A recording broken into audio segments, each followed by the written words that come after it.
After the Quake by Haruki Murakami, read by Michael Arthur. Lisa, what was it yesterday then? It was what it was. That's impossible. That's cruel. Fyodor Dostoevsky, Demons. Radio. Garrison already decimated by the Viet Cong, who lost 115 of their men. Woman, it's awful, isn't it? It's so anonymous. Man, what is? Woman, they say 115 guerrillas, yet it doesn't mean anything, because we don't know anything about these men, who they are, whether they love a woman, or have children, if they prefer the cinema to the theater. We know nothing. They just say, 115 dead. Jean-Luc Godard, Pierrot Le Fou. Acclaim for Haruki Murakami's After the Quake. Both mysterious, and yet somehow quite familiar. Alan Tuce, San Francisco Chronicle. In these stories, Murakami proves himself to be almost as fantastic and as heroic as his creations. L.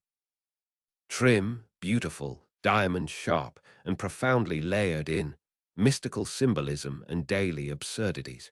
Murakami's evocations of grace and possible redemption are startling, dangerous, and moving. Oh, the opera magazine. Haruki Murakami remains one of the most accessible Japanese writers for Western readers. Lowe's Angels Times. Spare yet richly mysterious and emotionally prismatic, these unpredictable tales explore the subtle ways the earthquake affected those who live far from its epicenter, yet who are nonetheless shaken to their very core. Haunting. Booklist Starred Review. The stories here are well crafted and lyrical. They are sometimes absurd, sometimes quite funny, but they all have real epiphanies and real moments of feeling. Rocky Mountain News. UFO in Kushiro. 5 straight days she spent in front of the television, staring at crumbled banks and hospitals, whole blocks of stores in flames, severed rail lines and expressways. She never said a word.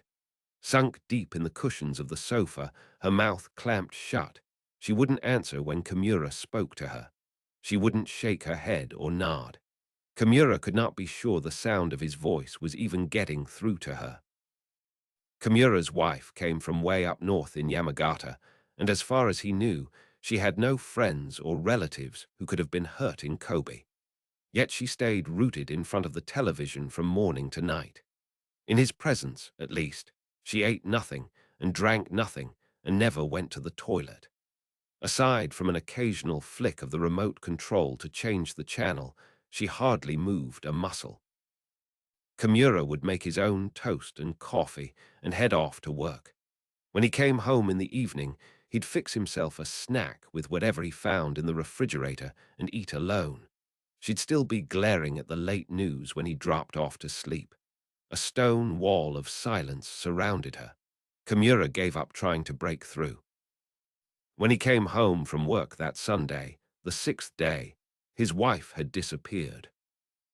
Kimura was a salesman at one of the oldest hi-fi equipment specialty stores in Tokyo's Akihabara electronics town. He handled top-of-the-line stuff and earned a sizable commission whenever he made a sale. Most of his clients were doctors, wealthy independent businessmen, and rich provincials. He had been doing this for 8 years and had a decent income right from the start. The economy was healthy, real estate prices were rising, and Japan was overflowing with money. People's wallets were bursting with 10,000 yen bills, and everyone was dying to spend them. The most expensive items were the first to sell out. Kimura was tall and slim and a stylish dresser. He was good with people. In his bachelor days, he had dated a lot of women. But after getting married, at 26, he found that his desire for sexual adventures simply and mysteriously vanished. He hadn't slept with any woman but his wife during the 5 years of their marriage. Not that the opportunity had never presented itself, but he had lost all interest in fleeting affairs and one-night stands. He much preferred to come home early, have a relaxed meal with his wife, talk with her for a while on the sofa, then go to bed and make love. This was everything he wanted. Kimura's friends and colleagues were puzzled by his marriage. Alongside him with his clean, classic good looks, his wife could not have seemed more ordinary. She was short with thick arms, and she had a dull, even stolid appearance. And it wasn't just physical. There was nothing attractive about her personality either. She rarely spoke and always wore a sullen expression. Still, though he did not quite understand why, Kimura always felt his tension dissipate when he and his wife were together under one roof. It was the only time he could truly relax. He slept well with her, undisturbed by the strange dreams that had troubled him in the past. His erections were hard. His sex life was warm. He no longer had to worry about death or venereal disease or the vastness of the universe. His wife, on the other hand, disliked Tokyo's crowds and longed for Yamagata. She missed her parents and her two elder sisters, and she would go home to see them whenever she felt the need. Her parents operated a successful inn, which kept them financially comfortable. Her father was crazy about his youngest daughter and happily paid her round-trip fares. Several times, Kimura had come home from work to find his wife gone, and a note on the kitchen table telling him that she was visiting her parents for a while. He never objected. He just waited for her to come back, and she always did after a week or 10 days, in a good mood. But the letter his wife left for him when she vanished 5 days after the earthquake was different. "I am never coming back," she had written, then went on to explain, simply but clearly, why she no longer wanted to live with him. "The problem is that you never give me anything," she wrote. "Or to put it more precisely, you have nothing inside you that you can give me. You are good and kind and handsome, but living with you is like living with a chunk of air. It's not entirely your fault, though. There are lots of women who will fall in love with you. But please don't call me. Just get rid of all the stuff I'm leaving behind." In fact, she hadn't left much of anything behind. Her clothes, her shoes, her umbrella, her coffee mug, her hair dryer, all were gone. She must have packed them in boxes and shipped them out after he left for work that morning.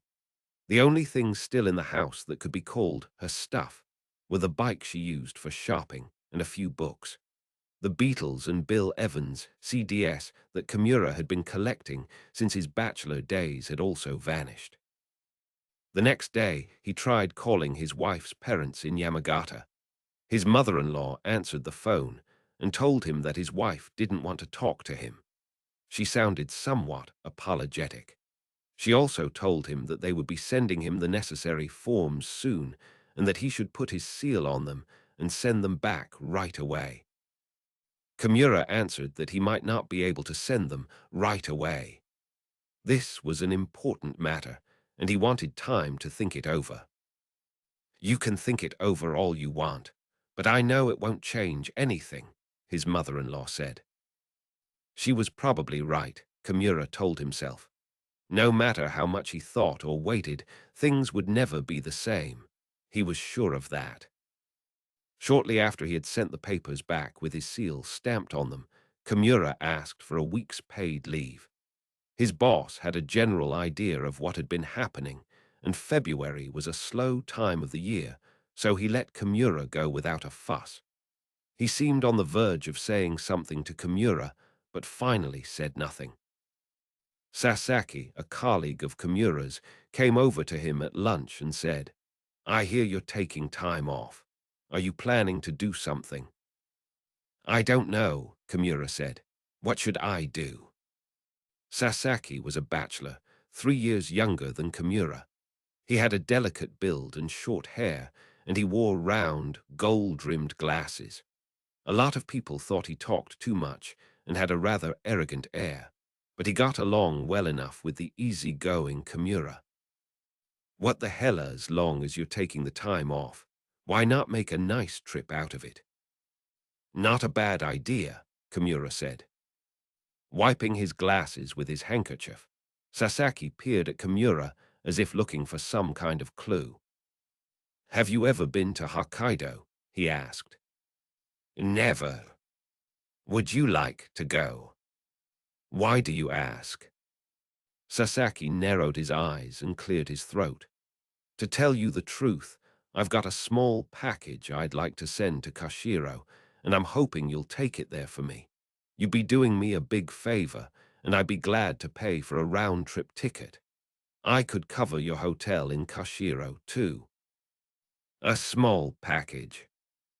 Like this, Sasaki said, shaping a 4-inch cube with his hands. Nothing heavy. Something to do with work. Sasaki shook his head. Not at all, he said. Strictly personal. I just don't want it to get knocked around, which is why I can't mail it. I'd like you to deliver it by hand, if possible. I really ought to do it myself, but I haven't got time to fly all the way to Hokkaido. Is it something important? His closed lips curling slightly, Sasaki nodded. It's nothing fragile, and there are no hazardous materials. There's no need to worry about it. They're not going to stop you when they x-ray it at the airport. I promise I'm not going to get you in trouble. And it weighs practically nothing. All I'm asking is that you take it along the way you'd take anything else. The only reason I'm not mailing it is I just don't feel like mailing it. Hokkaido in February would be freezing cold, Kimura knew, but cold or hot, it was all the same to him. So who do I give the package to? My sister, my younger sister. She lives up there.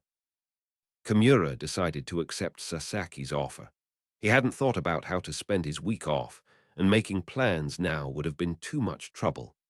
Besides, he had no reason for not wanting to go to Hokkaido. Sasaki called the airline then and there, reserving a ticket to Kushiro. The flight would leave 2 days later in the afternoon. At work the next day, Sasaki handed Kimura a box like the ones used for human ashes, only smaller, wrapped in manila paper. Judging from the feel, it was made of wood. As Sasaki had said, it weighed practically nothing. Broad strips of transparent tape went all around the package over the paper. Kimura held it in his hands and studied it a few seconds. He gave it a little shake, but he couldn't feel or hear anything moving inside. My sister will pick you up at the airport, and she'll be arranging a room for you, Sasaki said. All you have to do is stand outside the gate with the package in your hands where she can see it. Don't worry, the airport's not very big. Kimura left home with the box in his suitcase, wrapped in a thick undershirt. The plane was far more crowded than he had expected. Why were all these people going from Tokyo to Kushiro in the middle of winter? He wondered. The morning paper was full of earthquake reports. He read it from beginning to end on the plane. The number of dead was rising. Many areas were still without water or electricity, and countless people had lost their homes.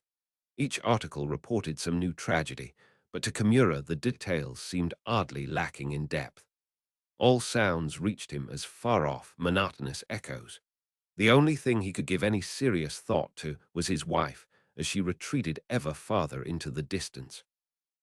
Mechanically, he ran his eyes over the earthquake reports, stopped now and then to think about his wife, then went back to the paper. When he grew tired of this, he closed his eyes and napped. And when he woke, he thought about his wife again. Why had she followed the TV earthquake reports with such intensity from morning to night without eating or sleeping? What could she have seen in them? 2 young women wearing overcoats of similar design and color approached Kimura at the airport. One was fair-skinned and maybe 5'6", with short hair. The area from her nose to her full upper lip was oddly extended in a way that made Kimura think of short-haired ungulates. Her companion was more like 5'1" and would have been quite pretty if her nose hadn't been so small. Her long hair fell straight to her shoulders.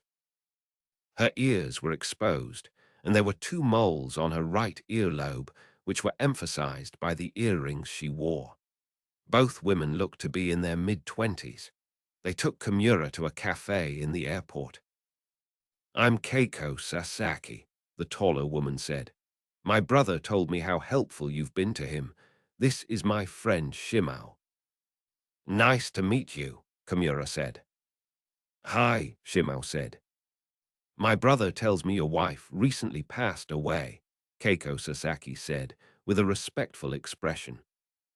Kimura waited a moment before answering. No, she didn't die. I just talked to my brother the day before yesterday. I'm sure he said quite clearly that you'd lost your wife. I did. She divorced me. But as far as I know, she's alive and well. That's odd. I couldn't possibly have misheard something so important. She gave him an injured look. Kimura put a small amount of sugar in his coffee and gave it a gentle stir before taking a sip. The liquid was thin, with no taste to speak of, more sign than substance. What the hell am I doing here? He wondered. Well, I guess I did mishear it. I can't imagine how else to explain the mistake, Keiko Sasaki said, apparently satisfied now. She drew in a deep breath and chewed her lower lip. Please forgive me. I was very rude. Don't worry about it. Either way, she's gone. Shimao said nothing while Kimura and Keiko spoke, but she smiled and kept her eyes on Kimura. She seemed to like him. He could tell from her expression and her subtle body language. A brief silence fell over the three of them. Anyway, let me give you the important package I brought, Kimura said. He unzipped his suitcase and pulled the box out of the folds of the thick ski undershirt he had wrapped it in. The thought struck him then. I was supposed to be holding this when I got off the plane. That's how they were going to recognize me. How did they know who I was? Keiko Sasaki stretched her hands across the table, her expressionless eyes fixed on the package. After testing its weight, she did as Kimura had done and gave it a few shakes by her ear. She flashed him a smile as if to signal that everything was fine and slipped the box into her oversized shoulder bag. I have to make a call, she said. Do you mind if I excuse myself for a moment? Not at all, Kimura said. Feel free. Keiko slung the bag over her shoulder and walked off toward a distant phone booth. Kimura studied the way she walked. The upper half of her body was still, while everything from the hips down made large, smooth, mechanical movements. He had the strange impression that he was witnessing some moment from the past, shoved with random suddenness into the present. Have you been to Hokkaido before? Shimao asked. Kimura shook his head. Yeah, I know. It's a long way to come. Kimura nodded, then turned to survey his surroundings. Funny, he said. Sitting here like this, it doesn't feel as if I've come all that far. Because you flew. Those planes are too damn fast. Your mind can't keep up with your body. You may be right. Did you want to make such a long trip? I guess so, Kimura said. Because your wife left. He nodded. No matter how far you travel, you can never get away from yourself, Shimao said. Kimura was staring at the sugar bowl on the table as she spoke, but then he raised his eyes to hers. It's true, he said. No matter how far you travel, you can never get away from yourself.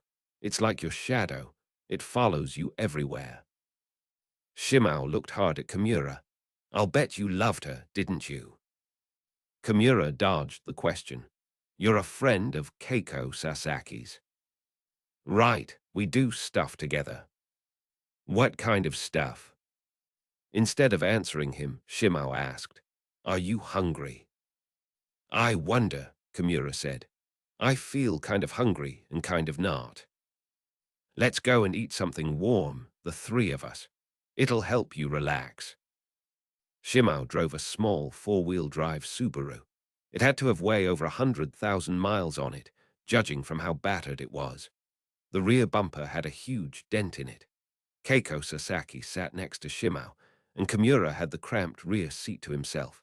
There was nothing particularly wrong with Shimao's driving, but the noise in back was terrible, and the suspension was nearly shot. The automatic transmission slammed into gear whenever it downshifted, and the heater blew hot and cold. Shutting his eyes, Kimura felt as if he had been imprisoned in a washing machine. No snow had been allowed to gather on the streets in Kushiro, but dirty, icy mounds stood at random intervals on both sides of the road. Dense clouds hung low, and although it was not yet sunset, everything was dark and desolate. The wind tore through the city in sharp squeals. There were no pedestrians. Even the traffic lights looked frozen. "This is one part of Hokkaido that doesn't get much snow," Keiko Sasaki explained in a loud voice, glancing back at Kimura. "We're on the coast, and the wind is strong, so whatever piles up gets blown away. It's cold, though, freezing cold. Sometimes it feels like it's taking your ears off." "You hear about drunks who freeze to death sleeping on the street," Shimao said. "Do you get bears around here?" Kimura asked. Keiko giggled and turned to Shimao. "Bears," he says. Shimao gave the same kind of giggle. "I don't know much about Hokkaido," Kimura said by way of explanation. "I know a good story about bears," Keiko said. "Right, Shimao?" "A great story," Shimao said. But their talk broke off at that point, and neither of them told the bear story. Kimura didn't ask to hear it. Soon they reached their destination, a big noodle shop on the highway. They parked in the lot and went inside. Kimura had a beer and a hot bowl of ramen noodles. The place was dirty and empty, and the chairs and tables were rickety, but the ramen was excellent, and when he had finished eating, Kimura did, in fact, feel a little more relaxed. "Tell me, Mr. Kimura," Keiko Sasaki said, "do you have something you want to do in Hokkaido? My brother tells me you're going to spend a week here." Kimura thought about it for a moment, but couldn't come up with anything he wanted to do. "How about a hot spring? Would you like a nice, long soak in a tub? I know a little country place not far from here." "Not a bad idea," Kimura said. "I'm sure you'd like it. It's really nice. No bears or anything." The two women looked at each other and laughed again. "Do you mind if I ask you about your wife?" Keiko said. "I don't mind." "When did she leave?" Um, 5 days after the earthquake, so that's more than 2 weeks ago now." "Did it have something to do with the earthquake?" Kimura shook his head. "Probably not. I don't think so."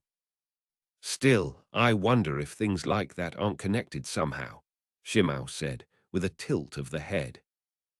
"Yeah," Keiko said. "It's just that you can't see how." "Right," Shimao said.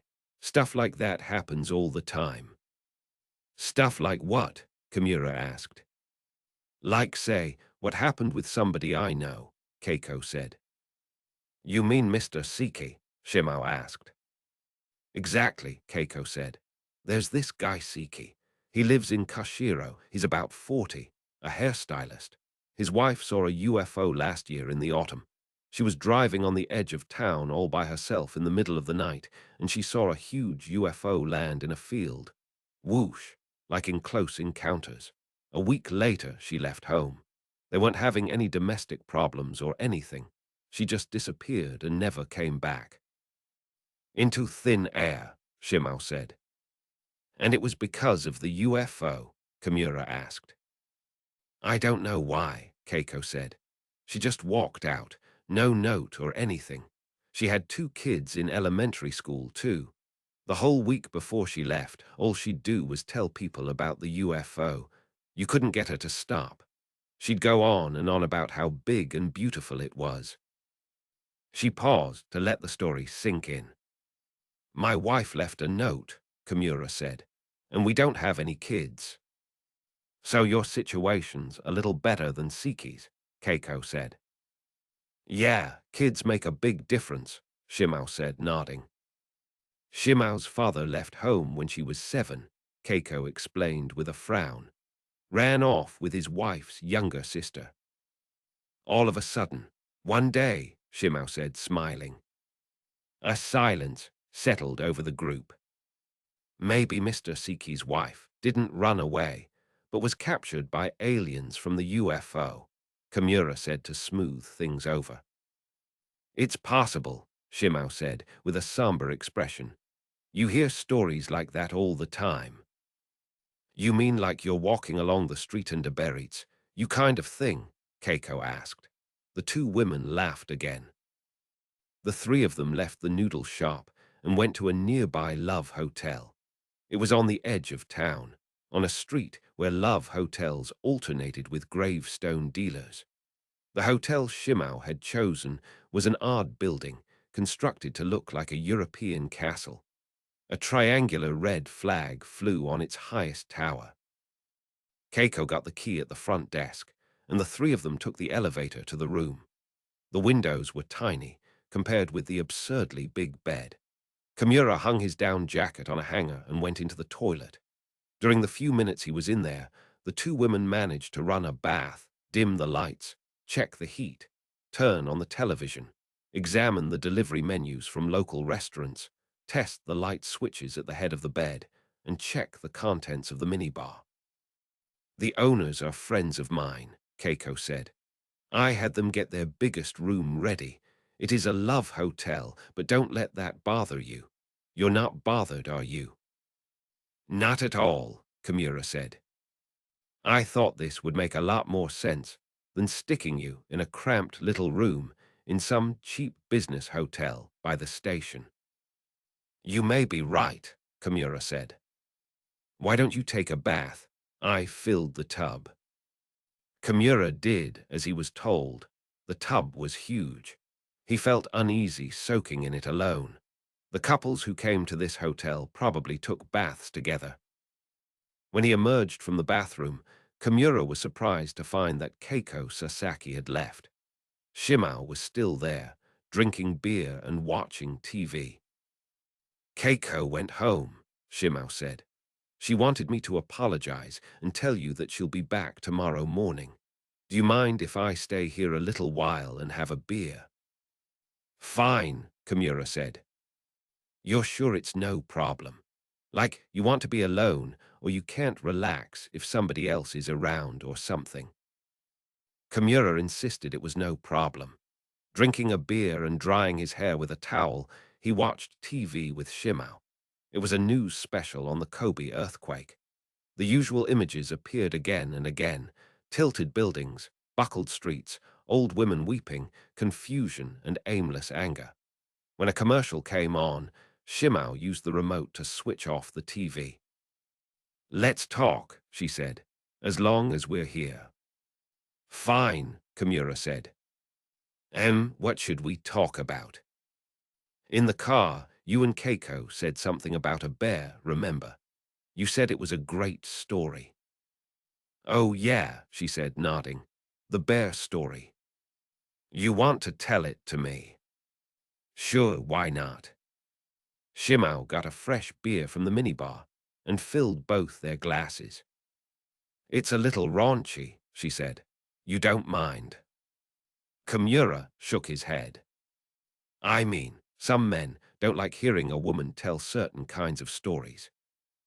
I'm not like that. It's something that actually happened to me, so it's a little embarrassing. I'd like to hear it, if you're okay with it.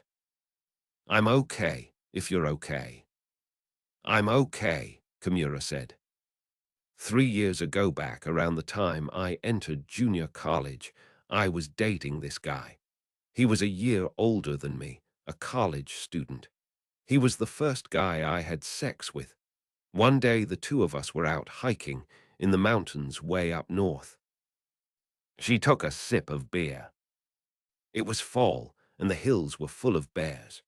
That's the time of year when the bears are getting ready to hibernate, so they're out looking for food, and they're really dangerous. Sometimes they attack people. They did an awful job on one hiker just 3 days before we went out. So somebody gave us a bell to carry about the same size as a wind bell. You're supposed to shake it when you walk so the bears know there are people around and won't come out. Bears don't attack people on purpose. I mean, they're pretty much vegetarians. They don't have to attack people. What happens is they suddenly bump into people in their territory and they get surprised or angry and they attack out of reflex. So if you walk along ringing your bell, they'll avoid you. Get it? I get it. So that's what we were doing, walking along and ringing the bell. We got to this place where there was nobody else around, and all of a sudden he said he wanted to do it. I kind of liked the idea, too, so I said okay, and we went into this bushy place off the trail where nobody could see us, and we spread out a piece of plastic. But I was afraid of the bears. I mean, think how awful it would be to have some bear attack you from behind and kill you when you're having sex. I would never want to die that way, would you? Kimura agreed that he would not want to die that way. So there we were, shaking the bell with one hand and having sex. Kept it up from start to finish. Ding-a-ling, ding-a-ling. Which one of you shook the bell? We took turns. We trade off when our hands got tired. It was so weird, shaking this bell the whole time we were doing it. I think about it sometimes even now when I'm having sex and I start laughing. Kimura gave a little laugh, too. Shimao clapped her hands. "Oh, that's wonderful," she said. "You can laugh after all." "Of course I can laugh," Kimura said, but come to think of it, this was the first time he had laughed in quite a while. When was the last time? "Do you mind if I take a bath too?" Shimao asked. "Fine," he said. While she was bathing, Kimura watched a variety show emceed by some comedian with a loud voice. He didn't find it the least bit funny, but he couldn't tell whether that was the show's fault or his own. He drank a beer and opened a pack of nuts from the minibar. Shimao stayed in the bath for a very long time. Finally, she came out wearing nothing but a towel and sat on the edge of the bed. Dropping the towel, she slid in between the sheets like a cat and lay there looking straight at Kimura. "When was the last time you did it with your wife?" she asked. "At the end of December, I think." "And nothing since?" "Nothing. Not with anybody." Kimura closed his eyes and shook his head. "You know what I think," Shimao said. "You need to lighten up and learn to enjoy life a little more. I mean, think about it. Tomorrow there could be an earthquake. You could be kidnapped by aliens. You could be eaten by a bear. Nobody knows what's going to happen." "Nobody knows what's going to happen," Kimura echoed. "Ding-a-ling," Shimao said. After several failed attempts to have sex with Shimao, Kimura gave up. This had never happened to him before. "You must have been thinking about your wife," Shimao said. "Yup," Kimura said, but in fact what he had been thinking about was the earthquake. Images of it had come to him one after another, as if in a slide show, flashing on the screen and fading away. Highways, flames, smoke, piles of rubble, cracks in streets. He couldn't break the chain of silent images. Shimao pressed her ear against his naked chest. "These things happen," she said. "You shouldn't let it bother you." "I'll try not to," Kimura said. "Men always let it bother them, though." Kimura said nothing. Shimao played with his nipple. "You said your wife left a note, didn't you?" "I did." "What did it say?" "That living with me was like living with a chunk of air." "A chunk of air?" Shimao tilted her head back to look up at Kimura. "What does that mean?" "That there's nothing inside me, I guess." "Is it true?" "Could be," Kimura said. "I'm not sure, though. I may have nothing inside me, but what would something be?" "Yeah, really, come to think of it. What would something be? My mother was crazy about salmon skin. She always used to wish there were a kind of salmon made of nothing but skin. So there may be some cases when it's better to have nothing inside. Don't you think?" Kimura tried to imagine what a salmon made of nothing but skin would be like. But even supposing there were such a thing, Wouldn't the skin itself be the something inside? Kimura took a deep breath, raising and then lowering Shimao's head on his chest. I'll tell you this, though, Shimao said. I don't know whether you've got nothing or something inside you, but I think you're terrific. I'll bet the world is full of women who would understand you and fall in love with you. It said that, too. What? Your wife's note? No kidding, Shimao said, lowering her head to Kimura's chest again. He felt her earring against his skin like a secret object. Come to think of it, Kimura said, what's the something inside that box I brought up here? Is it bothering you? It wasn't bothering me before, but now I don't know, it's starting to. Since when? Just now. All of a sudden. Yeah, once I started thinking about it, all of a sudden. I wonder why it started to bother you now, all of a sudden. Kimura glared at the ceiling for a minute to think. I wonder. They listened to the moaning of the wind. The wind. It came from someplace unknown to Kimura, and it blew past to someplace unknown to him. I'll tell you why, Shimao said in a low voice. It's because that box contains the something that was inside you. You didn't know that when you carried it here and gave it to Keiko with your own hands. Now, you'll never get it back. Kimura lifted himself from the mattress and looked down at the woman. Tiny nose, moles on the earlobe. In the room's deep silence, his heart beat with a loud, dry sound. His bones cracked as he leaned forward. For one split second, Kimura realized that he was on the verge of committing an act of overwhelming violence. Just kidding, Shimao said when she saw the look on his face. I said the first thing that popped into my head. It was a lousy joke. I'm sorry. Try not to let it bother you. I didn't mean to hurt you. Kimura forced himself to calm down, and after a glance around the room, sank his head into his pillow again. He closed his eyes and took a deep breath. The huge bed stretched out around him like a nocturnal sea. He heard the freezing wind. The fierce pounding of his heart shook his bones. Are you starting to feel a little as if you've come a long way? Shimao asked. Now I feel as if I've come a very long way, Kimura answered honestly. Shimao traced a complicated design on Kimura's chest with her fingertip, as if casting a magic spell. But really, she said, you're just at the beginning. Landscape with Flatiron. Junko was watching television when the phone rang a few minutes before midnight.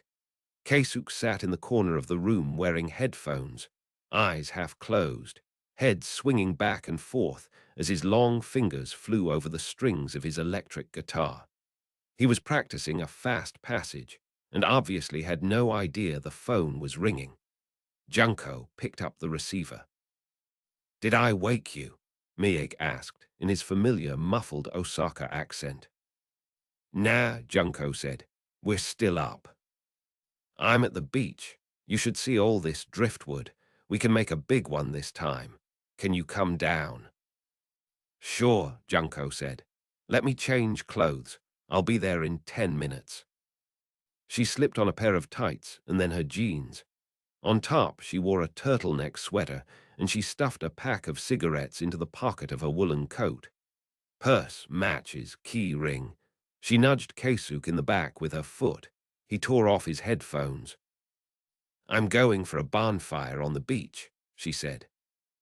Me ache again, Keisuke asked with a scowl. You gotta be kidding. It's February, you know, 12 o'clock at night. You're gonna go make a bonfire now. That's okay, you don't have to come. I'll go by myself. Keisuke sighed.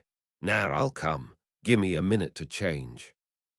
He turned off his amp, and over his pajamas he put on pants, a sweater, and a down jacket which he zipped up to his chin. Junko wrapped a scarf around her neck and put on a knitted hat. You guys are crazy, Keisuke said as they took the path down to the beach. What's so great about bonfires?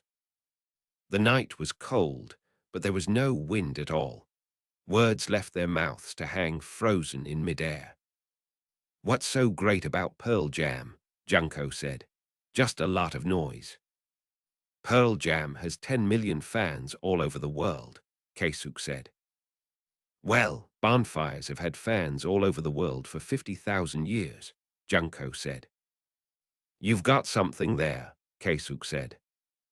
People will be lighting fires long after Pearl Jam is gone. You've got something there too. Keisuke pulled his right hand out of his pocket and put his arm around Junko's shoulders. The trouble is, I don't have a damn thing to do with anything 50,000 years ago or 50,000 years from now either. Nothing. Zip. What's important is now. Who knows when the world is gonna end? Who can think about the future? The only thing that matters is whether I can get my stomach full right now and get it up right now. Right. They climbed the steps to the top of the breakwater. Miek was down in his usual spot on the beach, collecting driftwood of all shapes and sizes and making a neat pile. One huge log must have taken a major effort to drag to the spot. The light of the moon transformed the shoreline into a sharpened sword blade. The winter waves were strangely hushed as they washed over the sand. Miek was the only one on the beach. Pretty good, huh? He said with a puff of white breath. Incredible, Junko said. This happens every once in a while. You know, we had that stormy day with the big waves. Lately, I can tell from the sound like, today some great firewood's going to wash up. Okay, we know how good you are, Keisuke said, rubbing his hands together. Now let's get warm. It's so damn cold, it's enough to shrivel your balls. Hey, take it easy. There's a right way to do this. First you've got to plan it. And when you've got it all arranged so it'll work without a hitch, you light it slow like. You can't rush it. The patient beggar earns his keep. Yeah, Keisuke said. Like the patient hooker earns her keep. Miek shook his head. You're too young to be making such crummy jokes all the time, he said. Miek had done a skillful job of interlacing the bigger logs and smaller scraps until his pile had come to resemble some kind of avant-garde sculpture. Stepping back a few paces, he would examine in detail the form he had constructed, adjust some of the pieces, then circle around to the other side for another look, repeating the process several times.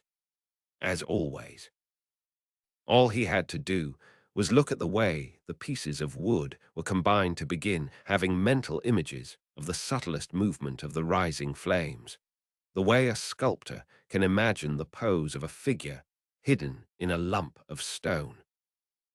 Miek took his time, but once he had everything arranged to his satisfaction, he nodded as if to say to himself, "That's it. Perfect." Next, he bunched up sheets of newspaper that he had brought along, slipped them through the gaps at the bottom of the pile, and lit them with a plastic cigarette lighter. Junko took her cigarettes from her pocket, put one in her mouth, and struck a match. Narrowing her eyes, she stared at Miek's hunched back and balding head. This was it, the one heart-stopping moment of the whole procedure. Would the fire catch? Would it erupt in giant flames?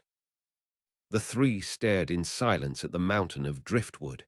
The sheets of newspaper flared up, rose swaying in flames for a moment, then shriveled and went out. After that, there was nothing. It didn't work, thought Junko. The wood must have been wetter than it looked. She was on the verge of losing hope when a plume of white smoke shot up from the pile. With no wind to disperse it, the smoke became an unbroken thread rising straight toward the sky. The pile must have caught fire somewhere, but still there was no sign of flames. No one said a word. Even the talkative Keisuke kept his mouth shut tight, hands shoved in coat pockets. Miek hunkered down on the sand.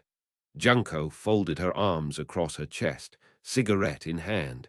She would puff on it occasionally, as if suddenly recalling that it was there. As usual, Junko thought about Jack London's to build a fire. It was the story of a man traveling alone through the snowy Alaskan interior and his attempts to light a fire. He would freeze to death unless he could make it catch. The sun was going down. Junko hadn't read much fiction, but that one short story she had read again and again, ever since her teacher had assigned it as an essay topic during the summer vacation of her first year in high school. The scene of the story would always come vividly to mind as she read. She could feel the man's fear and hope and despair as if they were her own. She could sense the very pounding of his heart as he hovered on the brink of death. Most important of all, though, was the fact that the man was fundamentally longing for death. She knew that for sure. She couldn't explain how she knew, but she knew it from the start. Death was really what he wanted. He knew that it was the right ending for him. And yet he had to go on fighting with all his might. He had to fight against an overwhelming adversary in order to survive. What most shook Junko was this deep-rooted contradiction. The teacher ridiculed her view. Death is really what he wanted. That's a new one for me, and strange, quite original, I'd have to say. He read her conclusion aloud before the class, and everybody laughed. But Junko knew. All of them were wrong. Otherwise, how could the ending of the story be so quiet and beautiful? "Ah, Mr. Miyake," Keisuk ventured, "don't you think the fire has gone out?" "Don't worry, it's caught. It's just getting ready to flare up. See how it's smoking? You know what they say, where there's smoke, there's fire. Well, you know what else they say. Where there's blood, there's a hard-on. Is that all you ever talk about?" "No, but how can you be so sure it hasn't gone out?" "I just know. It's going to flare up." "How did you come to master such an art, Mr. Miyake?" "I wouldn't call it an art. I learned it when I was a Boy Scout. When you're a scout, like it or not, you learn everything there is to know about building a fire." "I see," said Keisuk. "A Boy Scout, huh?" "That's not the whole story, of course. I have a kind of talent, too. I don't mean to brag, but when it comes to making a bonfire, I have a special talent that most folks just don't have. It must give you a lot of pleasure, but I don't suppose this talent of yours makes you lots of money." "True, none at all," Miyake said with a smile. As he had predicted, a few small flames began to flicker at the center of the pile, accompanied by a faint crackling sound. Junko let out a long-held breath. Now there was nothing to worry about. They would have their bonfire. Facing the newborn flames, the three began to stretch out their hands. For the next few minutes there was nothing more to be done but to watch in silence as, little by little, the flames gained in strength. Those people of 50,000 years ago must have felt like this when they held their hands out to the flames, thought Junko. "I understand you're from Kobe, Mr. Miyake," Keisuk said in a cheery voice as if the thought had suddenly popped into his head. "Did you have relatives or something in the Kansai earthquake last month?" "I'm not sure," said Miyake. "I don't have any ties with Kobe anymore, not for years." "Years? Well, you sure haven't lost your Kansai accent." "No, I can't tell myself." "I do declare, you must be joking," said Keisuk in exaggerated Kansai tones. "Cut the shit, Keisuk. The last thing I want to hear is some Ibaragi asshole trying to talk to me in a phony Kansai accent. You Eastern Farm boys'd be better off tearing around on your motorcycles during the slack season." "Whoa, I sure rubbed you the wrong way. You look like a nice, quiet guy, but you've got one hell of a mouth. And this place is Ibaraki, not Ibaragi. All you Kansai types are ready to put us Eastern Farm boys down at the drop of a hat. I give up," Keisuk said. "But seriously, though, did anybody get hurt? You must have had somebody you know in Kobe. Have you seen the news on TV?" "Let's change the subject," Miyake said. "Whiskey." "You bet." "John." "Just a little," Junko said. Miek pulled a thin metal flask from the pocket of his leather jacket and handed it to Keisuk, who twisted off the cap and poured some whiskey into his mouth without touching his lips to the rim. He glugged it down and sucked in a sharp breath. "That is great," he said. "This has got to be a 21-year-old single malt, super stuff, aged in oak. You can hear the roar of the sea and the breath of Scottish angels." "Give me a break, Keisuk. It's the cheapest Suntory you can buy." Next it was Junko's turn. She took the flask from Keisuk, poured a little into the cap, and tried a few tiny sips. She grimaced, but chased after that special warm feeling as the liquid moved down from her throat to her stomach. The core of her body grew a touch warmer. Next, Miek took one quiet swallow, and Keisuk followed him with another gulp. As the flask moved from hand to hand, the bonfire grew in size and strength, not all at once, but in slow, gradual stages. That was the great thing about Miek's bonfires. The spread of the flames was soft and gentle, like an expert caress, with nothing rough or hurried about it. Their only purpose was to warm people's hearts. Junko never said much in the presence of the fire. She hardly moved. The flames accepted all things in silence, drank them in, understood, and forgave. A family, a real family, was probably like this, she thought. Junko came to this town in May of her third year in high school. With her father's seal and passbook, she had taken 300,000 yen from the bank, stuffed all the clothes she could into a Boston bag, and run away from home. She transferred from one train to the next at random until she had come all the way from Takurazawa to this little seaside spot in Ibaraki Prefecture, a town she had never even heard of. At the realtor's across from the station, she found a one-room apartment, and the following week took a job at a convenience store on the coast highway. To her mother she wrote, "Don't worry about me, and please don't look for me. I'm doing fine." She was sick to death of school and couldn't stand the sight of her father. She had gotten on well with him when she was little. On weekends and holidays, the two of them had gone everywhere together. She felt proud and strong to walk down the street holding his hand. But when her period started near the end of elementary school and her pubic hair began to grow and her chest began to swell, he started to look at her in a strange new way.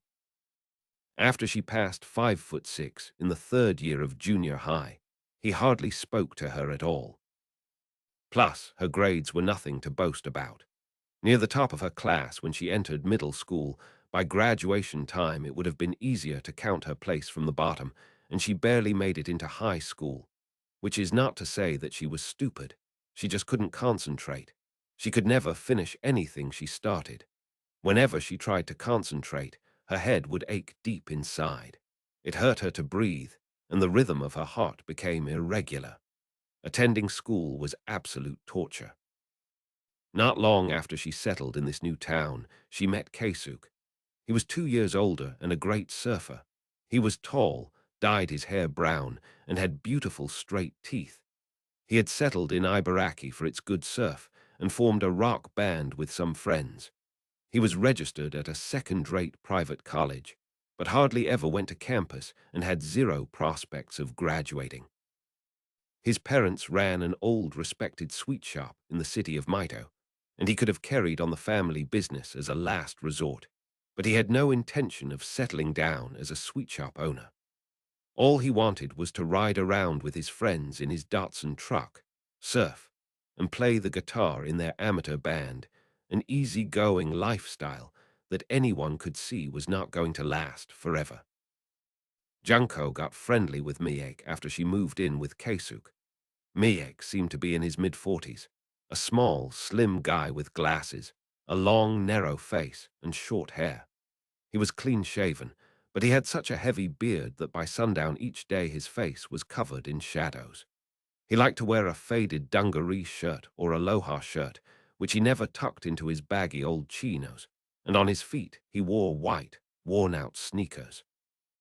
In winter, he would put on a creased leather jacket and sometimes a baseball cap. Junko had never seen him in any other kind of outfit. Everything he wore, though, was spotlessly clean. Speakers of the Kansai dialect were all but non-existent in this place, so people noticed Miek. He lives alone in a rented house near here, one of the girls at work told Junko. He paints pictures. I don't think he's famous or anything, and I've never seen his stuff. But he lives okay. He seems to manage. He goes to Tokyo sometimes and comes back late in the day with painting supplies or something. Gee, I don't know. He's maybe been here 5 years or so. You see him on the beach all the time making bonfires. I guess he likes them. I mean, he always has this intense look in his eyes when he's making one. He doesn't talk much, and he's kind of weird, but he's not a bad guy. Miek would come to the convenience store at least 3 times a day. In the morning, he'd buy milk, bread, and a newspaper. At noon, he'd buy a box lunch, and in the evening, he'd buy a cold can of beer and a snack the same thing, day after day. He and Junko never exchanged more than the barest civilities, but she found herself drawn to him after a while. When they were alone in the store one morning, she took a chance and asked him about himself. Why did he come in so often, even if he did live close by? Why didn't he just buy lots of milk and beer and keep it in the refrigerator? Wouldn't that be more convenient? Of course, it was all the same to the store people, but still. Yeah, I guess you're right, he said. It'd make more sense to stock up, but I can't. Why not? Junko asked. Well, it's just like, I can't, that's all. I didn't mean to pry or anything, Junko said. Please don't let it bother you. It's just the way I am. I can't help asking questions when I don't know something. I don't mean any harm by it. Miek hesitated a moment, scratching his head. Then, with some difficulty, he said, Tell you the truth, I don't have a refrigerator. I don't like refrigerators. Junko smiled. I don't like refrigerators myself, but I do have one. Isn't it kind of inconvenient not having one? Sure, it's inconvenient, but I hate the things, so what can I do? I can't sleep at night when there's a refrigerator around. What a weird guy, thought Junko, but now she was more interested in him than ever. Walking on the beach one evening a few days later, Junko saw Miek tending a bonfire alone. It was a small fire made of driftwood he had collected. Junko spoke to Miek, then joined him at the fire. Standing beside him, she was a good couple of inches taller.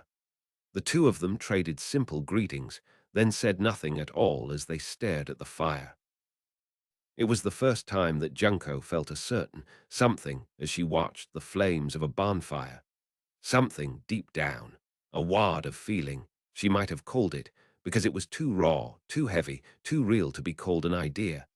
It coursed through her body and vanished, leaving behind a sweet, sad, chest-gripping, strange sort of feeling. For a time after it had gone, she had goose flesh on her arms. Tell me, Mr. Miek, when you see the shapes that a bonfire makes, do you ever feel kind of strange? How so? I don't know. It's like all of a sudden you get very clear about something people don't usually notice in everyday life. I don't know how to put it, I'm not smart enough, but watching the fire now, I get this deep, quiet kind of feeling. Miek thought about it a while. You know, John, he said, a fire can be any shape it wants to be. It's free. So it can look like anything at all depending on what's inside the person looking at it. If you get this deep, quiet kind of feeling when you look at a fire, that's because it's showing you the deep, quiet kind of feeling you have inside yourself. You know what I mean. Aha. But it doesn't happen with just any fire.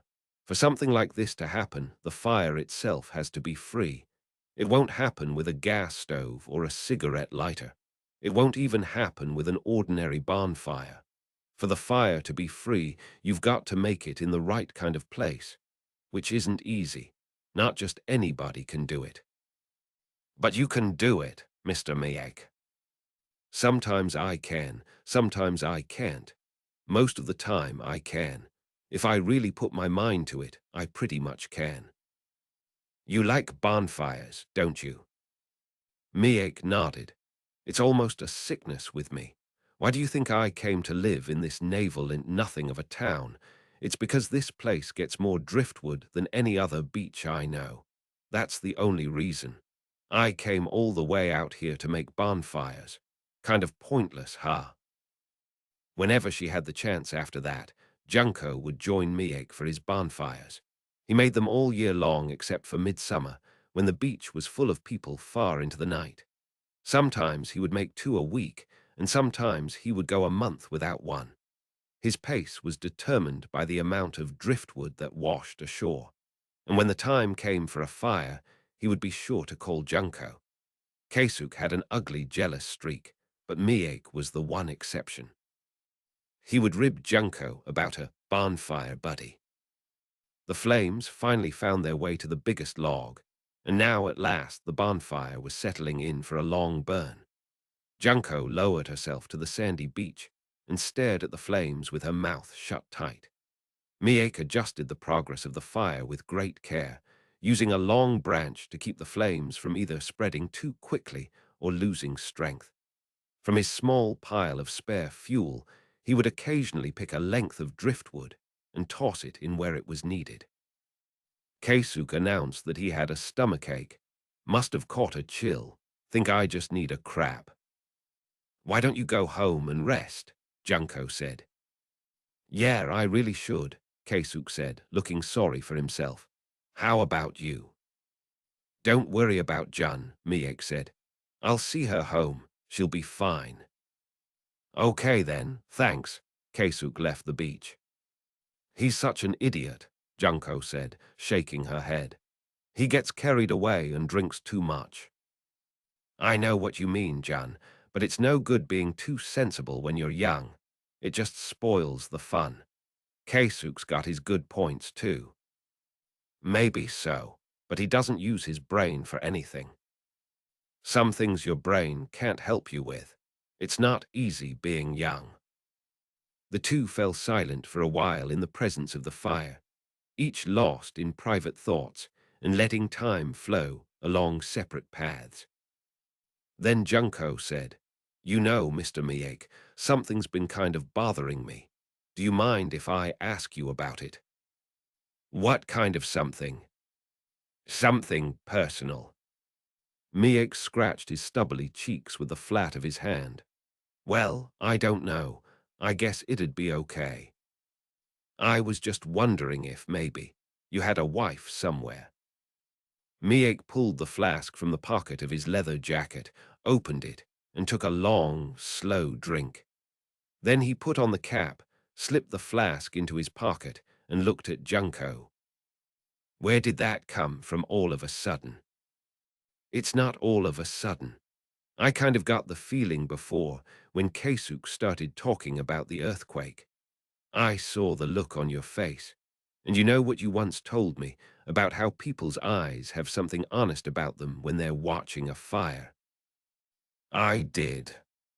And you have kids, too? Yup, 2 of 'em. In Kobe, right? That's where the house is. I suppose they're still living there. We're in Kobe. The Higashinada section, up in the hills. Not much damage there. Miek narrowed his eyes, raised his face, and looked out at the dark sea. Then he turned his eyes back to the fire. That's why I can't blame Keisuk, he said. I can't call him an idiot. I don't have the right. I'm not using my brain any more than he is. I'm the idiot king. I think you know what I mean. Do you want to tell me more? No, Miek said. I really don't. Okay, I'll stop then, but I will say this. I think you're a good person. That's not the problem, Miek said, shaking his head again. He drew a kind of design in the sand with the tip of a branch. Tell me, Jun, have you ever thought about how you're going to die? Junko pondered this for a while, then shook her head. Well, I think about it all the time, Miek said. How are you going to die? Locked inside a refrigerator, he said. You know, it happens all the time. Some kid is playing around inside a refrigerator that somebody's thrown away, and the door closes and the kid suffocates. Like that. The big log dipped to the side, scattering sparks. Miek watched it happen, but did nothing. The glow of the flames spread strangely, unreal shadows across his face.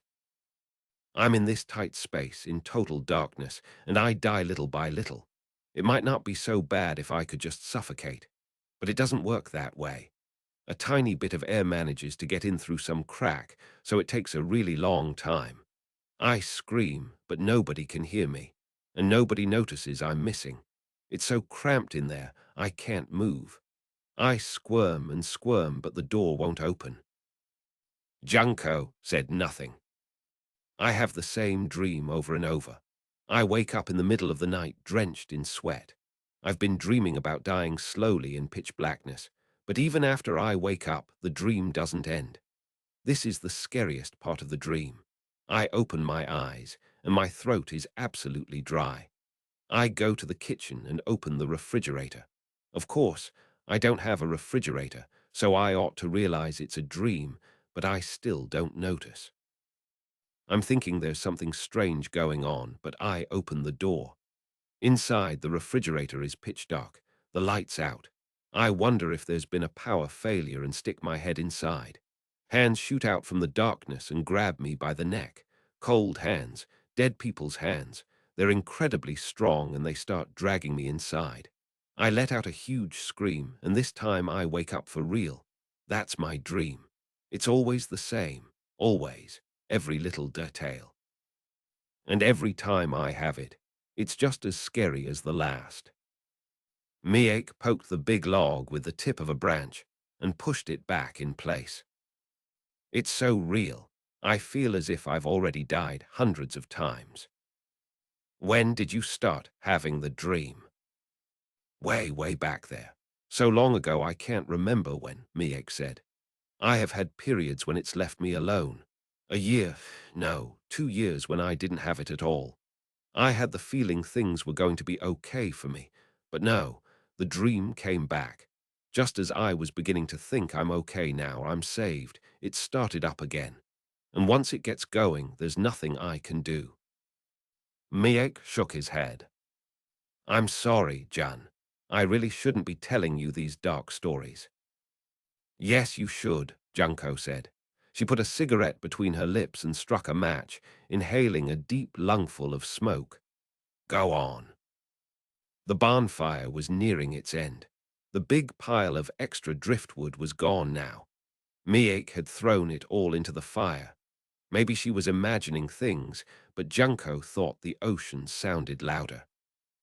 There's this American writer called Jack London, Miek began. Sure, the guy who wrote about the fire. That's him.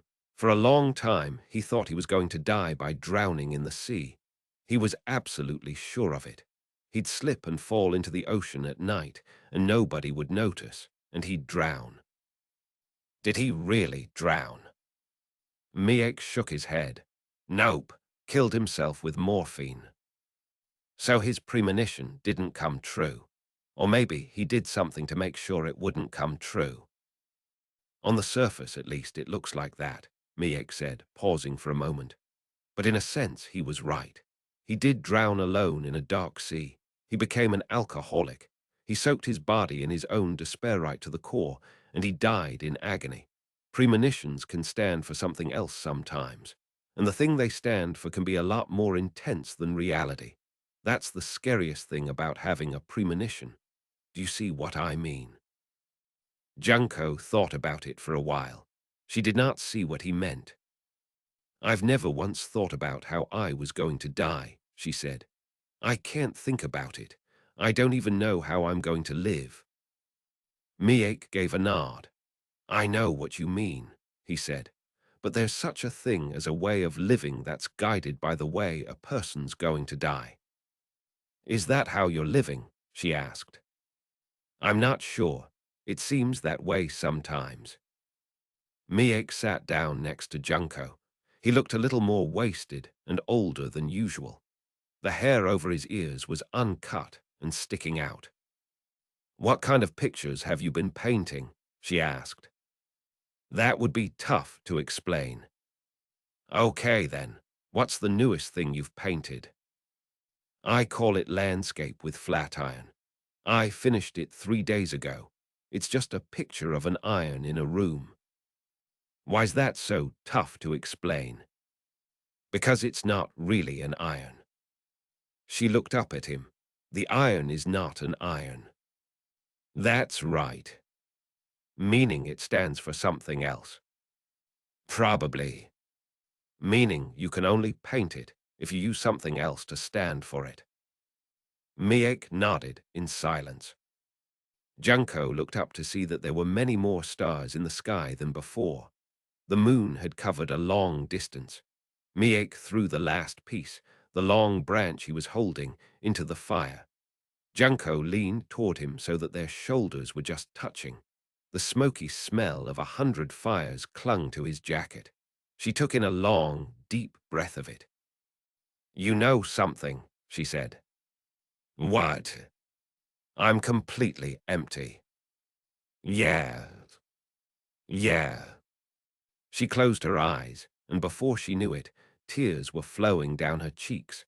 With her right hand, she gripped Miek's knee as hard as she could through his chinos. Small chills ran through her body. He put his arm around her shoulders and drew her close, but still her tears would not stop. "There's really nothing at all in here," she said much later, her voice hoarse. "I'm cleaned out, empty." "I know what you mean," he said. "Really?" "Yeah, I'm an expert." "What can I do?" "Get a good night's sleep. That usually fixes it." "What I've got is not so easy to fix." "You may be right, John. It may not be that easy." Just then, a long, steamy hiss announced the evaporation of water trapped in a log. Miek raised his eyes, and narrowing them, peered at the bonfire for a time. "So what should I do?" Junko asked. "I don't know. We could die together. What do you say?" "Sounds good to me." "Are you serious?" "I'm serious." His arms still around her shoulders, Miek kept silent for a while. Junko buried her face in the soft, worn-out leather of his jacket. "Anyhow, let's wait till the fire burns out," Miek said. "We built it, so we ought to keep it company to the end. Once it goes out and it turns pitch dark, then we can die." "Good," Junko said. "But how?" "I'll think of something." "Okay." Wrapped in the smell of the fire, Junko closed her eyes. Miek's arm across her shoulders was rather small for that of a grown man and strangely bony. I could never live with this man, she thought.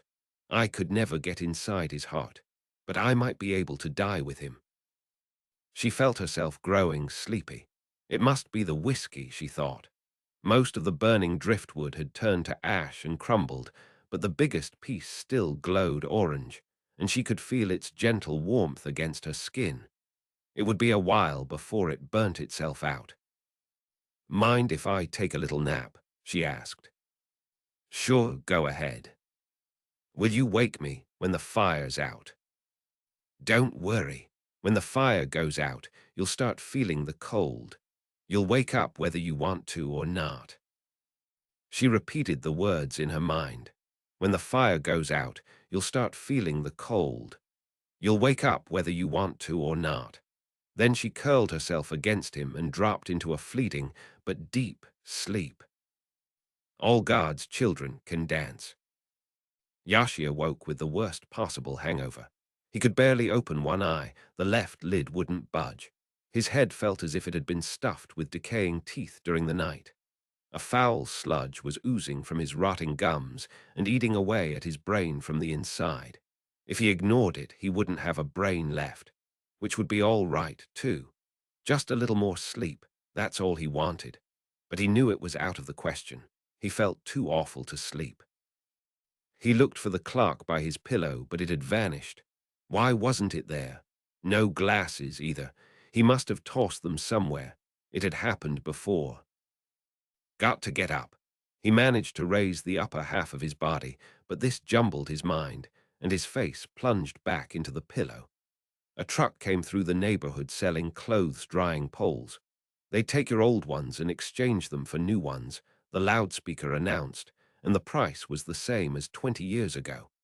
The monotonous, stretched-out voice belonged to a middle-aged man. It made him feel queasy, but he couldn't vomit. The best cure for a bad hangover was to watch a morning talk show, according to one friend. The shrill witch hunter voices of the showbiz correspondents would bring up every last bit left in your stomach from the night before. But Yashia didn't have the strength to drag himself to the TV. Just breathing was hard enough. Random but persistent streams of clear light and white smoke swirled together inside his eyes, which gave him a strangely flat view of the world. Was this what it felt like to die? Okay. But once was enough. Please, God, never do this to me again. God made him think of his mother. He started to call out to her for a glass of water, but realized he was home alone. She and the other believers had left for Kansai 3 days ago. It takes all kinds to make a world. A volunteer servant of God was the mother of this hangover heavyweight.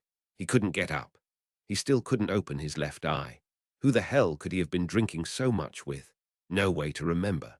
Just trying turned the core of his brain to stone. Never mind now. He'd think about it later.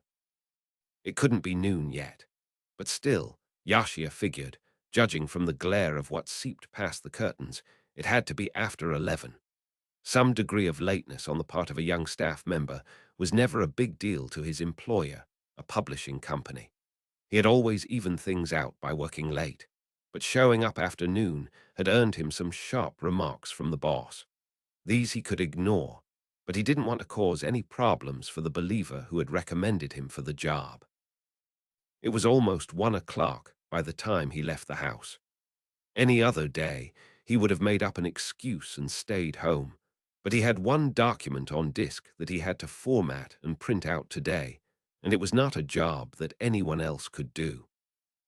He left the condo in Asagya that he rented with his mother, took the elevated Chu line to Yatsuya, transferred to the Maranauchi line subway, took that as far as Kasumigaski, transferred again, this time to the Hibiya line subway, and got off at Kamiyacho, the station closest to the small foreign travel guide publishing company where he worked. He climbed up and down the long flights of stairs at each station on wobbly legs. He saw the man with the missing earlobe as he was transferring back the other way underground at Kasumigaski around 10 o'clock that night. Hair half gray, the man was somewhere in his mid-50s. Tall, no glasses, old-fashioned tweed overcoat, briefcase in right hand. He walked with the slow pace of someone deep in thought, heading from the Hibiya line platform toward the Chiyoda line. Without hesitation, Yashia fell in after him. That's when he noticed that his throat was as dry as a piece of old leather. Yashia's mother was 43, but she didn't look more than 35. She had clean, classic good looks, a great figure that she preserved with a simple diet and vigorous workouts morning and evening, and dewy skin. Only 18 years older than Yashia, she was often taken for his elder sister. She had never had much in the way of maternal instincts, or perhaps she was just eccentric.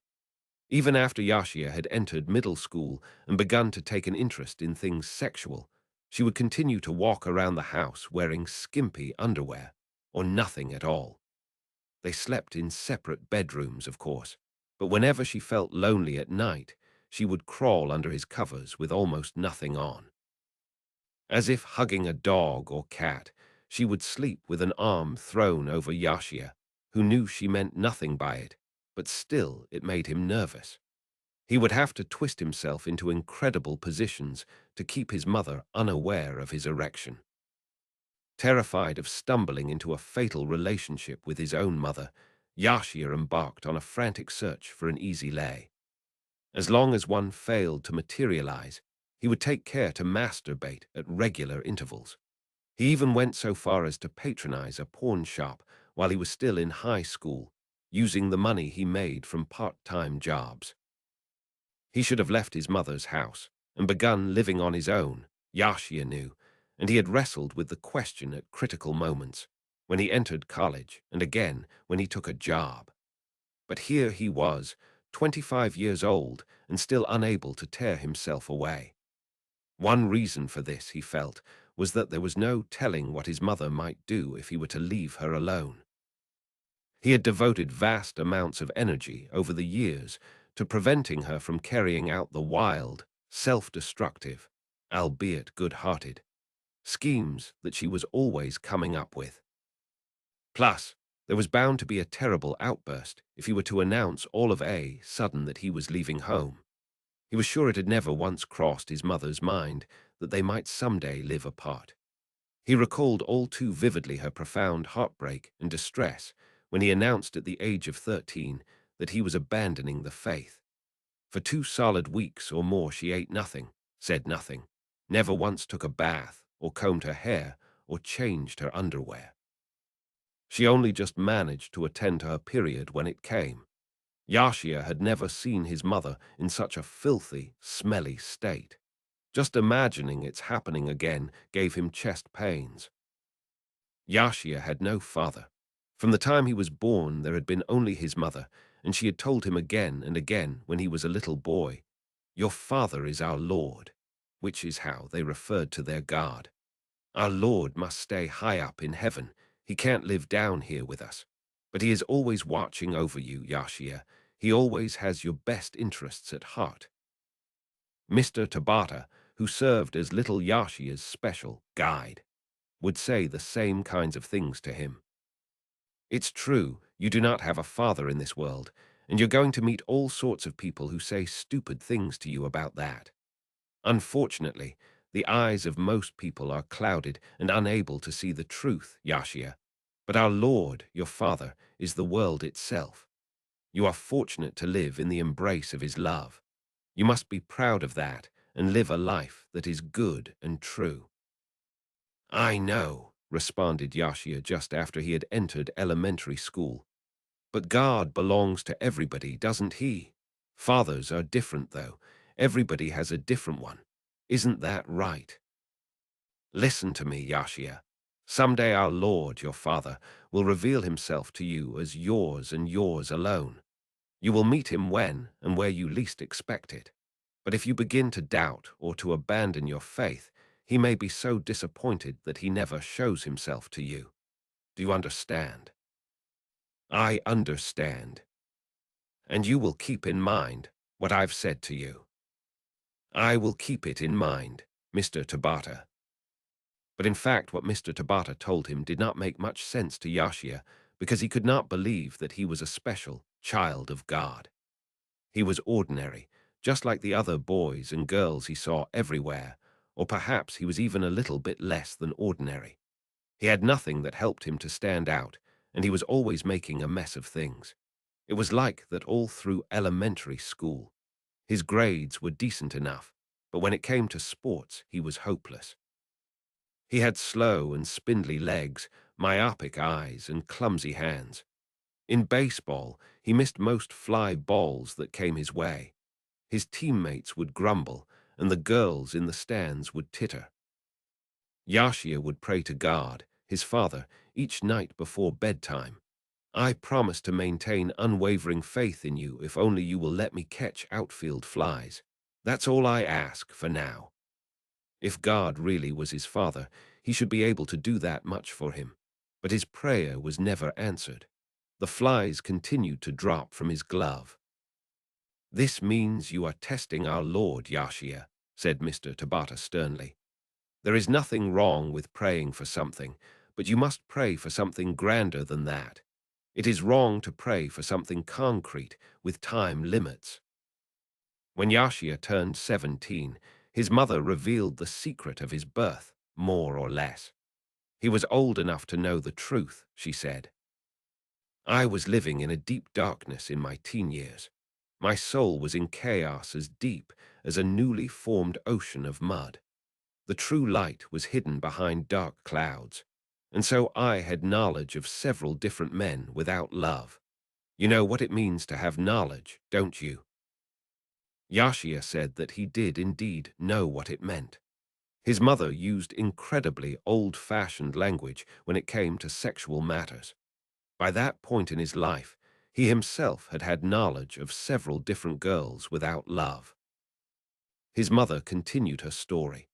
I first became pregnant in the second year of high school. At the time, I had no idea how very much it meant to become pregnant. A friend of mine introduced me to a doctor who gave me an abortion. He was a very kind man and very young, and after the operation he lectured me on contraception. Abortion was good neither for the body nor the spirit, he said, and I should also be careful about venereal disease, so I should always be sure to use a condom, and he gave me a new box of them. I told him that I had used condoms, so he said, "Well, then someone didn't put them on right. It's amazing how few people know the right way to use them." But I'm not stupid.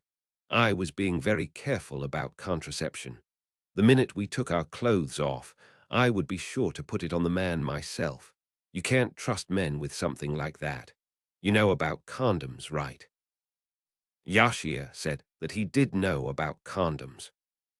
So 2 months later I got pregnant again. I could hardly believe it. I was being more careful than ever. There was nothing I could do but go back to the same doctor. He took one look at me and said, "I told you to be careful. What have you got in that head of yours?" I couldn't stop crying. I explained to him how much care I had taken with contraception whenever I had knowledge, but he wouldn't believe me. "This would never have happened if you put them on right," he said. He was mad. Well, to make a long story short, about 6 months later, because of a weird sequence of events, I ended up having knowledge of the doctor himself. He was 30 at the time, and still a bachelor. He was kind of boring to talk to, but he was a decent, honest man. His right earlobe was missing. A dog chewed it off when he was a boy. He was just walking along the street one day when a big black dog he had never seen before jumped on him and bit off his earlobe. He used to say he was glad it was just an earlobe. You could live without an earlobe, but a nose would be different. I had to agree with him. Being with him helped me get my old self back. When I was having knowledge of him, I managed not to think disturbing thoughts. I even got to like his little ear. He was so dedicated to his work he would lecture me on the use of the condom while we were in bed, like when and how to put it on and when and how to take it off. You'd think this would make for foolproof contraception, but I ended up pregnant again. Yashia's mother went to see her doctor lover and told him she seemed to be pregnant. He examined her and confirmed that it was so, but he would not admit to being the father. "I am a professional," he said.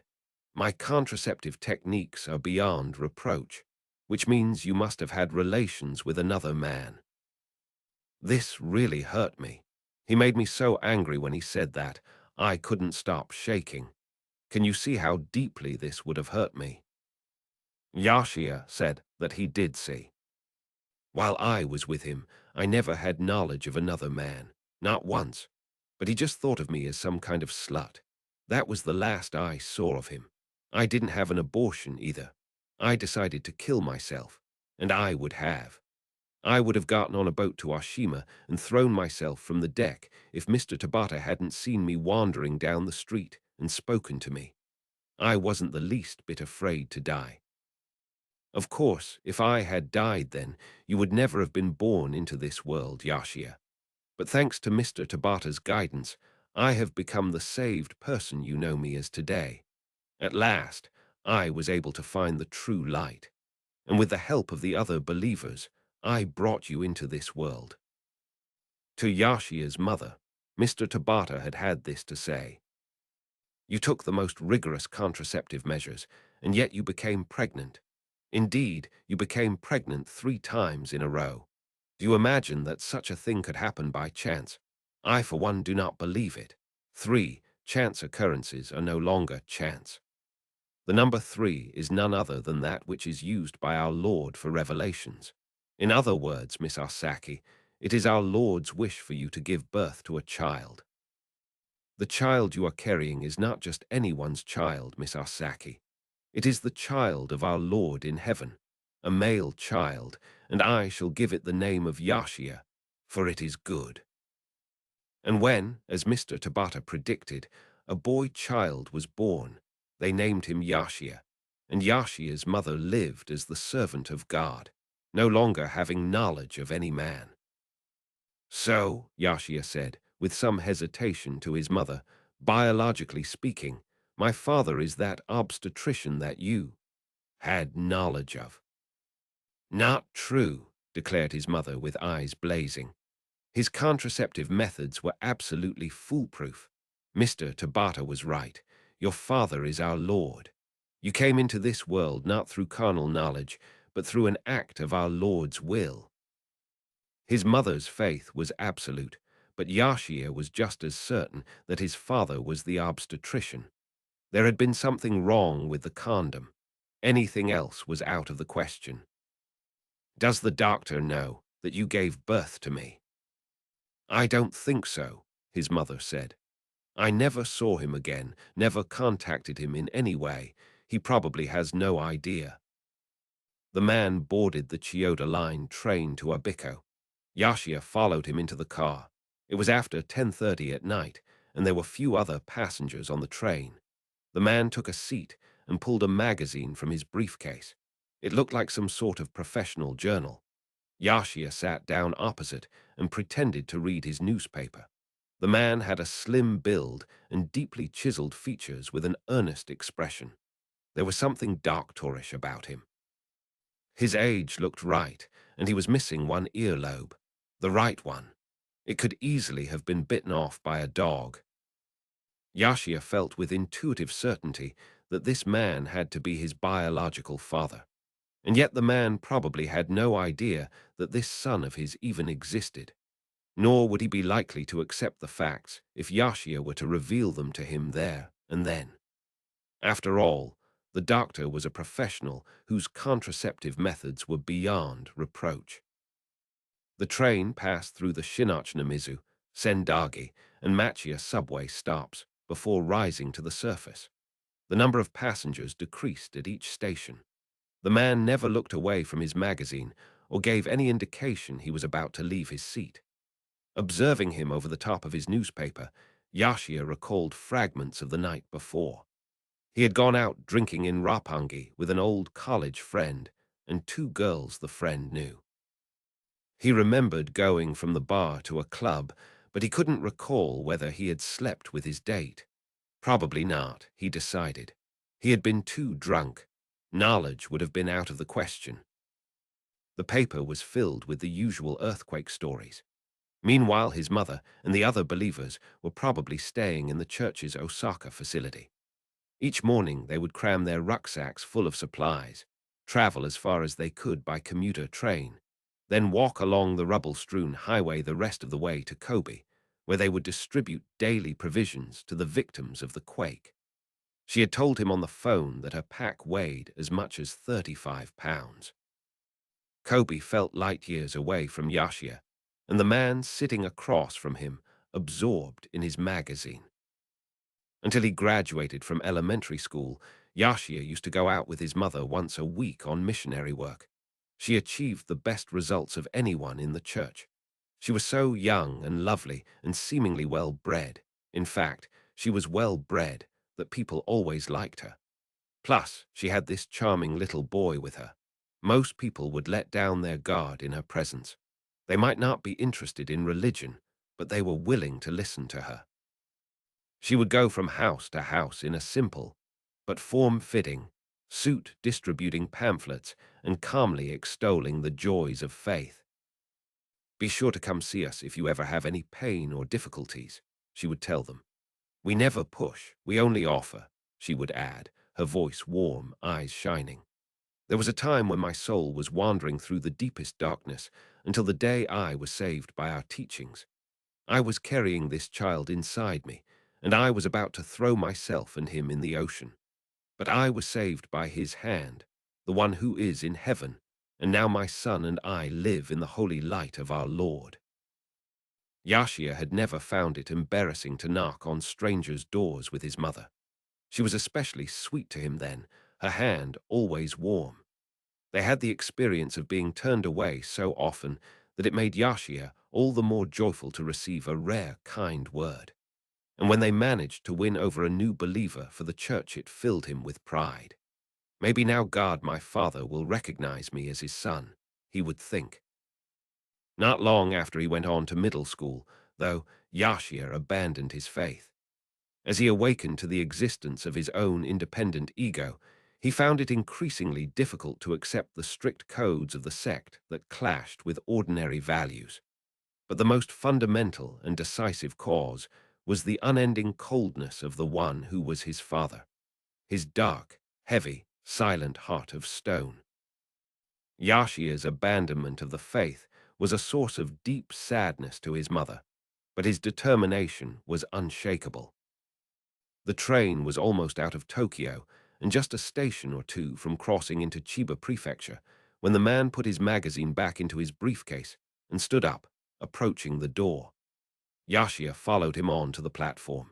The man flashed a pass to get through the gate, but Yashia had to wait in line to pay the extra fare to this distant point.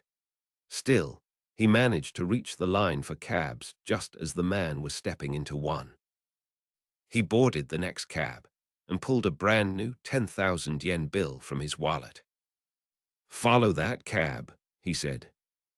The driver gave him a suspicious look, then eyed the money. "Hey, is this some kind of mob thing?"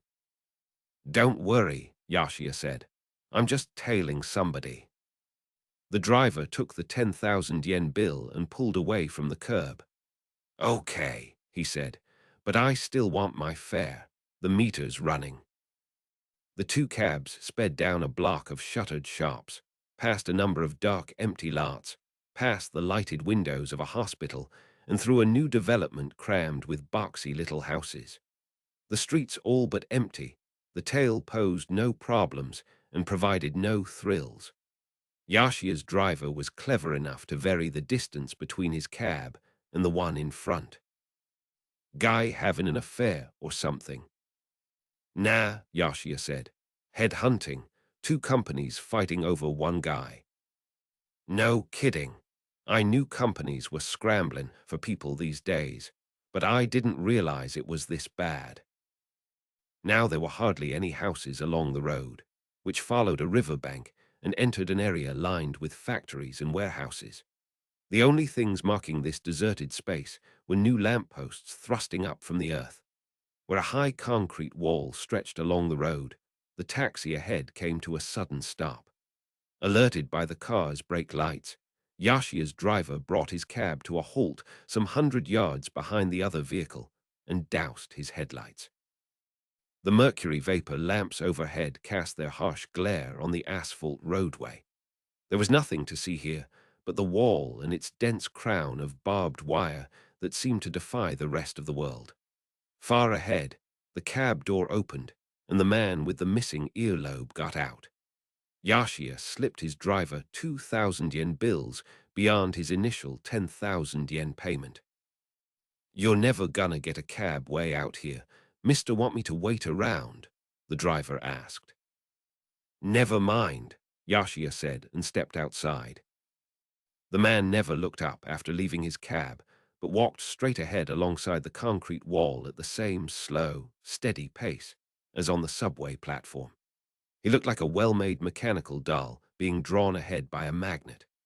Yashia raised his coat collar and exhaled an occasional white cloud of breath from the gap between the edges as he followed the man, keeping far enough behind to avoid being spotted.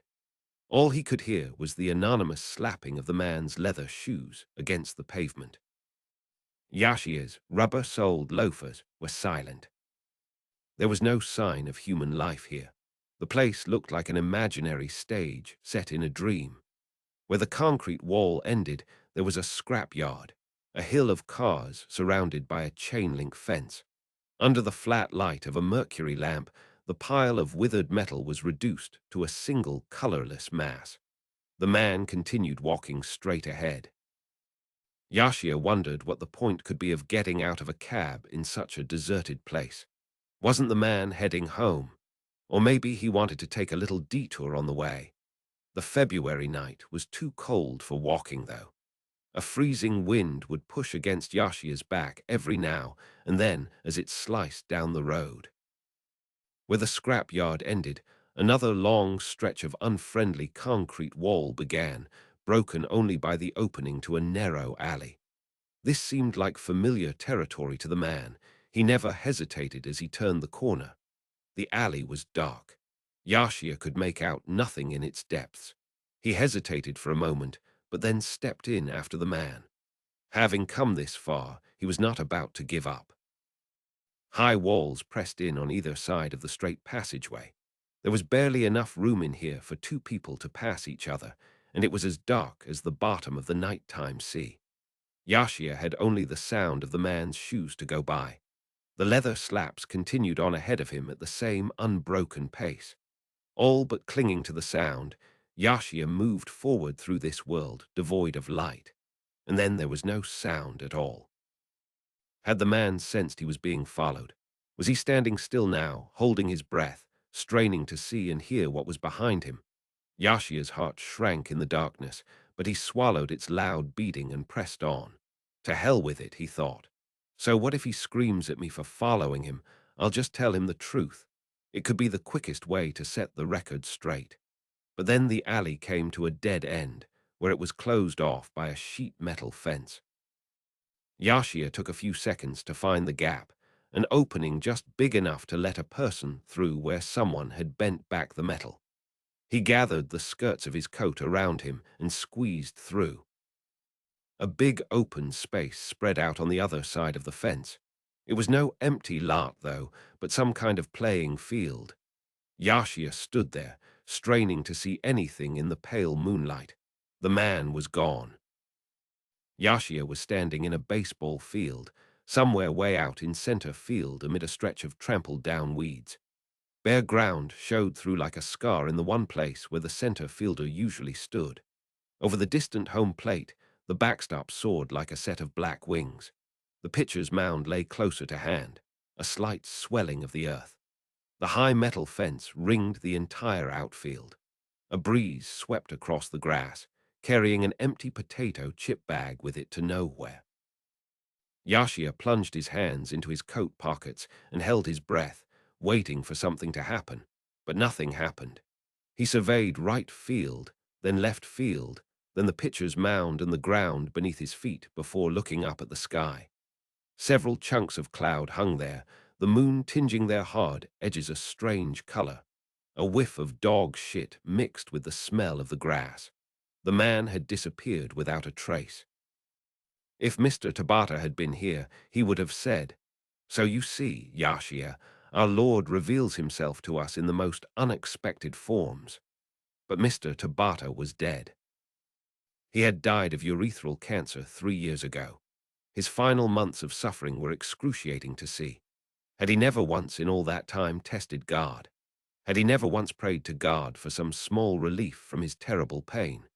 Mr. Tabata had observed his own strict commandments with such rigor and lived in such intimate contact with God that he of all people was qualified to make such prayers, concrete and limited in time though they might be. And besides, thought Yashia, if it was all right for God to test man, why was it wrong for man to test God? Yashia felt a faint throbbing in his temples, but he could not tell if this was the remains of his hangover or something else. With a grimace, he pulled his hands from his pockets and began taking long, slow strides toward home base. Only seconds earlier, the one thing on his mind had been the breathless pursuit of a man who might well be his father, and that had carried him to this ball field in a neighborhood he'd never seen before.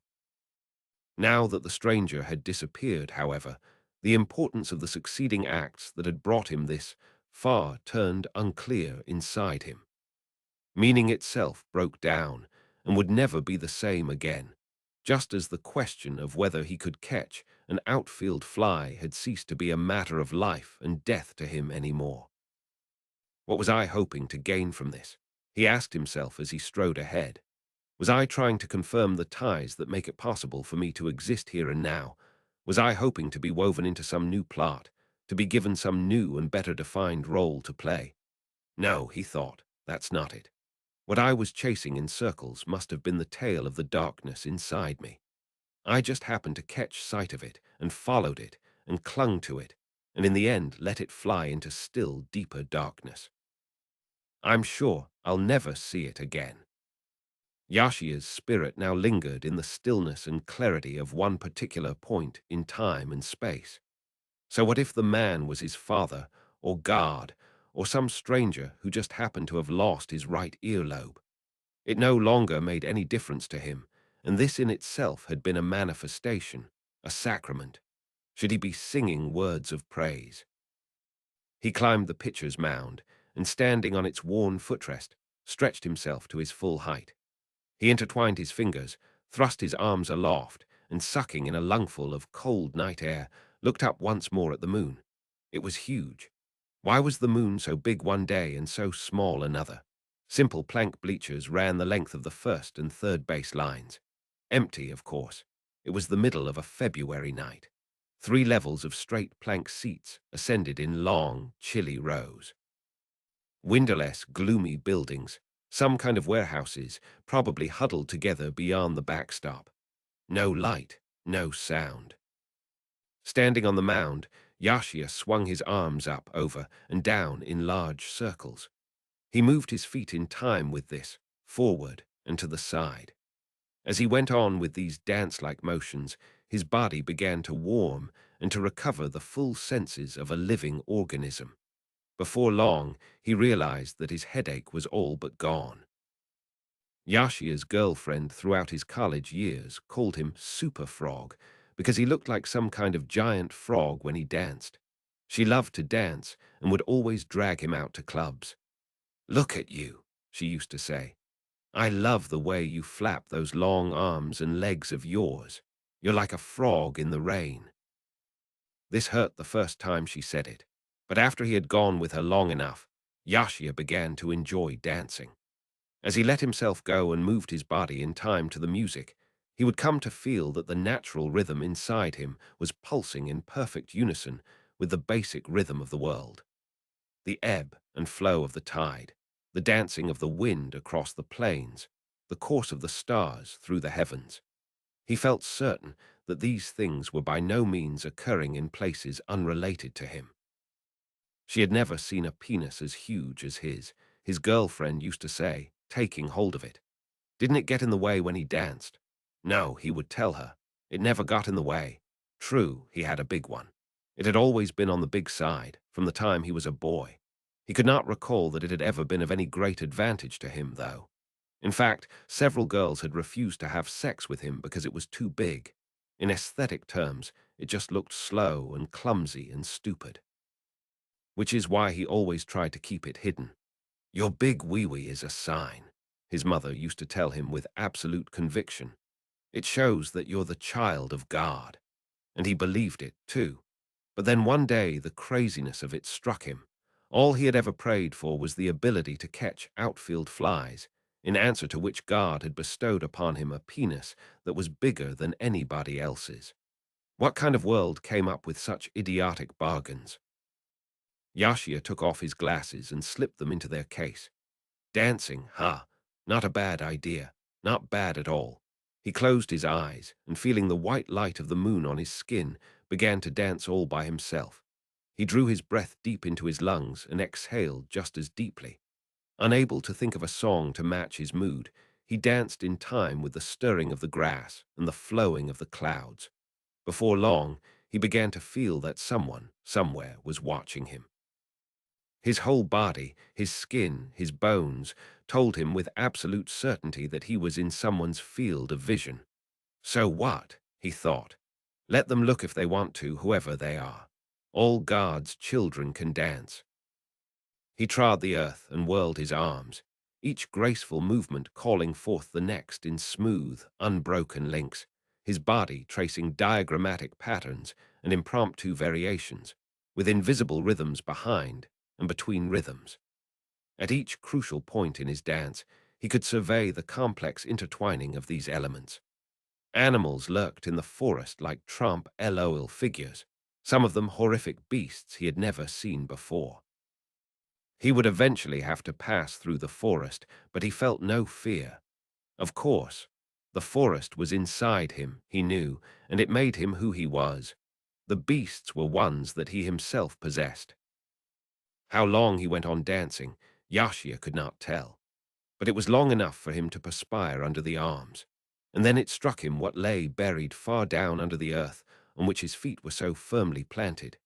The ominous rumbling of the deepest darkness, secret rivers that transported desire, slimy creatures writhing, the lair of earthquakes ready to transform whole cities into mounds of rubble. These, too, were helping to create the rhythm of the earth. He stopped dancing and, catching his breath, stared at the ground beneath his feet as though peering into a bottomless hole.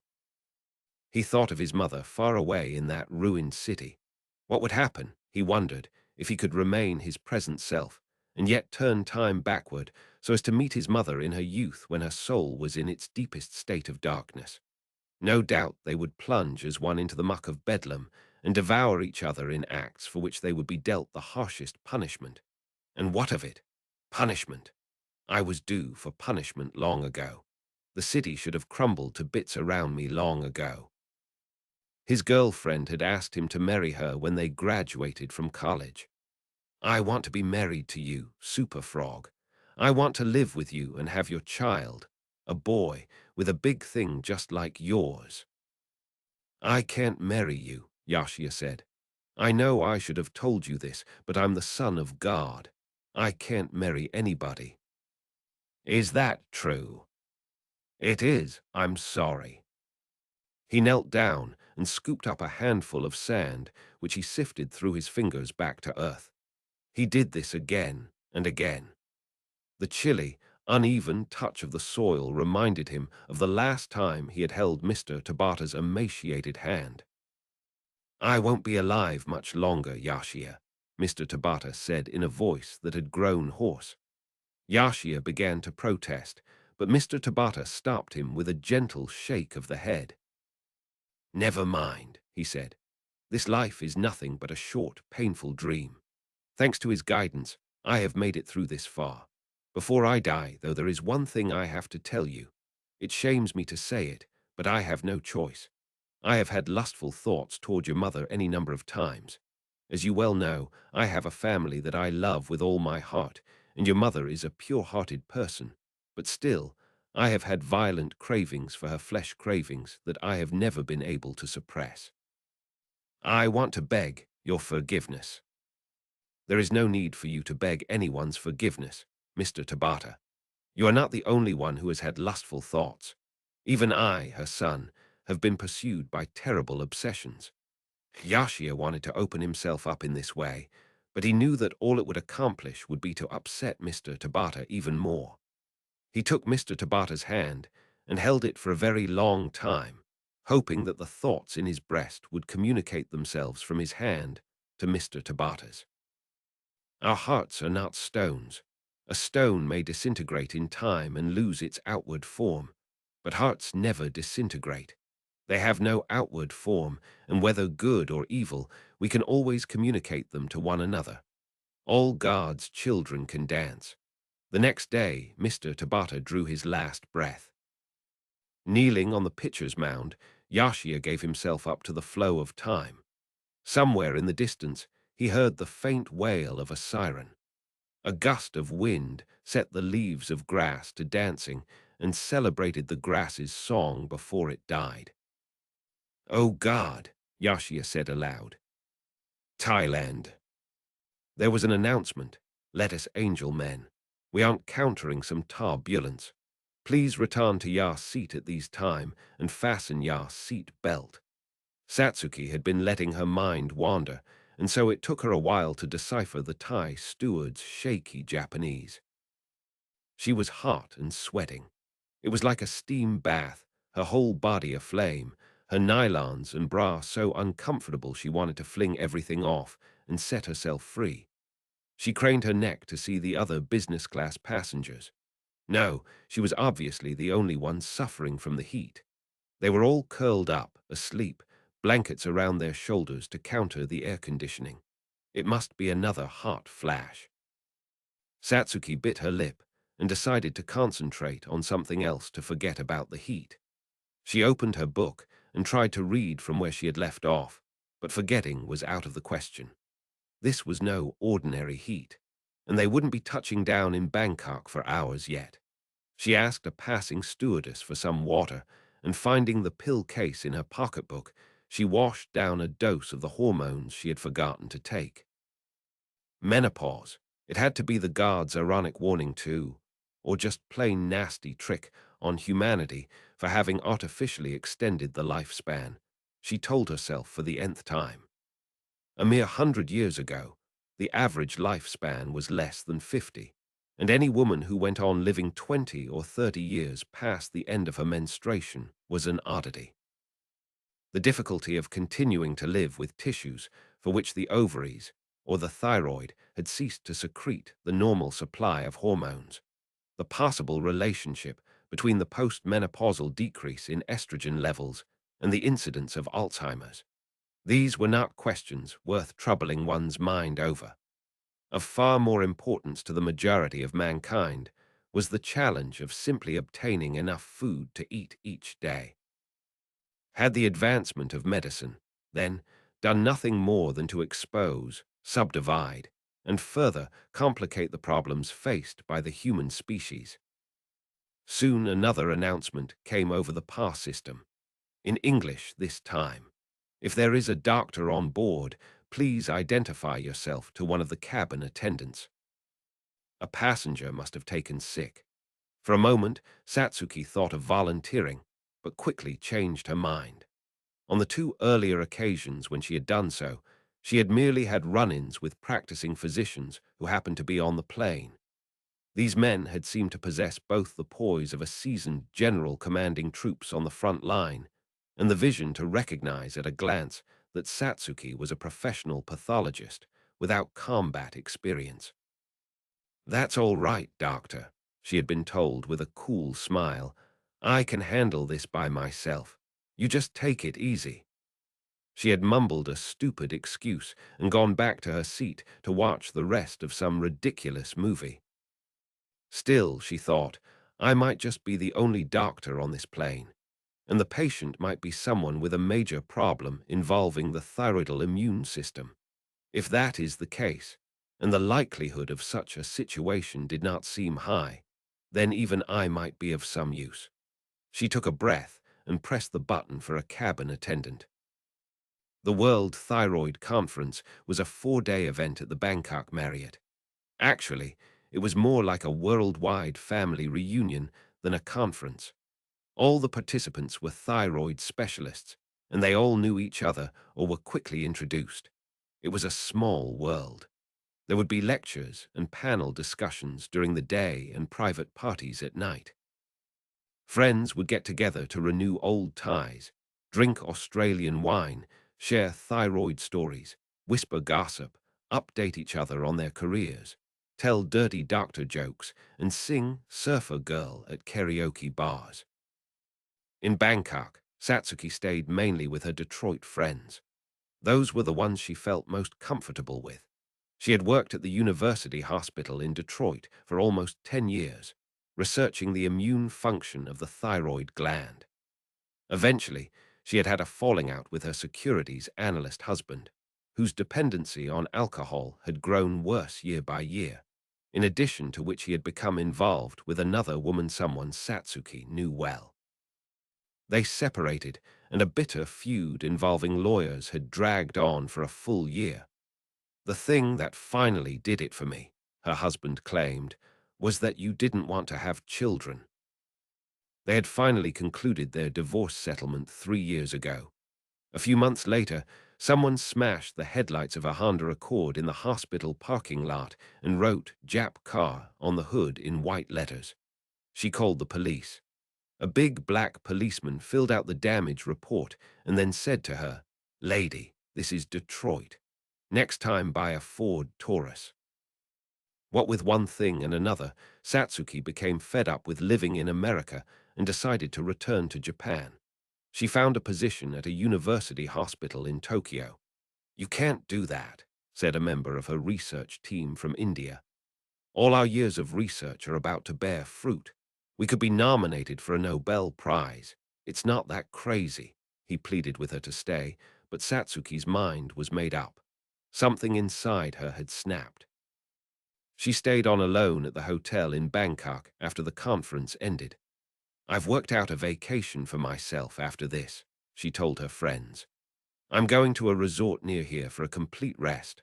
A whole week of nothing but reading, swimming, and drinking nice, cold cocktails by the pool." "That's great," they said. "Everybody needs a breather once in a while. It's good for your thyroid, too." With handshakes and hugs and promises to get together again, Satsuki said goodbye to all her friends. Early the next morning, a limousine pulled up to the hotel entrance as planned. It was an old navy blue Mercedes, as perfect and polished as a jewel and far more beautiful than a new car. It looked like an object from another world, as if it had dropped fully formed from someone's fantasies. A slim Thai man, probably in his early 60s, was to be her driver and guide. He wore a heavily starched white short-sleeved shirt, a black silk necktie, and dark sunglasses. His face was tanned, his neck long and slender. Presenting himself to Satsuki, he did not shake her hand but instead brought his hands together and gave a slight, almost Japanese, bow. "Please call me Nimit. I will have the honor to be your companion for the coming week."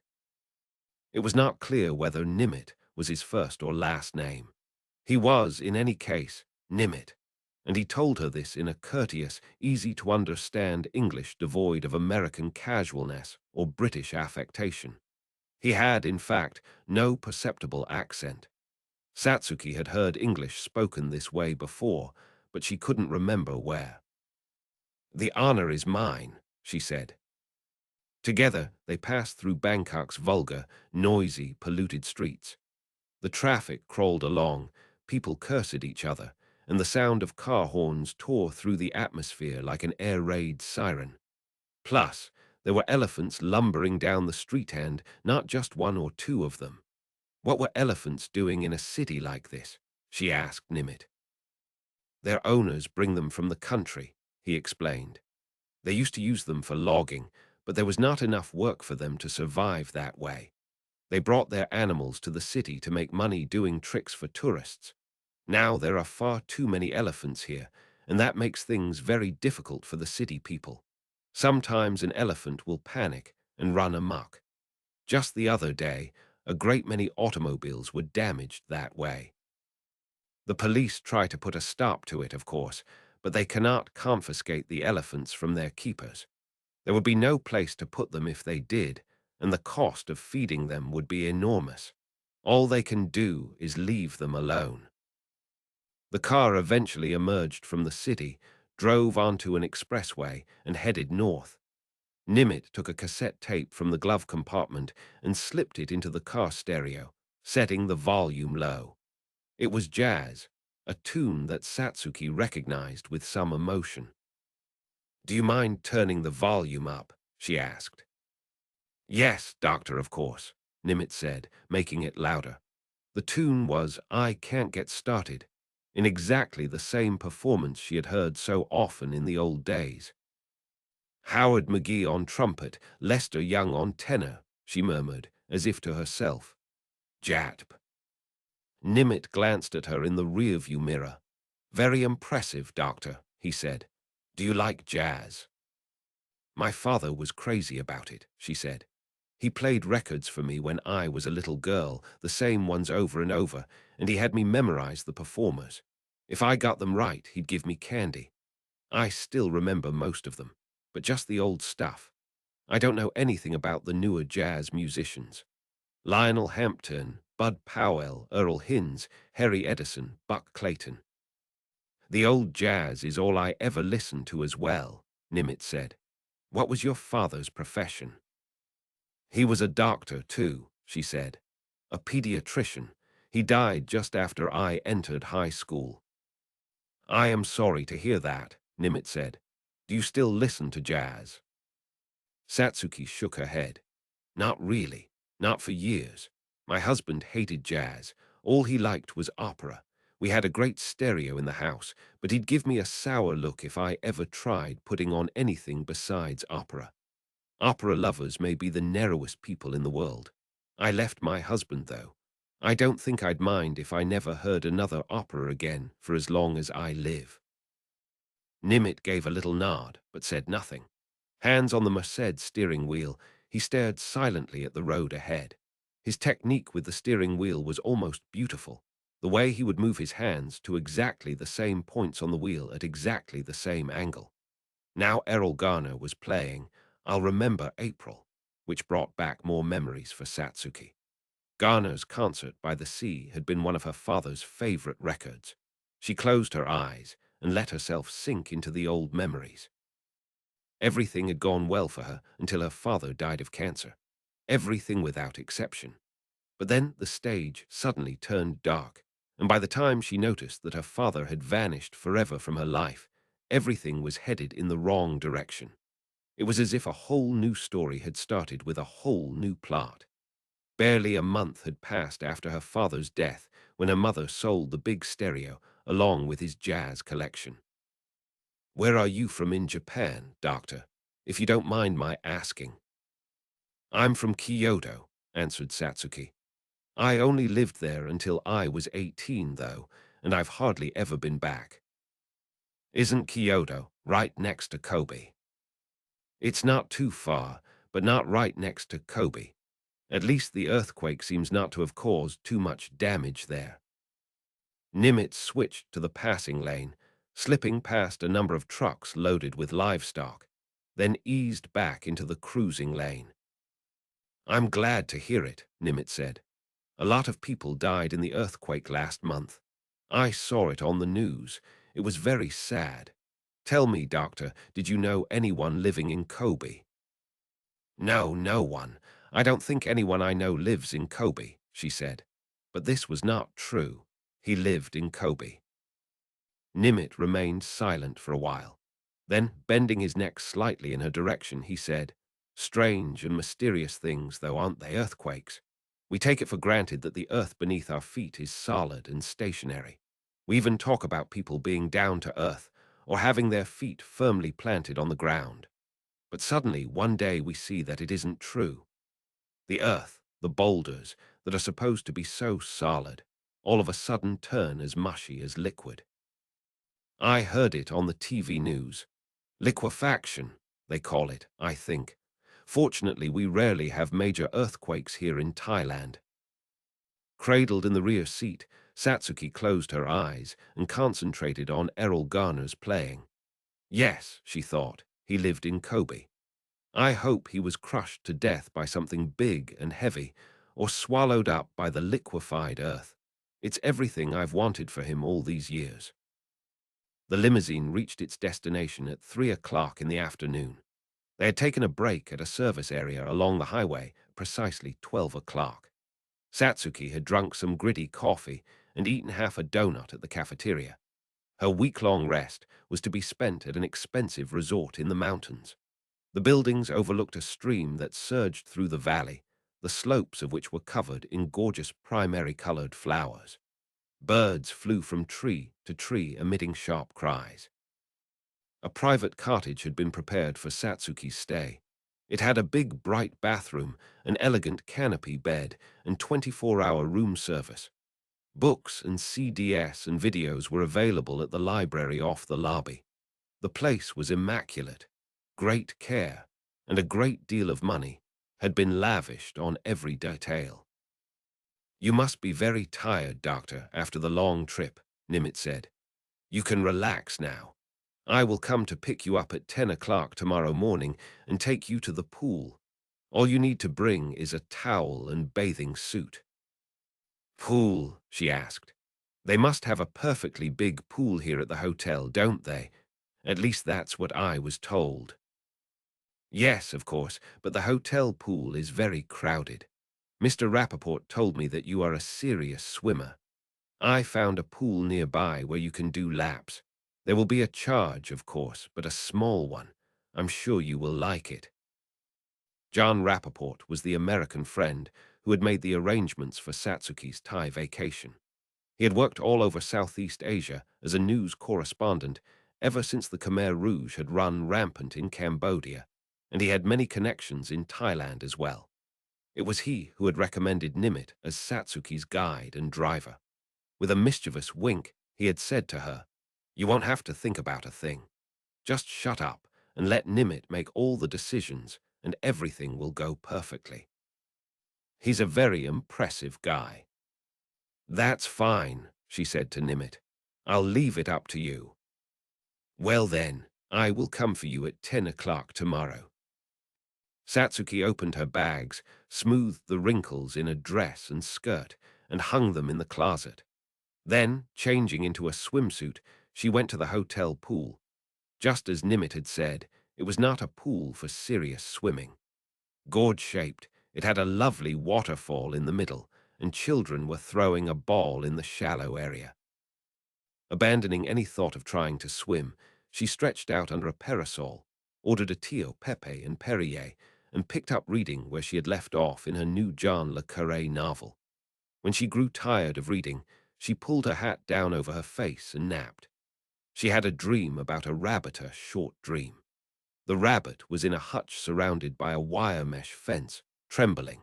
It seemed to be sensing the arrival of some kind of thing in the middle of the night. At first, Satsuki was observing the rabbit from outside its enclosure, but soon she herself had become the rabbit. She could just barely make out the thing in the darkness. Even after she awoke, she had a bad taste in her mouth. He lived in Kobe. She knew his home address and telephone number. She had never once lost track of him. She had tried calling his house just after the earthquake, but the connection never went through. I hope the damn place was flattened, she thought. I hope the whole family is out wandering through the streets, penniless. When I think of what you did to my life, when I think of the children I should have had, it's the least you deserve. The pool that Nimit had found was half an hour's drive from the hotel and involved crossing a mountain. The woods near the top of the mountain were full of grey monkeys. They sat lined up along the road, eyes fixed on the passing cars as if to read the fates of the speeding vehicles. The pool was inside a large, somewhat mysterious compound surrounded by a high wall and entered through an imposing iron gate. Nimit lowered his window and identified himself to the guard, who opened the gate without a word. Down the gravel driveway stood an old stone two-story building, and behind that was the long, narrow pool. Its signs of age were unmistakable, but this was an authentic 3-lane, 25-meter lap pool. The rectangular stretch of water was beautiful, surrounded by lawn and trees, and undisturbed by swimmers. Several old wooden deck chairs were lined up beside the pool. Silence ruled the area, and there was no hint of a human presence. "What do you think, Doctor?" Nimit asked. "Wonderful," Satsuki said. "Is this an athletic club?" "Something like that," he said. "But hardly anyone uses it now. I have arranged for you to swim here alone as much as you like." "Why, thank you so much, Nimit. You are an impressive man." "You do me too great an honor," Nimit said, bowing blank-faced, with old-school courtesy. "The cottage over there is the changing room. It has toilets and showers. Feel free to use all the facilities. I will station myself by the automobile. Please let me know if there is anything you need." Satsuki had always loved swimming, and she went to the gym pool whenever she had a chance. She had learned proper form from a coach. While she swam, she was able to thrust all unpleasant memories from her mind. If she swam long enough, she could reach a point where she felt utterly free, like a bird flying through the sky. Thanks to her years of regular exercise, She had never been confined to bed with an illness or sensed any physical disorder, nor had she gained extra weight. Of course, she was not young anymore. A trim body was no longer an option. In particular, there was almost no way to avoid putting on a little extra flesh at the hips. You could ask for only so much. She wasn't trying to become a fashion model. She probably looked 5 years younger than her actual age, which was pretty damn good. At noon, Nimit served her iced tea and sandwiches on a silver tray by the pool-tiny vegetable and cheese sandwiches cut into perfect little triangles. Satsuki was amazed. "Did you make these?" The question brought a momentary change to Nimit's expressionless face. "Not I, doctor. I do not prepare food. I had someone make this." Satsuki was about to ask who that someone might be when she stopped herself. John Rappaport had told her, "Just shut up and let Nimit make all the decisions, and everything will go perfectly." The sandwiches were quite good. Satsuki rested after lunch. On her Walkman, she listened to a tape of the Benny Goodman sextet that Nimit had lent her, after which she continued with her book. She swam some more in the afternoon, returning to the hotel at 3. Satsuki repeated exactly the same routine for 5 days in a row. She swam to her heart's content, ate vegetable and cheese sandwiches, listened to music, and read. She never stepped out of the hotel except to go to the pool. What she wanted was perfect rest, a chance not to think about anything. She was the only one using the pool. The water was always freezing cold, as if it had been drawn from an underground stream in the hills, and the first dunk always took her breath away. But a few laps would warm her up, and then the water temperature was just right.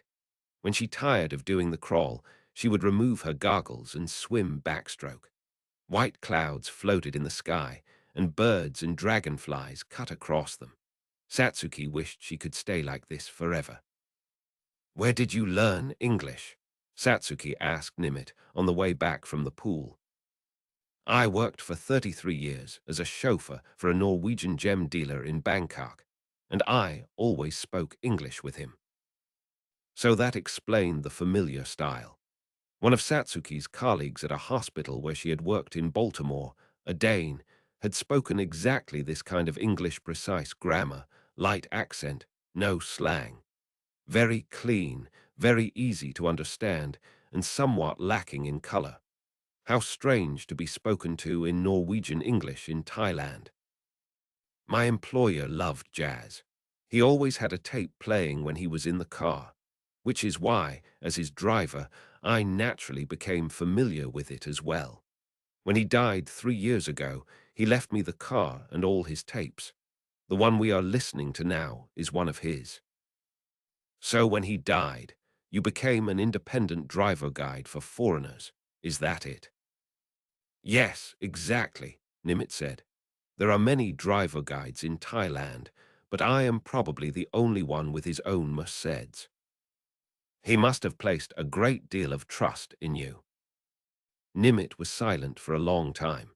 He seemed to be searching for the right words to respond to Satsuki's remark. "You know, doctor, I am a bachelor. I have never once married. I spent 33 years as another man's shadow. I went everywhere he went.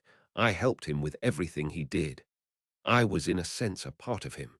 When you live like that for a long time, you gradually lose track of what it is that you yourself really want out of life." He turned up the volume on the car stereo a little, a deep-throated tenor sax solo. "Take this music, for example. I remember exactly what he told me about it. Listen to this, Nimit. Follow Coleman Hawkins' improvised lines very carefully. He is using them to tell us something. Pay very close attention. He is telling us the story of the free spirit that is doing everything it can to escape from within him. That same kind of spirit is inside me and inside you. There, you can hear it, I'm sure. The heart breath, the shiver of the heart." Hearing the same music over and over, I learned to listen closely, to hear the sound of the spirit. But still, I cannot be sure if I really did hear it with my own ears. When you are with a person for a long time and following his orders, In a sense, you become one with him, like husband and wife. Do you see what I am saying, Doctor? I think so, answered Satsuki. It suddenly struck her that Nimit and his Norwegian employer might have been lovers. She had no evidence on which to base such an assumption, merely a flash of intuition. But it might explain what Nimit was trying to say. Still, Doctor, I do not have the slightest regret. If I could live my life over again, I would probably do exactly the same thing. What about you? I don't know, Nimit. I really don't know. Nimit said nothing after that. They crossed the mountain with the grey monkeys and returned to the hotel. On her last day before leaving for Japan, Nimit took Satsuki to a nearby village instead of driving straight back to the hotel. I have a favor to ask of you, he said, meeting her eyes in the rearview mirror. A personal favor. What is it? Could you perhaps spare me an hour of your time? I have a place that I would like to show you. Satsuki had no objection, nor did she ask him where he was taking her. She had decided to place herself entirely in his hands. The woman lived in a small house at the far edge of the village, a poor house in a poor village, with one tiny rice paddy after another crammed in layers up a hillside.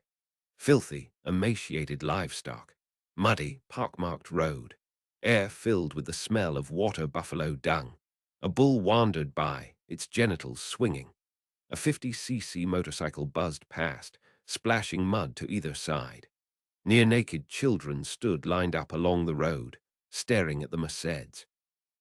Satsuki was shocked to think that such a miserable village could be situated so close to the high-class resort hotel in which she was staying.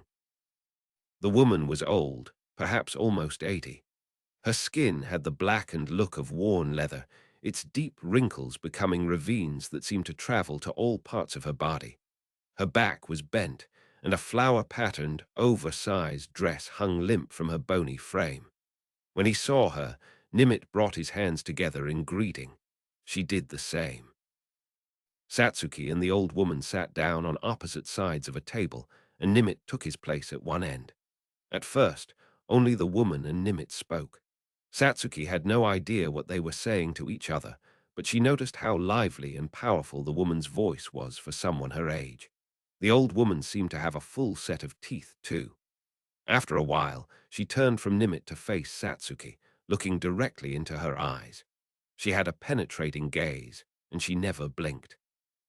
Satsuki began to feel like a small animal that has been trapped in a room with no way to escape. She realized she was sweating all over. Her face burned, and she had trouble breathing.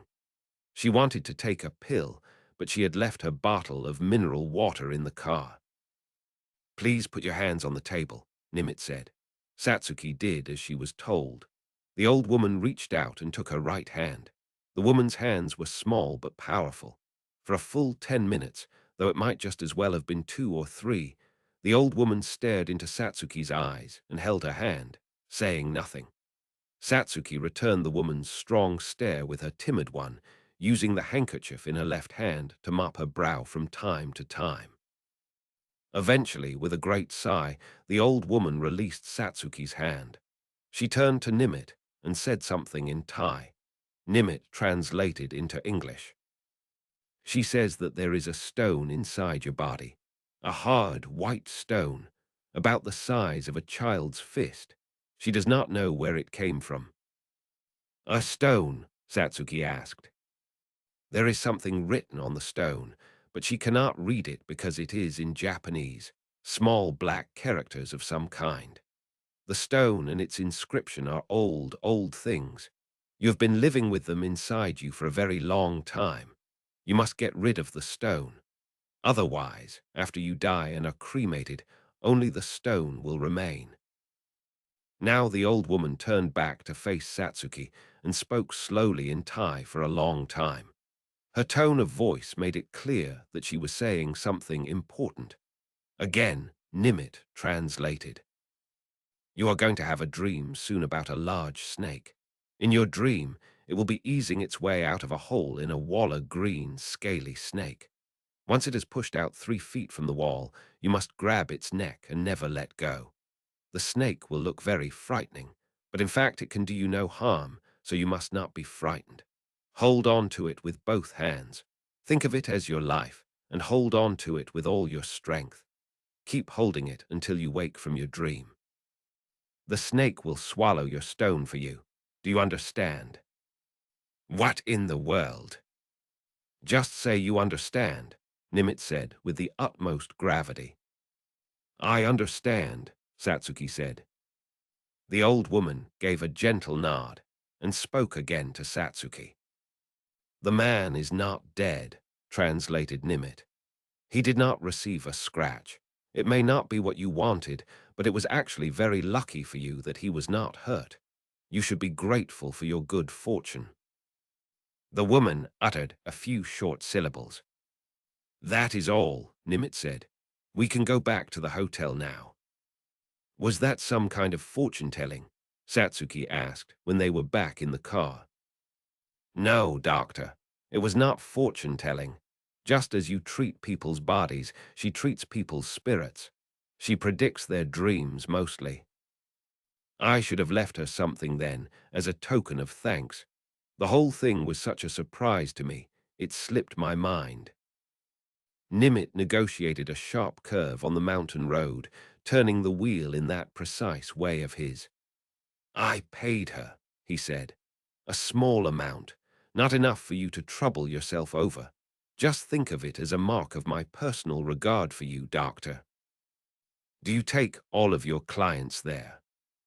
No, doctor, only you. And why is that?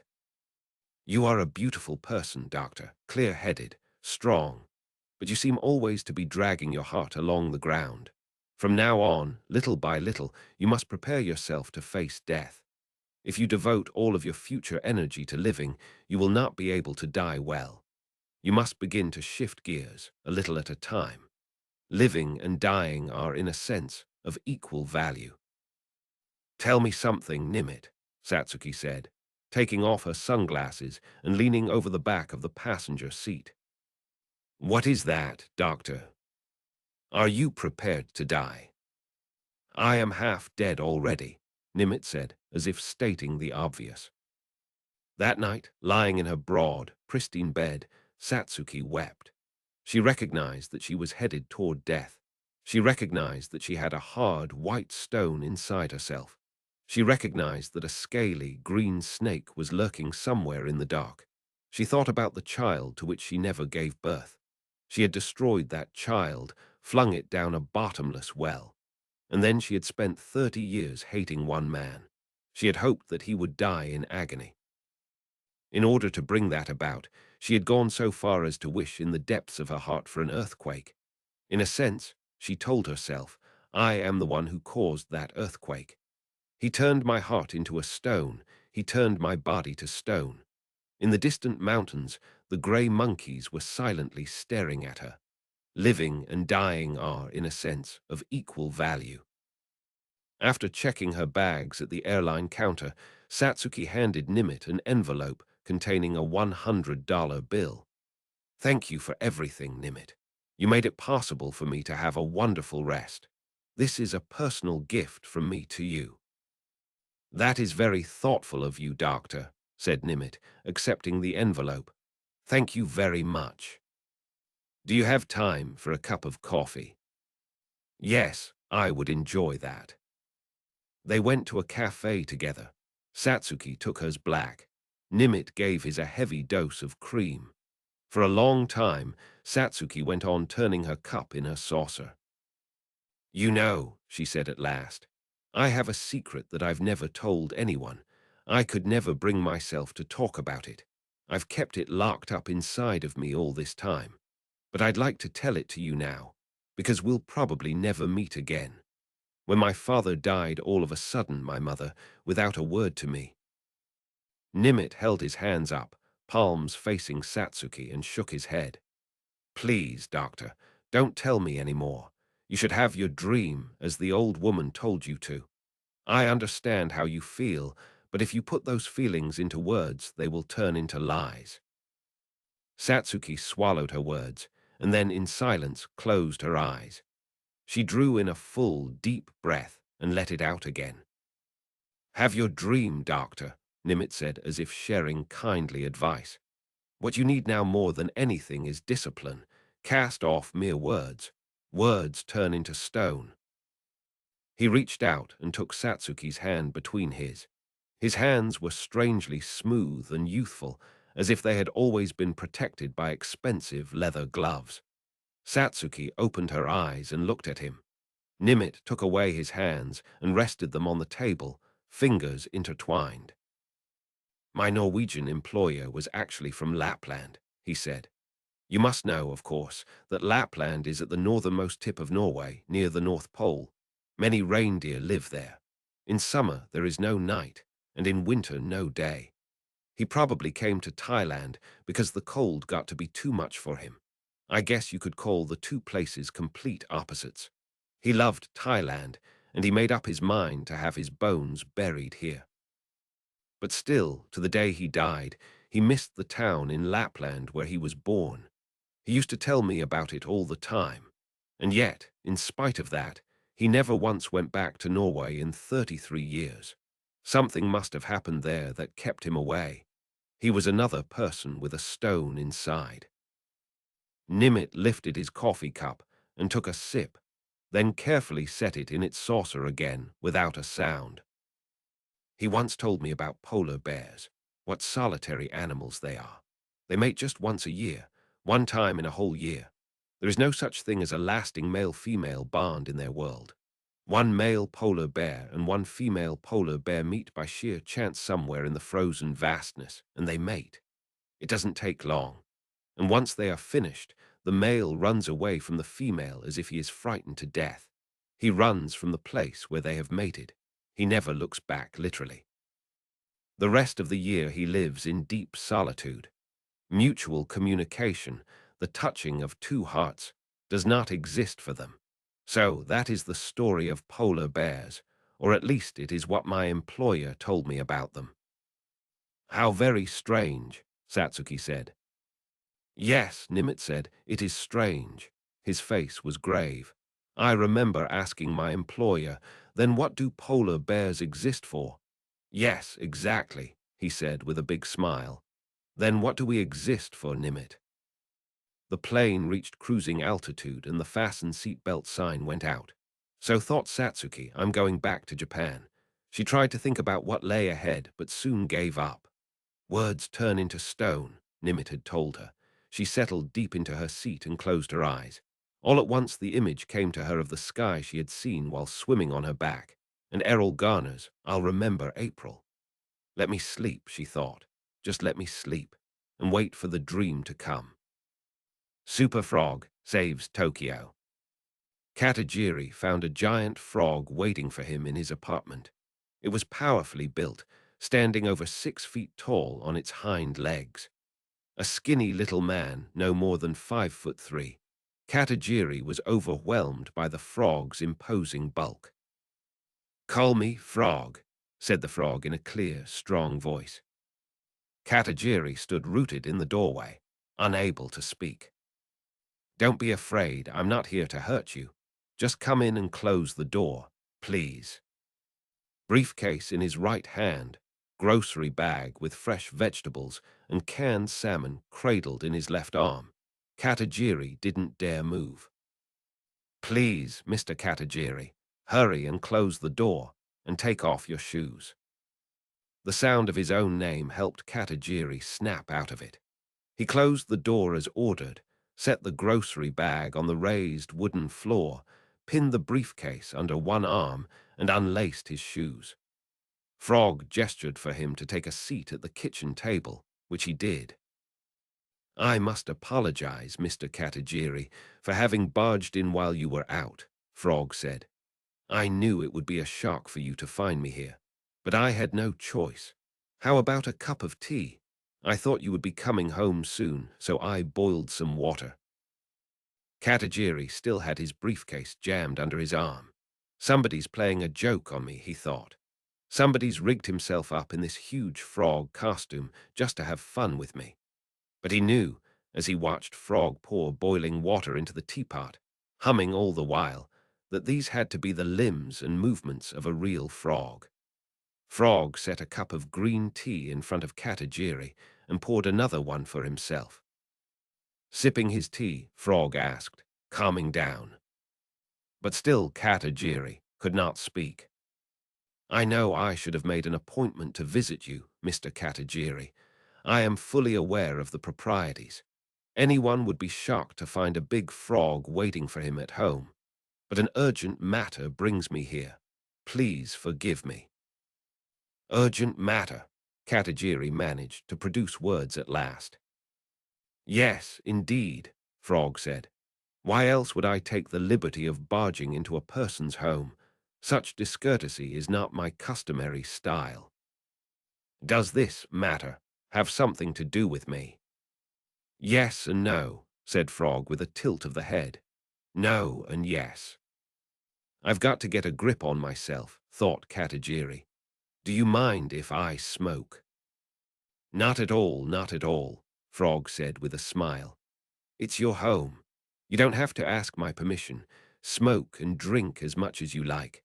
I myself am not a smoker, but I can hardly impose my distaste for tobacco on others in their own homes. Katajiri pulled a pack of cigarettes from his coat pocket and struck a match. He saw his hand trembling as he lit up. Seated opposite him, Frog seemed to be studying his every movement. You don't happen to be connected with some kind of gang by any chance? Katajiri found the courage to ask. Ha ha ha ha ha ha. What a wonderful sense of humor you have, Mr. Katajiri, he said, slapping his webbed hand against his thigh.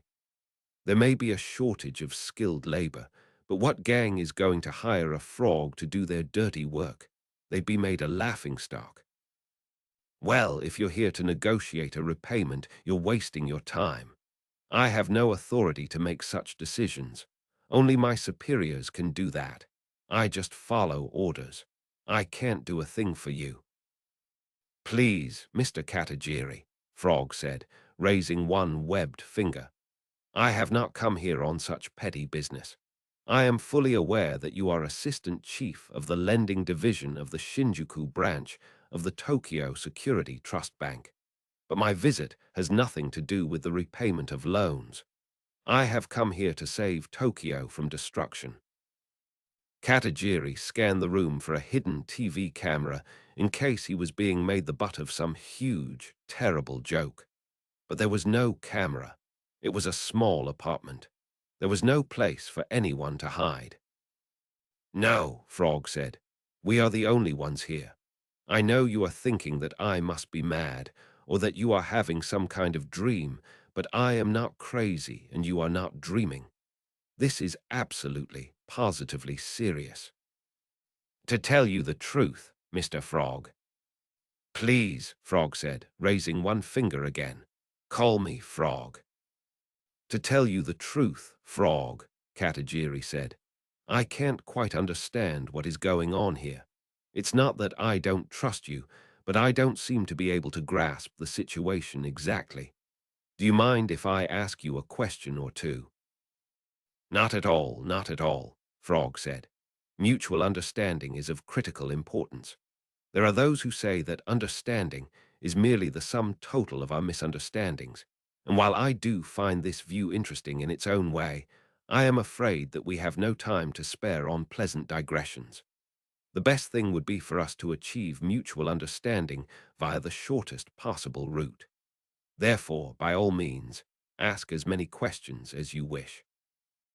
Now, you are a real frog, am I right? Yes, of course, as you can see. A real frog is exactly what I am. A product neither of metaphor nor illusion, nor deconstruction, nor sampling, nor any other such complex process. I am a genuine frog. Shall I croak for you? Frog tilted back his head and flexed the muscles of his huge throat. Ribbit, ri-I-I-bit, ribbit-tribbit-tribbit, ribbit, ribbit, ri-I-I-bit. His gigantic croaks rattled the pictures hanging on the walls. "Fine, I see," Katagiri said, worried about the thin walls of the cheap apartment house in which he lived. "That's great. You are, without question, a real frog. One might also say that I am the sum total of all frogs. Nonetheless, this does nothing to change the fact that I am a frog. Anyone claiming that I am not a frog would be a dirty liar. I would smash such a person to bits." Katagiri nodded. Hoping to calm himself, he picked up his cup and swallowed a mouthful of tea. "You said before that you have come here to save Tokyo from destruction." "That is what I said." "What kind of destruction?" "Earthquake," Frog said, with the utmost gravity. Mouth dropping open, Katagiri looked at Frog, and Frog, saying nothing, looked at Katagiri. They went on staring at each other like this for some time. Next, it was Frog's turn to open his mouth. "A very, very big earthquake. It is set to strike Tokyo at 8:30 a.m. on February 18, 3 days from now. A much bigger earthquake than the one that struck Kobe last month. The number of dead from such a quake would probably exceed 150,000, mostly from accidents involving the commuter system. Derailments, falling vehicles, crashes, the collapse of elevated expressways and rail lines, the crushing of subways, the explosion of tanker trucks. Buildings will be transformed into piles of rubble, their inhabitants crushed to death. Fires everywhere, the road system in a state of collapse, ambulances and fire trucks useless, people just lying there, dying. 150,000 of them, pure hell. People will be made to realize what a fragile condition the intensive collectivity known as city really is. Frog said this with a gentle shake of the head. The epicenter will be close to the Shinjuku ward office. Close to the Shinjuku ward office. To be precise, it will hit directly beneath the Shinjuku branch of the Tokyo Security Trust Bank. A heavy silence followed. "And you," Katagiri said, "are planning to stop this earthquake." "Exactly," Frog said, nodding. "That is exactly what I propose to do. You and I will go underground beneath the Shinjuku branch of the Tokyo Security Trust Bank to do mortal combat with Worm." As a member of the Trust Bank Lending Division, Katagiri had fought his way through many a battle. He had weathered 16 years of daily combat since the day he graduated from the university and joined the bank staff. He was, in a word, a collection officer, a post that carried little popularity. Everyone in his division preferred to make loans, especially at the time of the bubble. They had so much money in those days that almost any likely piece of collateral, be it land or stock, was enough to convince loan officers to give away whatever they were asked for. The bigger the loan, the better their reputations in the company. Some loans, though, never made it back to the bank. They got stuck to the bottom of the pan. It was Katagiri's job to take care of those. And when the bubble burst, the work piled on. First stock prices fell, and then land values, and collateral lost all significance. "Get out there," his boss commanded him, "and squeeze whatever you can out of them." The Kabukicho neighborhood of Shinjuku was a labyrinth of violence. Old-time gangsters, Korean mobsters, Chinese mafia, guns and drugs, money flowing beneath the surface from one murky den to another, people vanishing every now and then like a puff of smoke. Plunging into Kabukicho to collect a bad debt, Katagiri had been surrounded more than once by mobsters threatening to kill him, but he had never been frightened. What good would it have done them to kill one man running around for the bank? They could stab him if they wanted to. They could beat him up. He was perfect for the job. No wife, no kids, both parents dead, brother and sister he had put through college married off. So what if they killed him? It wouldn't change anything for anybody, least of all for Katagiri himself. It was not Katagiri, but the thugs surrounding him who got nervous when they saw him so calm and cool. He soon earned a kind of reputation in their world as a tough guy. Now, though, the tough Katajiri was at a total loss. What the hell was this frog talking about? Worm. Who is Worm? He asked with some hesitation. Worm lives underground. He is a gigantic worm. When he gets angry, he causes earthquakes, Frog said. And right now he is very, very angry. What is he angry about? Katajiri asked. I have no idea, Frog said. Nobody knows what Worm is thinking inside that murky head of his. Few have ever seen him. He is usually asleep. That's what he really likes to do, take long, long naps. He goes on sleeping for years, decades in the warmth and darkness underground. His eyes, as you might imagine, have atrophied. His brain has turned to jelly as he sleeps. If you ask me, I'd guess he probably isn't thinking anything at all, just lying there and feeling every little rumble and reverberation that comes his way, absorbing them into his body and storing them up. And then, through some kind of chemical process, he replaces most of them with rage. Why this happens, I have no idea. I could never explain it. Frog fell silent, watching Katajiri and waiting until his words had sunk in. Then he went on. Please don't misunderstand me, though. I feel no personal animosity toward Worm. I don't see him as the embodiment of evil. Not that I would want to be his friend, either. I just think that, as far as the world is concerned, it is in a sense all right for a being like him to exist. The world is like a great big overcoat, and it needs pockets of various shapes and sizes. But right at the moment, Worm has reached the point where he is too dangerous to ignore. With all the different kinds of hatred he has absorbed and stored inside himself over the years, his heart and body have swollen to gargantuan proportions, bigger than ever before. And to make matters worse, last month's Kobe earthquake shook him out of the deep sleep he was enjoying. He experienced a revelation inspired by his profound rage. It was time now for him, too, to cause a massive earthquake, and he'd do it here in Tokyo. I know what I'm talking about, Mr. Katajiri. I have received reliable information on the timing and scale of the earthquake from some of my best bug friends. Frog snapped his mouth shut and closed his round eyes in apparent fatigue.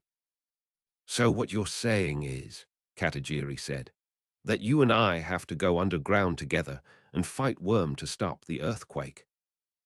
Exactly. Katajiri reached for his cup of tea, picked it up, and put it back. I still don't get it, he said. Why did you choose me to go with you? Frog looked straight into Katajiri's eyes and said, I have always had the profoundest respect for you, Mr. Katajiri. For 16 long years, you have silently accepted the most dangerous, least glamorous assignments, the jobs that others have avoided, and you have carried them off beautifully. I know full well how difficult this has been for you, and I believe that neither your superiors nor your colleagues properly appreciate your accomplishments. They are blind, the whole lot of them. But you, unappreciated and unpromoted, have never once complained. Nor is it simply a matter of your work. After your parents died, you raised your teenage brother and sister single-handedly, put them through college, and even arranged for them to marry, all at great sacrifice of your time and income, and at the expense of your own marriage prospects. In spite of this, your brother and sister have never once expressed gratitude for your efforts on their behalf. Far from it, they have shown you no respect and acted with the most callous disregard for your loving kindness. In my opinion, their behavior is unconscionable. I almost wish I could beat them to a pulp on your behalf. But you, meanwhile, show no trace of anger. To be quite honest, Mr. Katajiri, you are nothing much to look at, and you are far from eloquent, so you tend to be looked down upon by those around you. I, however, can see what a sensible and courageous man you are. In all of Tokyo, with its teeming millions, there is no one else I could trust as much as you to fight by my side. Tell me, Mr. Frog, Katajiri said. Please, Frog said, raising one finger again. Call me Frog. Tell me, Frog, Katajiri said. How do you know so much about me? Well, Mr. Katajiri, I have not been frogging all these years for nothing. I keep my eye on the important things in life. But still, Frog, Katajiri said, I'm not particularly strong, and I don't know anything about what's happening underground. I don't have the kind of muscle it will take to fight Worm in the darkness. I'm sure you can find somebody a lot stronger than me. A man who does karate, say, or a self-defense force commando. Frog rolled his large eyes. To tell you the truth, Mr. Katajiri, he said, I'm the one who will do all the fighting, but I can't do it alone. This is the key thing. I need your courage and your passion for justice. I need you to stand behind me and say, way to go, Frog. You're doing great. I know you can win. You're fighting the good fight. Frog opened his arms wide, then slapped his webbed hands down on his knees again. In all honesty, Mr. Katajiri, the thought of fighting Worm in the dark frightens me too. For many years I lived as a pacifist, loving art, living with nature. Fighting is not something I like to do. I do it because I have to. And this particular fight will be a fierce one, that is certain. I may not return from it alive. I may lose a limb or two in the process. But I cannot. I will not run away. As Nietzsche said, the highest wisdom is to have no fear. What I want from you, Mr. Katajiri, is for you to share your simple courage with me, to support me with your whole heart as a true friend. Do you understand what I am trying to tell you? None of this made any sense to Katajiri, but still he felt that unreal as it sounded. He could believe whatever Frog said to him. Something about Frog, the look on his face, the way he spoke had a simple honesty to it that appealed directly to the heart. After years of work in the toughest division of the Security Trust Bank, Katajiri possessed the ability to sense such things. It was all but second nature to him. I know this must be difficult for you, Mr. Katajiri. A huge frog comes barging into your place and asks you to believe all these outlandish things. Your reaction is perfectly natural, and so I intend to provide you with proof that I exist. Tell me, Mr. Katajiri, you have been having a great deal of trouble recovering a loan the bank made to Big Bear Trading, have you not? That's true, Katajiri said. Well, they have a number of extortionists working behind the scenes, and those individuals are mixed up with the mobsters. They're scheming to make the company go bankrupt and get out of its debts. Your bank's loan officer shoved a pile of cash at them without a decent background check. And as usual, the one who's left to clean up after him is you, Mr. Katajiri. But you're having a hard time sinking your teeth into these fellows. They're no pushovers. And there may be a powerful politician backing them up. They're into you for 700 million yen. That is the situation you are dealing with. Am I right? You certainly are. Frog stretched his arms out wide, his big green webs opening like pale wings. Don't worry, Mr. Katajiri. Leave everything to me. By tomorrow morning, old Frog will have your problems solved. Relax and have a good night's sleep.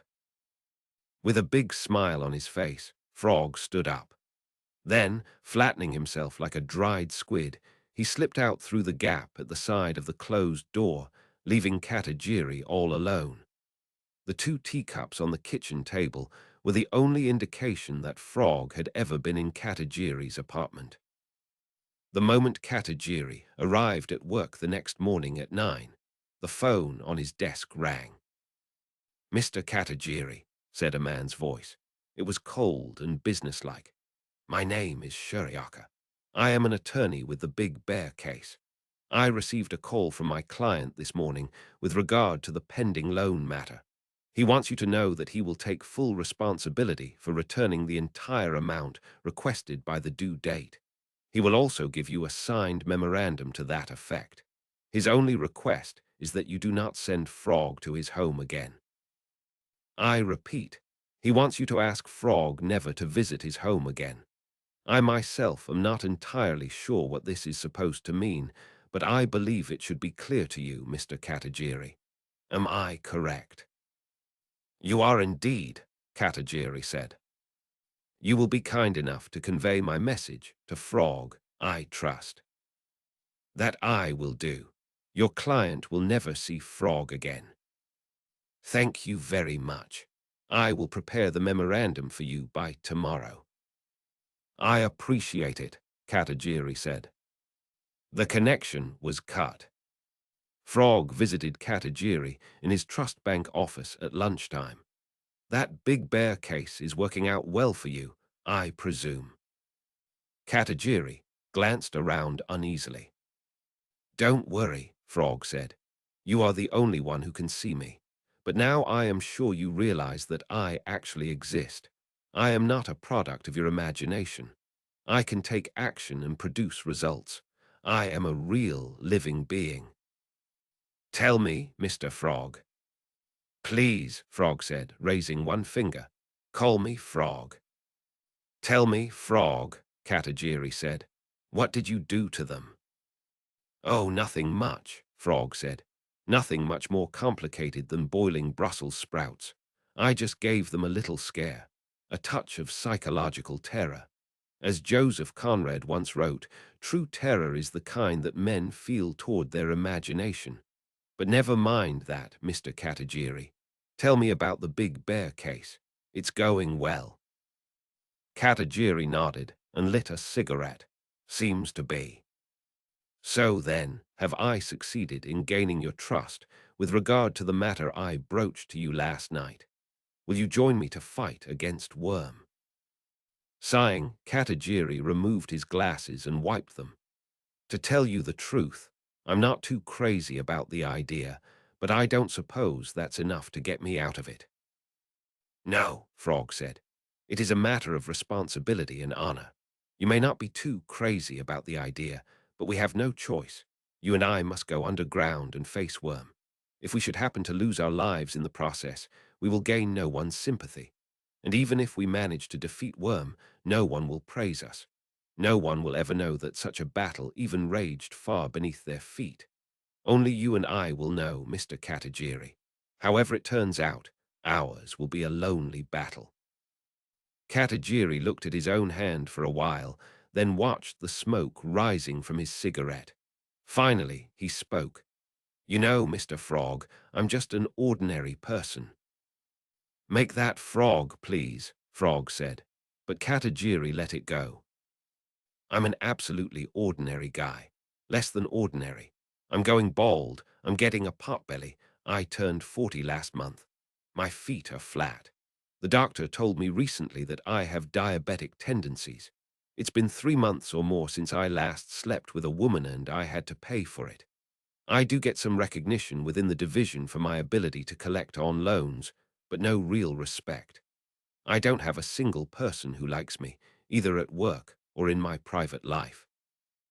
I don't know how to talk to people, and I'm bad with strangers, so I never make friends.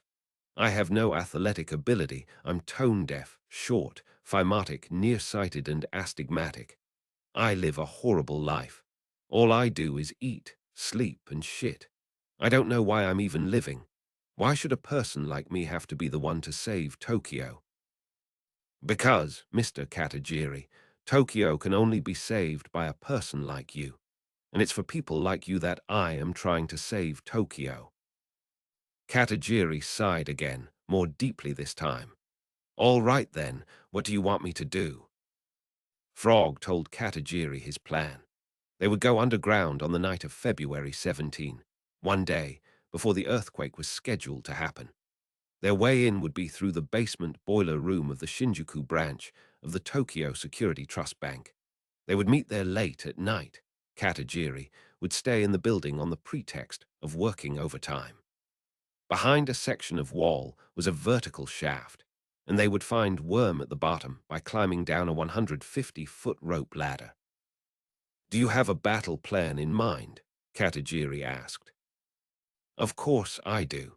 We would have no hope of defeating an enemy like Worm without a battle plan. He is a slimy creature. You can't tell his mouth from his anus, and he's as big as a commuter train. What is your battle plan? After a thoughtful pause, Frog answered, What is it they say silence is golden? You mean I shouldn't ask? That's one way of putting it. What if I get scared at the last minute and run away? What would you do then, Mr. Frog? A frog. Frog, what would you do then? Frog thought about this a while and answered, I would fight on alone. My chances of beating him by myself are perhaps just slightly better than Anna Karenina's chances of beating that speeding locomotive.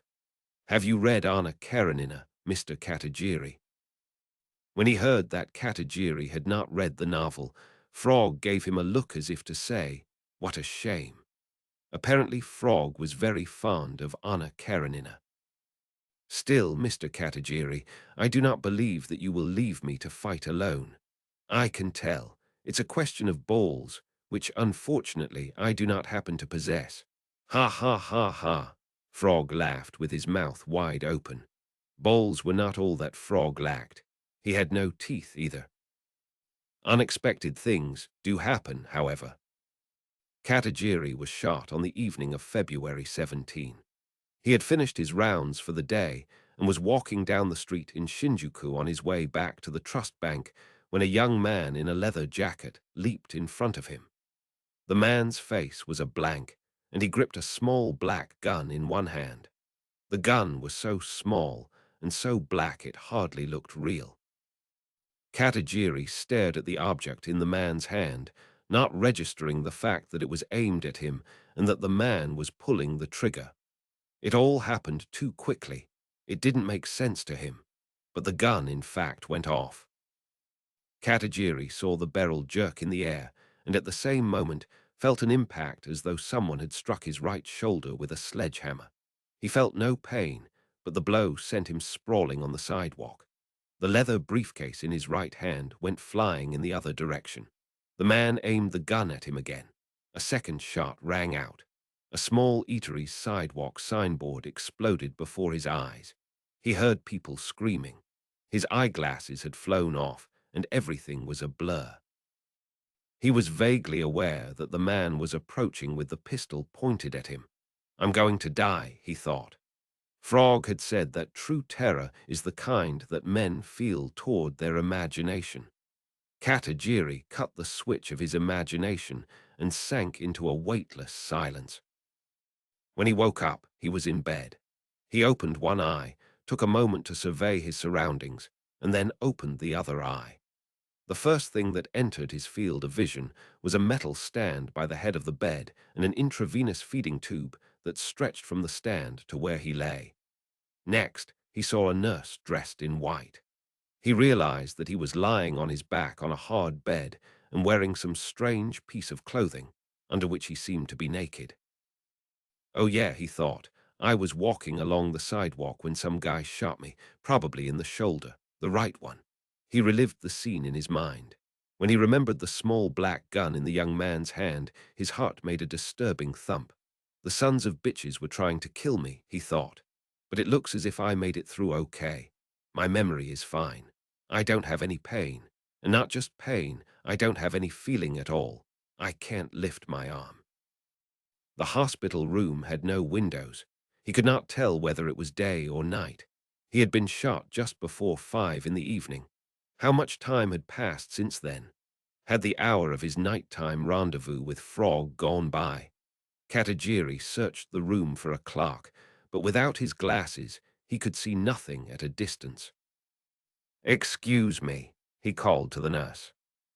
Oh, good, you're finally awake, the nurse said. What time is it? She looked at her watch. 9:15 p.m. Don't be silly, it's morning. 9:15 a.m., Katagiri groaned, barely managing to lift his head from the pillow. The ragged noise that emerged from his throat sounded like someone else's voice. 9:15 a.m. on February 18. Right, the nurse said, lifting her arm once more to check the date on her digital watch. Today is February 18, 1995. Wasn't there a big earthquake in Tokyo this morning? In Tokyo. In Tokyo. The nurse shook her head. Not as far as I know. He breathed a sigh of relief. Whatever had happened, the earthquake at least had been averted. How's my wound doing? Your wound, she asked. What wound? Where I was shot. Shot? Yeah, near the entrance to the trust bank. Some young guy shot me. In the right shoulder, I think. The nurse flashed a nervous smile in his direction. I'm sorry, Mr. Katagiri, but you haven't been shot. I haven't, are you sure? As sure as I am that there was no earthquake this morning. Katagiri was stunned. Then what the hell am I doing in a hospital? Somebody found you lying in the street, unconscious. In the Kabukicho neighborhood of Shinjuku, you didn't have any external wounds.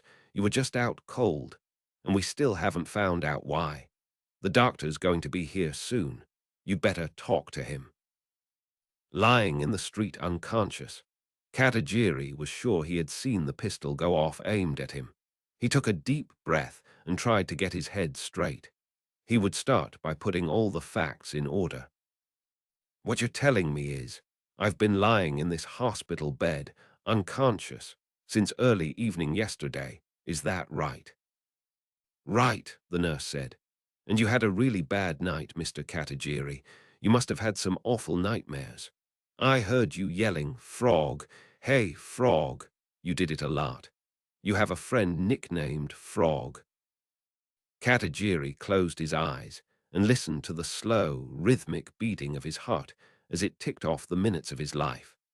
How much of what he remembered had actually happened, and how much was hallucination? Did Frog really exist, and had Frog fought with Worm to put a stop to the earthquake? Or had that just been part of a long dream? Katagiri had no idea what was true anymore. Frog came to his hospital room that night. Katagiri awoke to find him in the dim light, sitting on a steel folding chair, his back against the wall. Frog's big, bulging green eyelids were closed in a straight slit.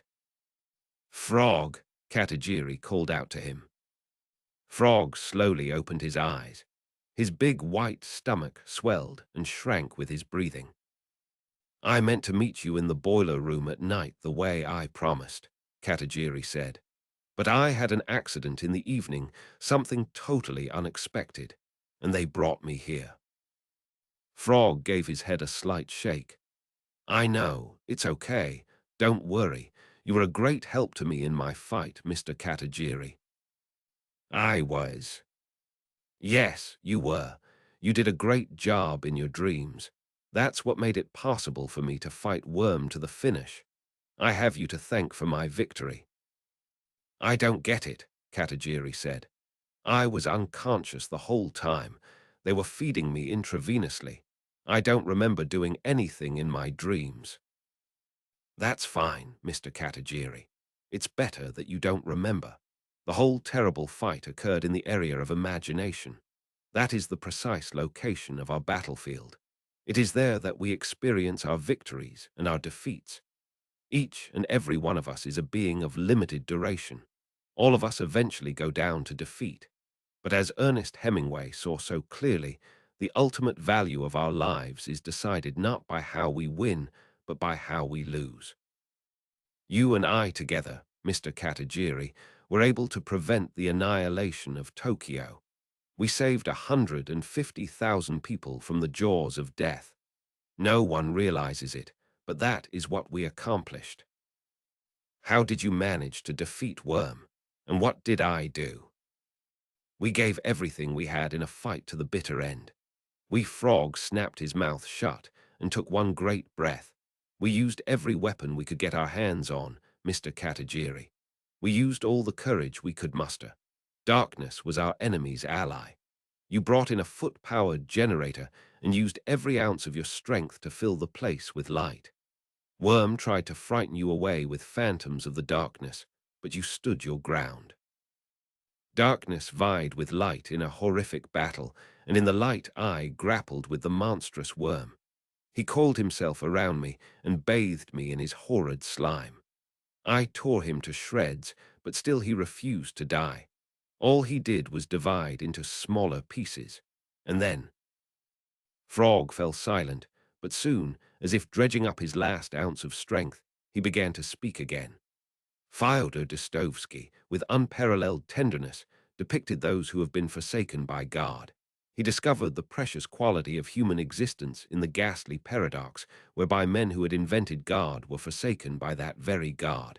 Fighting with Worm in the darkness, I found myself thinking of Dostoevsky's White Nights. Frog's words seemed to founder.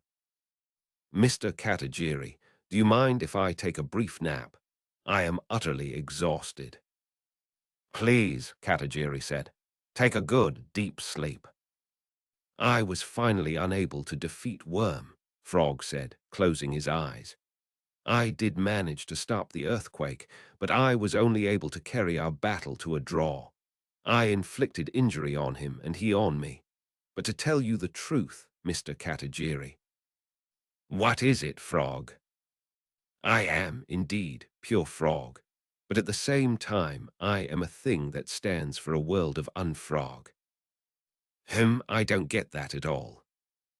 Neither do I, Frog said, his eyes still closed. It's just a feeling I have. What you see with your eyes is not necessarily real. My enemy is, among other things, the me inside me. Inside me is the unme. My brain is growing muddy. The locomotive is coming. But I really want you to understand what I'm saying, Mr. Katagiri. You're tired, Frog. Go to sleep. You'll get better. I am slowly, slowly returning to the mud, Mr. Katagiri. And yet, Frog lost his grasp on words and slipped into a coma. His arms hung down almost to the floor, and his big wide mouth drooped open. Straining to focus his eyes, Katagiri was able to make out deep cuts covering Frog's entire body. Discolored streaks ran through his skin, and there was a sunken spot on his head where the flesh had been torn away. Katagiri stared long and hard at Frog, who sat there now wrapped in the thick cloak of sleep. As soon as I get out of this hospital, he thought, I'll buy Anna Karenina and White Nights and read them both. Then I'll have a nice long literary discussion about them with Frog. Before long, Frog began to twitch all over. Katagiri assumed at first that these were just normal involuntary movements in sleep, but he soon realized his mistake. There was something unnatural about the way Frog's body went on jerking, like a big doll being shaken by someone from behind. Katagiri held his breath and watched. He wanted to run over to Frog, but his own body remained paralyzed. After a while, a big lump formed over Frog's right eye. The same kind of huge, ugly boil broke out on Frog's shoulder and side, and then over his whole body. Katagiri could not imagine what was happening to Frog. He stared at the spectacle, barely breathing. Then, all of a sudden, one of the boils burst with a loud pop. The skin flew off, and a sticky liquid oozed out, sending a horrible smell across the room. The rest of the boils started popping, one after another, 20 or 30 in all, flinging skin and fluid onto the walls. The sickening, unbearable smell filled the hospital room. Big black holes were left on Frog's body where the boils had burst, and wriggling, maggot-like worms of all shapes and sizes came crawling out. Puffy white maggots. After them emerged some kind of small centipede-like creatures, whose hundreds of legs made a creepy rustling sound. An endless stream of these things came crawling out of the holes. Frog's body, or the thing that must once have been Frog's body, was totally covered with these creatures of the night. His two big eyeballs fell from their sockets onto the floor, where they were devoured by black bugs with strong jaws. Crowds of slimy worms raced each other up the walls to the ceiling, where they covered the fluorescent lights and burrowed into the smoke alarm. The floor, too, was covered with worms and bugs. They climbed up the lamp and blocked the light, and of course, they crept onto Katagiri's bed. Hundreds of them came burrowing under the covers. They crawled up his legs, under his bedgown, between his thighs. The smallest worms and maggots crawled inside his anus and ears and nostrils. Centipedes pried his mouth open and crawled inside one after another. Filled with an intense despair, Katagiri screamed. Someone snapped a switch, and light filled the room. "Mr. Katagiri," called the nurse. Katagiri opened his eyes to the light. His body was soaked in sweat. The bugs were gone. All they had left behind in him was a horrible, slimy sensation. Another bad dream, eh? Poor dear. With quick, efficient movements, the nurse readied an injection and stabbed the needle into his arm. He took a long, deep breath and let it out. His heart was expanding and contracting violently. What were you dreaming about? Katagiri was having trouble differentiating dream from reality. What you see with your eyes is not necessarily real, he told himself aloud. That's so true, said the nurse with a smile, especially where dreams are concerned. Frog, he murmured. Did something happen to Frog? She asked. He saved Tokyo from being destroyed by an earthquake, all by himself.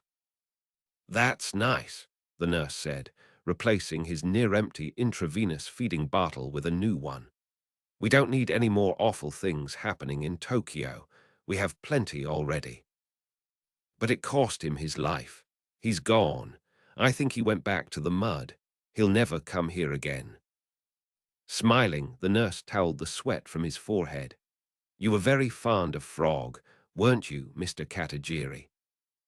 Locomotive, Katagiri mumbled, more than anybody. Then he closed his eyes and sank into a restful, dreamless sleep. Honey pie. 1. So Masakichi got his paws full of honeyway more honey than he could eat by himself, and he put it in a bucket, and duown the mountain he went, all the way to the town to sell his honey. Masakichi was the all-time #1 honey bear. Do bears have buckets? Sala asked. Masakichi just happened to have one, Junpei explained. He found it lying in the road, and he figured it would come in handy sometime. And it did. It really did. So Masakichi the bear went to town and found a spot for himself in the square. He put up a sign, delicious honey, all natural, 1 cup yen 200. Can bears write? No, of course not, Junpei said. There was a nice old man with a pencil sitting next to him, and he asked him to write it. Can bears count money? Absolutely. Masakichi lived with people when he was just a cub, and they taught him how to talk and count money and stuff. Anyway, he was a very talented bear. Oh, so he was a little different from ordinary bears. Well, yes, just a little. Masakichi was a kind of special bear, and so the other bears who weren't so special tended to shun him. Shun him? Yeah, they'd go like, hey, what's with this guy acting so special, and keep away from him, especially Tonkichi, the tough guy. He really hated Masakichi. Poor Masakichi. Yeah, really. Meanwhile, Masakichi looked just like a bear, and so the people would say, okay, he knows how to count, and he can talk and all, but when you get right down to it, he's still a bear. So Masakichi didn't really belong to either world, the bear world or the people world. Poor Masakichi. Didn't he have any friends? Not one. Bears don't go to school, you know, so there's no place for them to make friends. I have friends, Sala said, in preschool. Of course you do, Junpei said. Do you have friends, Jun? Uncle Junpei was too long for her, so Sala just called him Jun. Your daddy is my absolute bestest friend from a long, long time ago, and so's your mommy. It's good to have friends. It is good, Junpei said. You're right about that. Junpei often made up stories for Sala when she went to bed, and whenever she didn't understand something, she would ask him to explain. Junpei gave a lot of thought to his answers. Sala's questions were always sharp and interesting, and while he was thinking about them, he could also come up with new twists to the story. Syoko brought a glass of warm milk. Junpei is telling me the story of Masakichi the bear, Sala said. He's the all-time #1 honey bear, but he doesn't have any friends. Oh, really? Is he a big bear? Syoko asked. Sala gave Junpei an uneasy look. Is Masakichi big? Not so big, he said. In fact, he's kind of on the small side. For a bear, he's just about your size, Sala, and he's a very sweet-tempered little guy. When he listens to music, he doesn't listen to rock or punk or that kind of stuff. He likes to listen to Schubert all by himself. Syoko hummed a little trout. He listens to music, Sala asked. Does he have a CD player or something? He found a boom box lying on the ground one day. He picked it up and brought it home. How come all this stuff just happens to be lying around in the mountains? Sala asked, with a note of suspicion. Well, it's a very, very steep mountain, and the hikers get all faint and dizzy, and they throw away tons of stuff they don't need. Right there by the road, like, oh man, this pack is so heavy, I feel like I'm gonna die. I don't need this bucket anymore. I don't need this boom box anymore. Like that. So Masakichi finds everything he needs lying in the road.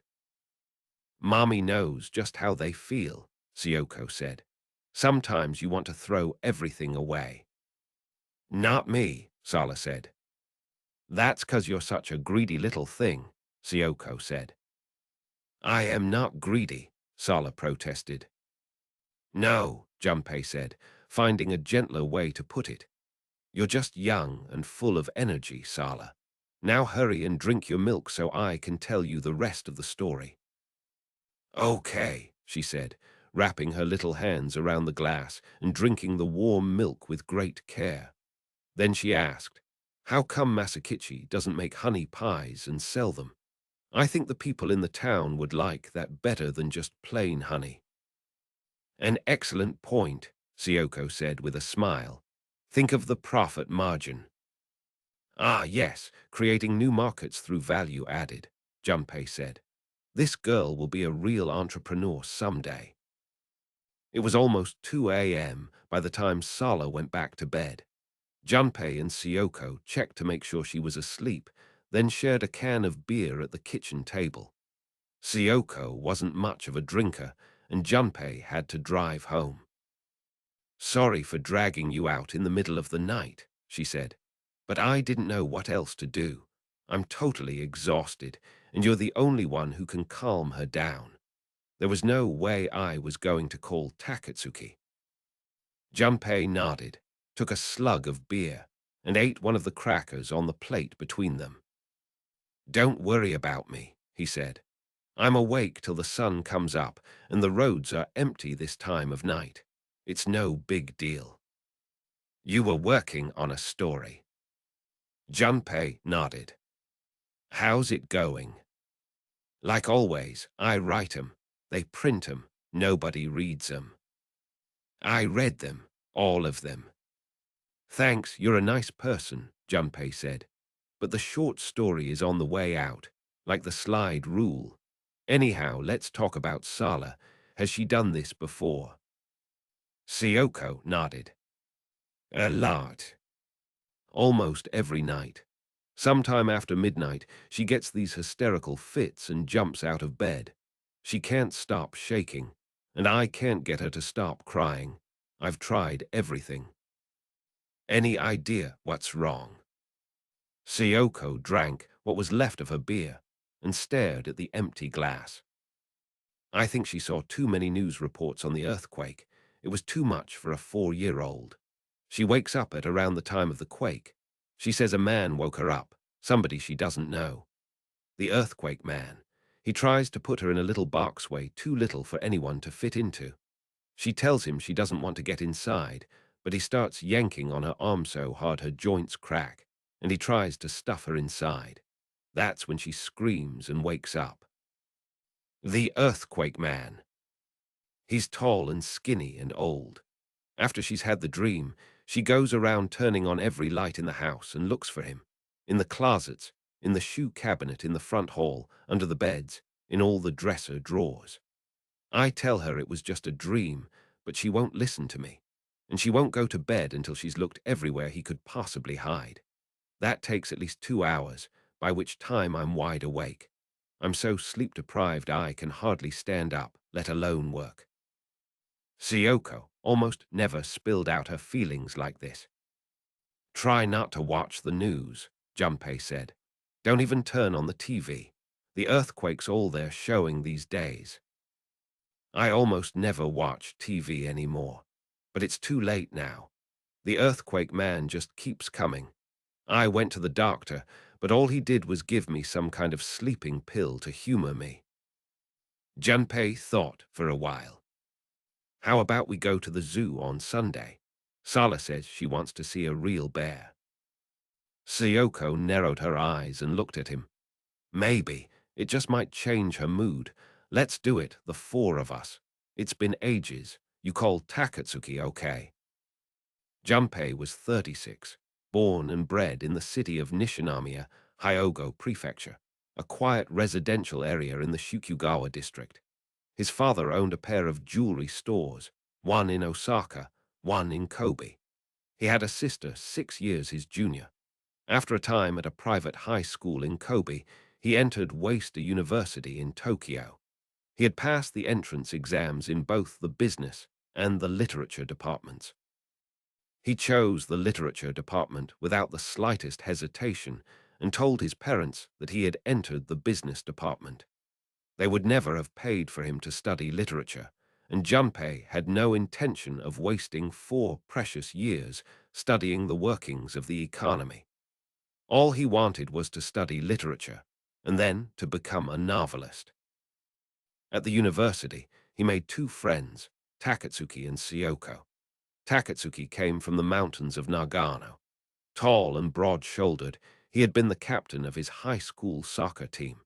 It had taken him 2 years of studying to pass the entrance exam, so he was a year older than Junpei. Practical and decisive, he had the kind of looks that made people take to him right away, and he naturally assumed a leadership role in any group. But he had trouble reading books. He had entered the literature department because its exam was the only one he could pass. "What the hell?" he said in his positive way. "I'm going to be a newspaper reporter, so I'll let them teach me how to write." Junpei did not understand why Takatsuki had any interest in befriending him. Junpei was the kind of person who liked to sit alone in his room reading books or listening to music, and he was terrible at sports. Awkward with strangers, he rarely made friends. Still, for whatever reason, Takatsuki seemed to have decided the first time he saw Junpei in class that he was going to make him a friend. He tapped Junpei on the shoulder and said, "Hey, let's get something to eat." And by the end of the day, they had opened their hearts to each other. Takatsuki had Junpei with him when he adopted the same approach with Siyoko.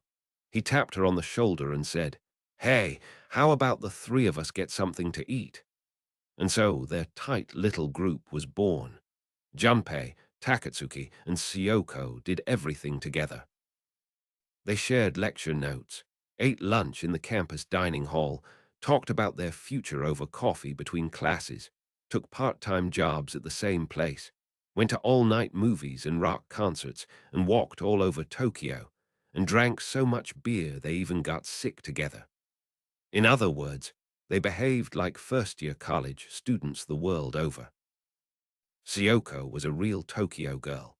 She came from the old part of town where the merchant class had lived for centuries, and her father ran a shop selling the exquisite little accessories that went with traditional Japanese dress.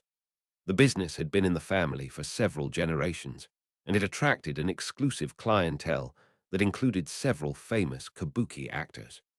Siyoko had 2 elder brothers.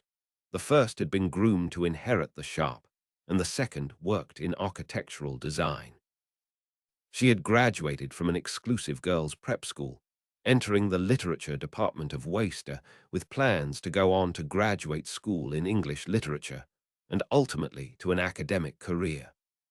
She read a lot, and she and Junpei were constantly exchanging novels and having intense conversations about them. Syoko had beautiful hair and intelligent eyes. She spoke quietly and with simple honesty, but deep down she had great strength. Her expressive mouth bore eloquent testimony to that. She was always casually dressed, without makeup, but she had a unique sense of humor, and her face would crinkle up mischievously whenever she made some funny remark. Junpei found that look of hers beautiful, and he knew that this was the girl he had been searching for. He had never fallen in love until he met Syoko. He had attended a boys' high school and had had almost no opportunity to meet girls. But Junpei could never bring himself to express his feelings to Syoko. He knew that there would be no going back once the words left his mouth, and that she might take herself off somewhere far beyond his reach. At the very least, the perfectly balanced, comfortable relationship of Junpei, Takatsuki, and Syoko would undergo a shift. So he told himself to leave things as they were for now and watch and wait. In the end, Takatsuki was the first to make a move. "I hate to throw this at you all of a sudden," he told Junpei, "but I'm in love with Syoko. I hope you don't mind." This was midway through September. Takatsuki explained that he and Syoko had become involved, almost by accident, while Junpei was home in Kansai for the summer vacation. Junpei fixed his gaze on Takatsuki. It took him a few moments to understand what had happened, but when he did, it sank into him like a lead weight. He no longer had any choice in the matter. "No," he said, "I don't mind." "I am so glad to hear that," Takatsuki said with a huge grin. "You were the only one I was worried about. I mean, the three of us had such a great thing going, it was kind of like I beat you out. But anyway, Junpei, this had to happen sometime. You have to understand that. If not now, it was bound to happen sooner or later. The main thing is that I want the three of us to go on being friends. Okay."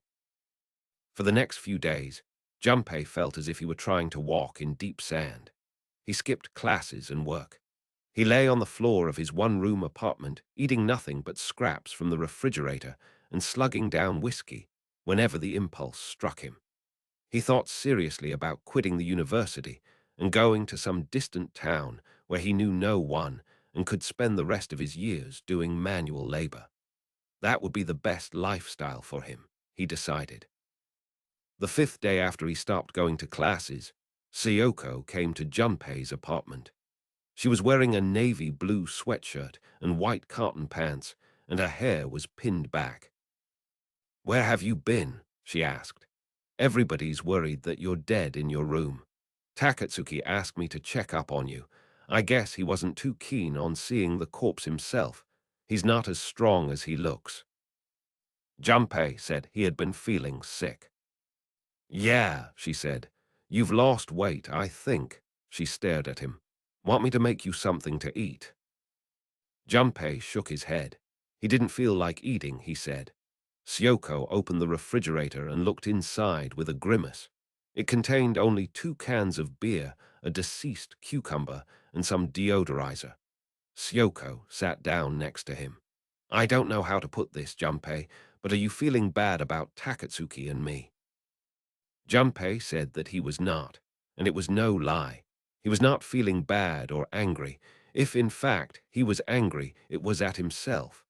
For Takatsuki and Syoko to become lovers was the most natural thing in the world. Takatsuki had all the qualifications. He himself had none. It was that simple. "Go halves on a beer?" Syoko asked. "Sure." She took a can of beer from the refrigerator and divided the contents between 2 glasses, handing one to Junpei. Then they drank in silence, separately. "It's kind of embarrassing to put this into words," she said, "but I want to stay friends with you, Junpei. Not just for now, but even after we get older. A lot older. I love Takatsuki, but I need you too in a different way." Does that make me selfish? Junpei was not sure how to answer that, but he shook his head. Sayoko said, to understand something and to put that something into a form you can see with your own eyes are two completely different things. If you could manage to do both equally well, though, living would be a lot simpler. Junpei stared at her in profile. He had no idea what she was trying to say. Why does my brain always have to work so slowly? He wondered. He looked up, and for a long time his half-focused eyes traced the shape of a stain on the ceiling. What would have happened if he had confessed his love to Sayoko before Takatsuki? To this Junpei could find no answer.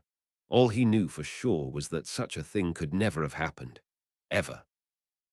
He heard the sound of tears falling on the tatami, an oddly magnified sound. For a moment he wondered if he was crying without being aware of it. But then he realized that Sayoko was the one who was crying. She had hung her head between her knees, and now, though she made no sound, her shoulders were trembling. Almost unconsciously, he reached out and put a hand on her shoulder. Then he drew her gently toward him. She did not resist. He wrapped his arms around her and pressed his lips to hers. She closed her eyes and let her lips come open. Junpei caught the scent of tears and drew breath from her mouth. He felt the softness of her breasts against him. Inside his head, he felt some kind of huge switching of places. He even heard the sound it made, like the creaking of every joint in the world. But that was all. As if regaining consciousness, Sayoko moved her face back and down, pushing Junpei away. No, she said quietly, shaking her head. We can't do this. It's wrong. Junpei apologized. Sayoko said nothing. They remained that way in silence for a long time. The sound of a radio came in through the open window, riding on a breeze. It was a popular song. Junpei felt sure he would remember it till the day he died. In fact, though, try as he might after that, he was never able to bring back the title or the melody. You don't have to apologize, Sayoko said. It's not your fault.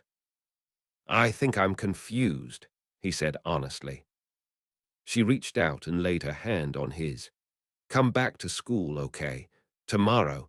I've never had a friend like you before. You give me so much. I hope you realize that. So much, but not enough, he said. That's not true, she said, with a resigned lowering of her head. That is so not true. Junpei went to his classes the next day, and the tight-knit threesome of Junpei, Takatsuki, and Sayoko continued through graduation. Junpei's short-lived desire to disappeared itself with almost magical ease. When he held her in his arms that day in his apartment and pressed his lips to hers, something inside him settled down where it belonged. At least, he no longer felt confused. The decision had been made, even if he had not been the one to make it. Sayoko would sometimes introduce Junpei to old high school classmates of hers, and they would double date. He saw a lot of one of the girls, and it was with her that he had sex for the first time, just before his 20th birthday. But his heart was always somewhere else. He was respectful, kind, and tender to her, but never really passionate or devoted. The only times Junpei became passionate and devoted were when he was alone, writing stories. His girlfriend eventually went elsewhere in search of true warmth. This pattern repeated itself any number of times. When he graduated, Junpei's parents discovered he had been majoring in literature, not business, and things turned ugly. His father wanted him to come back to Kansai and take over the family firm, but Junpei had no intention of doing that. He wanted to stay in Tokyo and keep writing fiction. There was no room for compromise on either side, and a violent argument ensued. Words were spoken that should not have been.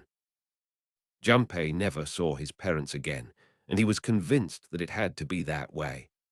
Unlike his sister, who always managed to compromise and get along with their parents, Junpei had done nothing but clash with them from the time he was a child.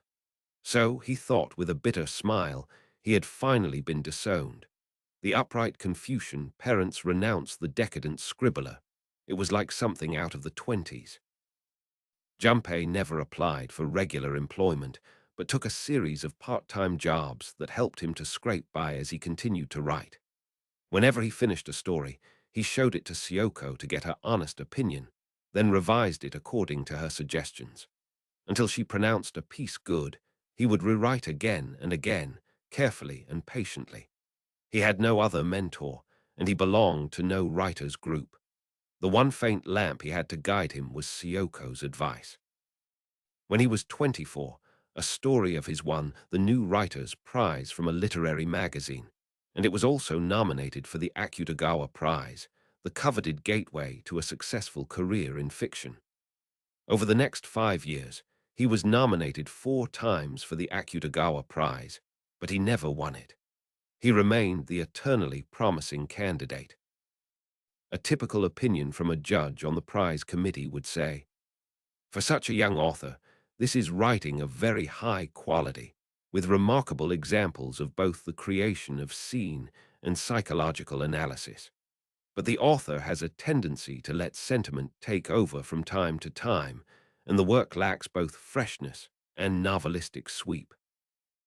Takatsuki would laugh when he read such things. These guys are off their rockers. What the hell is novelistic sweep? Real people don't use words like that. Today's sukiyaki was lacking in bifistic sweep. Ever hear anybody say anything like that? Junpei published 2 volumes of short stories before he turned 30, Horse in the Rain and Grapes. Horse in the Rain sold 10,000 copies, Grapes 12,000. These were not bad figures for a new writer's short story collections, according to his editor. The reviews were generally favorable, but none gave his work passionate support. Most of Junpei's stories depicted the course of unrequited young love. Their conclusions were always dark and somewhat sentimental. Everyone agreed they were well written, but they stood unmistakably apart from the more fashionable literature of the day. Junpei's style was lyrical, the plots rather old-fashioned. Readers of his generation were looking for a more inventive style and grittier storylines. This was the age of video games and rap music, after all. Junpei's editor urged him to try a novel. If he never wrote anything but short stories, he would just keep dealing with the same material over and over again, and his fictional world would waste away. Writing a novel could open up whole new worlds for a writer. As a practical matter, too, novels attracted far more attention than stories. If he intended to have a long career, he should recognize that writing only short stories would be a hard way to make a living. But Junpei was a born short story writer. He would shut himself in his room, let everything else go to hell, and turn out a first draft in 3 days of concentrated effort. After 4 more days of polishing, he would give the manuscript to Syoko and his editor to read, then do more polishing in response to their remarks. Basically, though, the battle was won or lost in that first week. That was when everything that mattered in the story came together. His personality was suited to this way of working. Total concentration of effort over a few short days. Total concentration of imagery and language. Junpei felt only exhaustion when he thought about writing a novel. How could he possibly maintain and control that mental concentration for months at a time? That kind of pacing eluded him. He tried, though.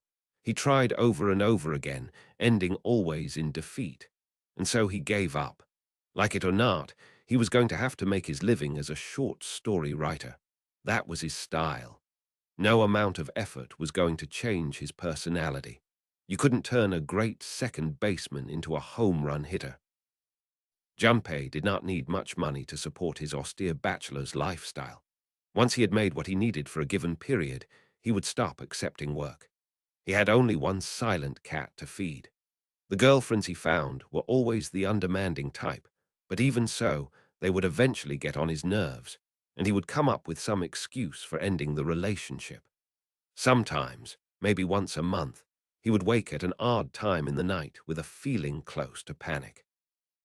"I'm never going anywhere," he would tell himself. "I can struggle all I want, but I'm never going anywhere." Then he would either force himself to go to his desk and write, or drink until he could no longer stay awake. Except for these times, he lived a quiet, untroubled life. Takatsuki had landed the job he had always wanted, reporting for a top newspaper. Since he never studied, his grades at university were nothing to brag about, but the impression he made at interviews was overwhelmingly positive, and he had pretty much been hired on the spot.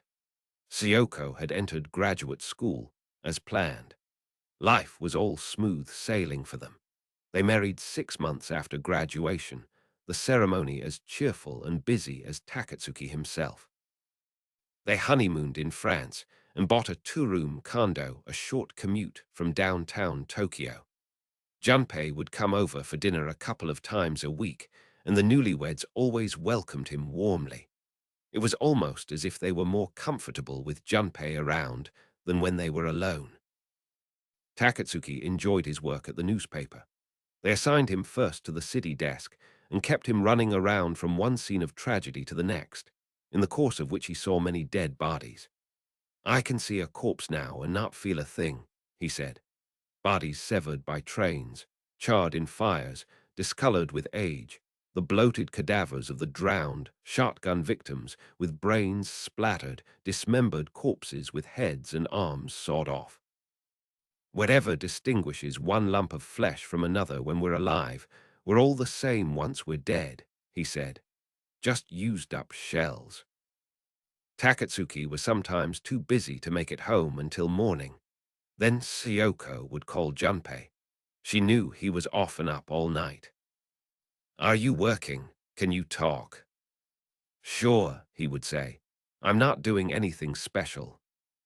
They would discuss the books they had read or things that had come up in their daily lives. Then they would talk about the old days, when they were all still free and wild and spontaneous. Conversations like that would inevitably bring back memories of the time when Junpei had held Syoko in his arms. The smooth touch of her lips, the smell of her tears, the softness of her breasts against him, the transparent early autumn sunlight streaming onto the tatami floor of his apartment. These were never far from his thoughts. Just after she turned 30, Syoko became pregnant. She was a graduate assistant at the time, but she took a break from her job to have a baby. The three of them came up with names, but they settled in the end on Junpei's suggestion, Sala. "I love the sound of it," Syoko told him. There were no complications with the birth, and that night Junpei and Takatsuki found themselves together without Syoko for the first time in a long while. Junpei had brought over a bottle of single malt to celebrate, and they emptied it together at the kitchen table. "Why does time shoot by like this?" Takatsuki said, with a depth of feeling that was rare for him. "It seems like only yesterday I was a freshman, and then I met you, and then Syoko, and the next thing I know I'm a father. It's weird, like I'm watching a movie in fast forward. But you wouldn't understand, Junpei. You're still living the same way you did in college. It's like you never stopped being a student, you lucky bastard." "Not so lucky," Junpei said, but he knew how Takatsuki felt. Syoko was a mother now. It was as big a shock for Junpei as it was for Takatsuki. The gears of life had moved ahead a notch with a loud kerchunk, and Junpei knew that they would never turn back again. The one thing he was not yet sure of was how he ought to feel about it. "I couldn't tell you this before," Takatsuki said, "but I'm sure Sayoko was more attracted to you than she was to me." He was pretty drunk, but there was a far more serious gleam in his eye than usual. "That's crazy," Junpei said with a smile. "Like hell it is. I know what I'm talking about. You know how to put pretty words on a page, but you don't know shit about a woman's feelings. A drowned corpse does better than you. You had no idea how she felt about you, but I figured, what the hell, I was in love with her, and I couldn't find anybody better, so I had to have her. I still think she's the greatest woman in the world, and I still think it was my right to have her." "Nobody's saying it wasn't," Junpei said. Takatsuki nodded. "But you still don't get it. Not really, 'cause you're so damned stupid. That's okay, though. I don't care if you're stupid. You're not such a bad guy. I mean, look, you're the guy that gave my daughter her name." "Yeah, okay, Junpei said. "But I still don't get it when it comes to anything important." "Exactly. When it comes to anything halfway important, you just don't get it. It's amazing to me that you can put a piece of fiction together." "Yeah, well, that's a whole different thing. Anyhow, now there's four of us," Takatsuki said with a kind of sigh. "I wonder, though, four of us. Four. Can that number be right?" "Two." Junpei learned just before Sala's second birthday that Takatsuki and Syoko were on the verge of breaking up. Syoko seemed somewhat apologetic when she divulged the news to him. Takatsuki had had a lover since the time of Syoko's pregnancy, she said, and he hardly ever came home anymore. It was someone he knew from work. Junpei could not grasp what he was hearing, no matter how many details Syoko was able to give him. Why did Takatsuki have to find himself another woman? He had declared Syoko to be the greatest woman in the world the night Sala was born, and those words had come from deep in his gut. Besides, he was crazy about Sala. Why, in spite of that, did he have to abandon his family? "I mean, I'm over at your house all the time, eating dinner with you guys, right? But I never sensed a thing. You were happiness itself, the perfect family." "It's true," Syoko said with a gentle smile. "We weren't lying to you or putting on an act, but quite separately from that, he got himself a girlfriend, and we can never go back to what we had. So we decided to split up. Don't let it bother you too much. I'm sure things will work out better now in a lot of different ways." "In a lot of different ways," she had said. "The world is full of incomprehensible words," thought Junpei. Syoko and Takatsuki were divorced some months later. They concluded agreements on several specific issues without the slightest hang-up. No recriminations, no disputed claims. Takatsuki went to live with his girlfriend. He came to visit Sala once a week, and they all agreed that Junpei would try to be present at those times. "It would make things easier for both of us," Syoko told Junpei. Easier. Junpei felt as if he had grown much older all of a sudden, though he had just turned 33. Sala called Takatsuki Papa and Junpei Jan. The four of them were an odd pseudo-family. Whenever they got together, Takatsuki would be his usual talkative self, and Syoko's behavior was perfectly natural, as though nothing had happened. If anything, she seemed even more natural than before in Junpei's eyes. Sala had no idea her parents were divorced. Junpei played his assigned role perfectly without the slightest objection. The three joked around as always and talked about the old days. The only thing that Junpei understood about all this was that it was something the three of them needed. "Hey, Junpei, tell me," Takatsuki said one January night when the two of them were walking home, breath white in the chill air. "Do you have somebody you're planning to marry?" "Not at the moment," Junpei said. "No girlfriend." "Nope, guess not." "Why don't you and Syoko get together?" Junpei squinted at Takatsuki as if at some too bright object. "Why?" he asked. "Why? Where do you mean, why? It's so obvious. If nothing else, you're the only man I'd want to be a father to Sala." "Is that the only reason you think I ought to marry Syoko?" Takatsuki sighed and draped his thick arm around Junpei's shoulders. "What's the matter? Don't you like the idea of marrying Syoko? Or is it the thought of stepping in after me?"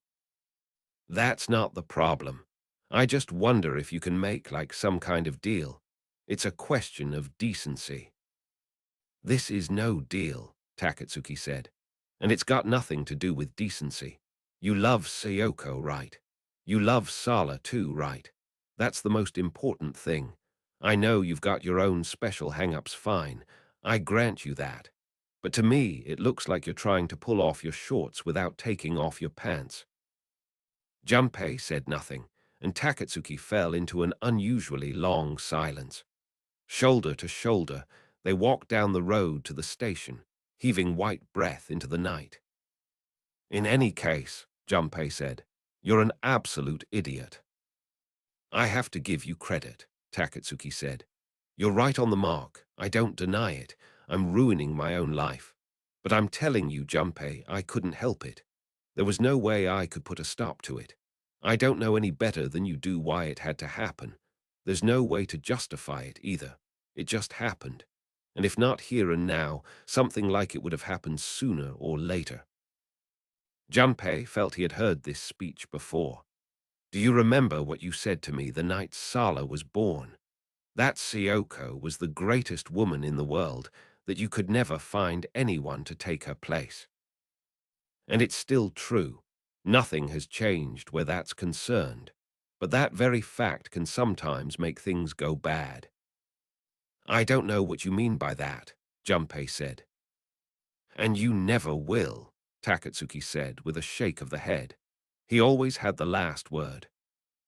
2 years went by. Syoko never went back to teaching. Junpei got an editor friend of his to send her a piece to translate, and she carried the job off with a certain flair. She had a gift for languages, and she knew how to write. Her work was fast, careful, and efficient, and the editor was impressed enough to bring her a new piece the following month that involved substantial literary translation. The pay was not very good, but it added to what Takatsuki was sending and helped Syoko and Sala to live comfortably. They all went on meeting at least once a week, as they always had. Whenever urgent business kept Takatsuki away, Syoko, Junpei, and Sala would eat together. The table was quiet without Takatsuki, and the conversation turned to oddly mundane matters. A stranger would have assumed that the three of them were just a typical family. Junpei went on writing a steady stream of stories, bringing out his fourth collection, Silent Moon, when he turned 35. It received one of the prizes reserved for established writers, and the title story was made into a movie. Junpei also produced a few volumes of music criticism, wrote a book on ornamental gardening, and translated a collection of John Updike's short stories. All were well received. He had developed his own personal style, which enabled him to transform the most deeply reverberating sounds and the subtle gradations of light and color into concise, convincing prose. Securing his position as a writer little by little, he had developed a steady readership and a fairly stable income. He continued to think seriously about asking Syoko to marry him. On more than one occasion, he kept himself awake all night thinking about it, and for a time he was unable to work. But still, he could not make up his mind. The more he thought about it, the more it seemed to him that his relationship with Syoko had been consistently directed by others. His position was always passive. Takatsuki was the one who had picked the two of them out of his class and created the threesome. Then he had taken Syoko, married her, fathered a child with her, and divorced her. And now Takatsuki was the one who was urging Junpei to marry her. Junpei loved Syoko, of course. About that there was no question. And now was the perfect time for him to be united with her. She probably wouldn't turn him down, but Junpei couldn't help thinking that things were just a bit too perfect. What was there left for him to decide? And so he went on wondering and not deciding. And then the earthquake struck. Junpei was in Barcelona at the time, writing a story for an airline magazine. He returned to his hotel in the evening to find the TV news filled with images of whole city blocks of collapsed buildings and black clouds of smoke. It looked like the aftermath of an air raid. Because the announcer was speaking in Spanish, it took Junpei a while to realize what city he was looking at, but it had to be Kobe. Several familiar-looking sights caught his eye. The expressway through Ashia had collapsed. "You're from Kobe, aren't you?" his photographer asked. "You're damn right I am," Junpei said. But Junpei did not try to call his parents. The rift was too deep and had gone on too long for there to be any hope of reconciliation. He flew back to Tokyo and resumed his normal life. He never turned on the television and hardly looked at a newspaper. Whenever anyone mentioned the earthquake, he would clam up. It was an echo from a past that he had buried long ago. He hadn't set foot on those streets since his graduation, but still, the sight of the destruction laid bare raw wounds hidden somewhere deep inside him. The lethal, gigantic catastrophe seemed to change certain aspects of his life, quietly, but from the ground up. Junpei felt an entirely new sense of isolation. I have no roots, he thought. I'm not connected to anything. Early on the Sunday morning that they had all planned to take Sala to the zoo to see the bears, Takatsuki called to say that he had to fly to Okinawa. He had managed at last to pry the promise of an hour-long one-on-one interview out of the governor. Sorry, but you'll have to go to the zoo without me. I don't suppose Mr. Bear will be too upset if I don't make it. So Junpei and Syoko took Sala to the Ueno Zoo. Junpei held Sala in his arms and showed her the bears. She pointed to the biggest, blackest bear and asked, "Is that one Masakichi?" No, no, that's not Masakichi, Junpei said. Masakichi is smaller than that, and he's smarter looking too. That's the tough guy, Tonkichi. Tonkichi, Sala yelled again and again, but the bear paid no attention. Then she looked at Junpei and said, "Tell me a story about Tonkichi." That's a hard one, Junpei said. There aren't that many interesting stories about Tonkichi. He's just an ordinary bear. He can't talk or count money like Masakichi. But I bet you can tell me something good about him. One thing. You're absolutely right, Junpei said. There's at least one good thing to tell about even the most ordinary bear. Oh yeah, I almost forgot. Well, Tonchiki. Tonkichi, Sala corrected him with a touch of impatience. Ah yes, sorry. Well, Tonkichi had one thing he could do really well, and that was catching salmon. He'd go to the river and crouch down behind a boulder and snap. He would grab himself a salmon. You have to be really fast to do something like that. Tonkichi wasn't the brightest bear on the mountain, but he could catch more salmon than any of the other bears, more than he could ever hope to eat. But he couldn't go to town to sell his extra salmon because he didn't know how to talk. That's easy, Sala said. All he had to do was trade his extra salmon for Masakichi's extra honey. You're right, Junpei said. And that's what Tonkichi decided to do. You and he had exactly the same idea. So Tonkichi and Masakichi started trading salmon for honey, and before long they got to know each other really well. Tonkichi realized that Masakichi was not such a stuck-up bear after all, and Masakichi realized that Tonkichi was not just a tough guy. Before they knew it, they were best friends. They talked about everything. They traded know-how. They told each other jokes. Tonkichi worked hard at catching salmon, and Masakichi worked hard at collecting honey. But then one day, like a bolt from the blue, the salmon disappeared from the river. A bolt from the blue. Like a flash of lightning from a clear blue sky, Syoko explained. All of a sudden, without warning. All of a sudden the salmon disappeared, Sala asked with a somber expression. But why? Well, all the salmon in the world got together and decided they weren't going to swim up that river anymore because a bear named Tonkichi was there, and he was so good at catching salmon. Tonkichi never caught another salmon after that. The best he could do was catch an occasional skinny frog and eat it, but the worst tasting thing you could ever want to eat is a skinny frog. Poor Tonkichi, Sala said. And that's how Tonkichi ended up being sent to the zoo, Syoko asked.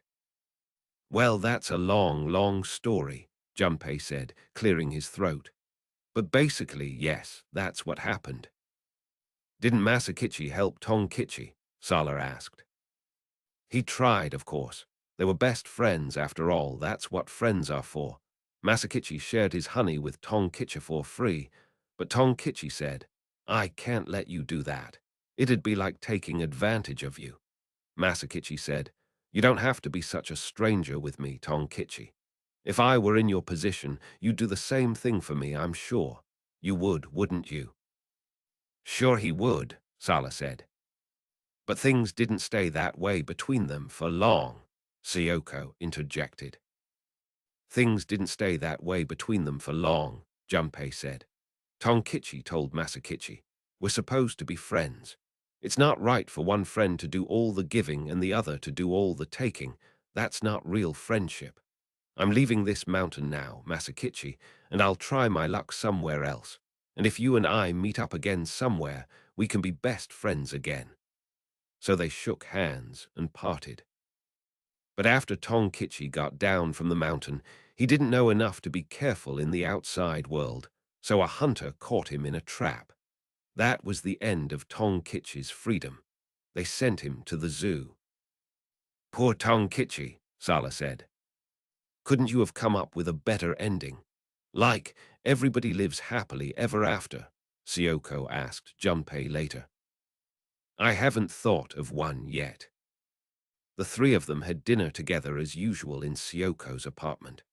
Humming the trout, Syoko boiled a pot of spaghetti and defrosted some tomato sauce, while Junpei made a salad of green beans and onions.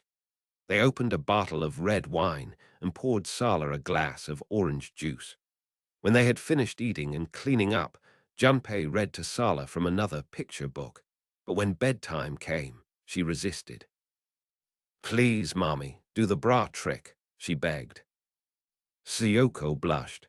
Not now, she said. We have a guest. No, we don't, Sala said.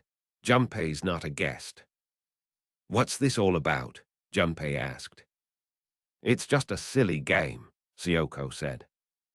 Mommy takes her bra off under her clothes, puts it on the table, and puts it back on again. She has to keep one hand on the table, and we time her. She's great. Sala, Syoko growled, shaking her head. It's just a little game we play at home. It's not meant for anybody else. Sounds like fun to me, Junpei said. Please, Mommy, show Junpei. Just once. If you do it, I'll go to bed right away. Oh, what's the use? Syoko muttered. She took off her digital watch and handed it to Sala. Now, you're not going to give me any more trouble about going to bed, right? Okay, get ready to time me when I count to 3. Syoko was wearing a baggy black crewneck sweater. She put both hands on the table and counted 1, 2, 3. Like a turtle pulling into its shell, she slipped her right hand up inside her sleeve, and then there was a light back-scratching kind of movement. Out came the right hand again, and the left hand went up its sleeve. Syoko turned her head just a bit, and the left hand came out holding a white bra, a small one with no wires. Without the slightest wasted motion, the hand and bra went back up the sleeve, and the hand came out again. Then the right hand pulled in, poked around at the back, and came out again. The end. Syoko rested her right hand on her left on the table. 25 seconds, Sala said. That's great, Mommy, a new record. Your best time so far was 36 seconds. Junpei applauded. Wonderful, like magic. Sala clapped her hands, too. Syoko stood up and announced, All right, show time is over. To bed, young lady, you promised. Sala kissed Junpei on the cheek and went to bed. Syoko stayed with her until her breathing was deep and steady, then rejoined Junpei on the sofa. I have a confession to make, she said. I cheated. Cheated. I didn't put the bra back on. I just pretended. I slipped it out from under my sweater and dropped it on the floor. Junpei laughed. What a terrible mother. I wanted to make a new record, she said, narrowing her eyes with a smile. He hadn't seen her smile in that simple, natural way for a long time. Time wobbled on its axis inside him, like curtains stirring in a breeze. He reached for Syoko's shoulder, and her hand took his. They came together on the sofa in a powerful embrace. With complete naturalness, they wrapped their arms around each other and kissed. It was as if nothing had changed since the time they were 19. Syoko's lips had the same sweet fragrance. We should have been like this to begin with, she whispered after they had moved from the sofa to her bed. But you didn't get it. You just didn't get it. Not till the salmon disappeared from the river.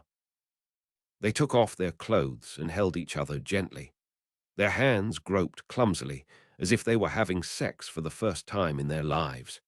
They took their time until they knew they were ready, and then at last he entered Syoko, and she drew him in. None of this seemed real to Junpei. In the half-light, he felt as if he were crossing a deserted bridge that went on and on forever. He moved, and she moved with him. Again and again he wanted to come, but he held back, fearing that, once it happened, the dream would end and everything would vanish. Then, behind him, he heard a slight creaking sound. The bedroom door was easing open. The light from the hallway took the shape of the door and fell on the rumpled bedclothes. Junpei raised himself and turned to see Sala standing against the light. Syoko held her breath and moved her hips away, pulling him out. Gathering the sheets to her breast, she used one hand to straighten her hair. Sala was not crying or screaming. Her right hand gripping the doorknob, she just stood there, looking at the two of them but seeing nothing, her eyes focused on emptiness. Syoko called her name. "The man told me to come here," Sala said in a flat voice, like someone who has just been ripped out of a dream. "The man?" Syoko asked. "The earthquake man. He came and woke me up. He told me to tell you. He said he has the box ready for everybody. He said he's waiting with the lid open. He said I should tell you that, and you'd understand." Sala slept in Syoko's bed that night. Junpei stretched out on the living room sofa with a blanket, but he could not sleep. The TV faced the sofa, and for a very long time he stared at the dead screen. They were inside there. They were waiting with the box open. He felt a chill run up his spine, and no matter how long he waited, it would not go away. He gave up trying to sleep and went to the kitchen. He made himself some coffee and sat at the table to drink it, but he felt something bunched up under one foot. It was Syoko's bra. He picked it up and hung it on the back of a chair. It was a simple, lifeless piece of white underwear, not particularly big. It hung over the kitchen chair in the pre-dawn darkness like some anonymous witness who had wandered in from a time long past. He thought about his early days in college. He could still hear Takatsuki the first time they met in class saying, "Hey, let's get something to eat," in that warm way of his, and he could see Takatsuki's friendly smile that seemed to say, "Hey, relax. The world is just going to keep getting better and better. Where did we eat that time?" Junpei wondered, and what did we have? He couldn't remember, though he was sure it was nothing special. "Why did you choose me to go to lunch with?" Junpei had asked him that day. Takatsuki smiled and tapped his temple with complete confidence. "I have a talent for picking the right friends at the right times in the right place." He was right, Junpei thought, setting his coffee mug on the kitchen table. Takatsuki did have an intuitive knack for picking the right friends, but that was not enough. Finding one person to love over the long haul of one's life was quite a different matter from finding friends. Junpei closed his eyes and thought about the long stretch of time that had passed through him. He did not want to think of it as something he had merely used up without any meaning. As soon as Syoko woke in the morning, he would ask her to marry him. He was sure now. He couldn't waste another minute. Taking care not to make a sound, he opened the bedroom door and looked at Syoko and Sala sleeping bundled in a comforter. Sala lay with her back to Syoko, whose arm was draped on Sala's shoulder. He touched Syoko's hair where it fell across the pillow and caressed Sala's small pink cheek with the tip of his finger. Neither of them stirred. He eased himself down to the carpeted floor by the bed, his back against the wall, to watch over them in their sleep. Eyes fixed on the hands of the wall clock, Junpei thought about the rest of the story for Sala, the tale of Masakichi and Tonkichi. He had to find a way out. He couldn't just leave Tonkichi stranded in the zoo. He had to save him. He retraced the story from the beginning. Before long, the vague outline of an idea began to sprout in his head, and little by little it took shape. Tonkichi had the same thought as Sala. He would use the honey that Masakichi had collected to bake honey pies. It didn't take him long to realize that he had a real talent for making crisp, delicious honey pies. Masakichi took the honey pies to town and sold them to the people there. The people loved Tonkichi's pies and bought them by the dozen. So Tonkichi and Masakichi never had to separate again. They lived happily ever after in the mountains, best friends forever. Sala would be sure to love the new ending, and so would Syoko. I want to write stories that are different from the ones I've written so far, Junpei thought. I want to write about people who dream and wait for the night to end, who long for the light so they can hold the ones they love. But right now I have to stay here and keep watch over this woman and this girl. I will never let anyone, not anyone, try to put them into that crazy box, not even if the sky should fall or the earth crack open with a roar. Haruki Murakami. After the Quake. Born in Kyoto, Japan, in 1949, Haruki Murakami grew up in Kobe and now lives near Tokyo. The most recent of his many honors is the Yomiuri Literary Prize, whose previous recipients include Yukio Mishima, Kenzaburo O, and Kobo Abe. His work has been translated into 27 languages. International. Books by Haruki Murakami. After the Quake. Sputnik, Sweetheart. Underground. The Tokyo Gas Attack and the Japanese Psyche Nonfiction. South of the Border, West of the Sun. The Wind-Up Bird Chronicle. Dance, Dance, Dance. The Elephant Vanishes. Norwegian Wood. Hard-Boiled Wonderland and the End of the World. A Wild Sheep Chase. First Vintage International Edition, May 2003. Copyright C. 2002 by Haruki Murakami. Title page art, Moonscape C. 2002 by Iris Weinstein. Vintage is a registered trademark, and Vintage International and Colophon are trademarks of Random House, Inc. Superfrog Saves Tokyo was originally published in GQ. Thailand was originally published in Granta. All God's Children Can Dance was originally published in Harper's. UFO in Kushiro and Honey Pie were originally published in The New Yorker. Landscape with Flatiron was originally published in Plowshares.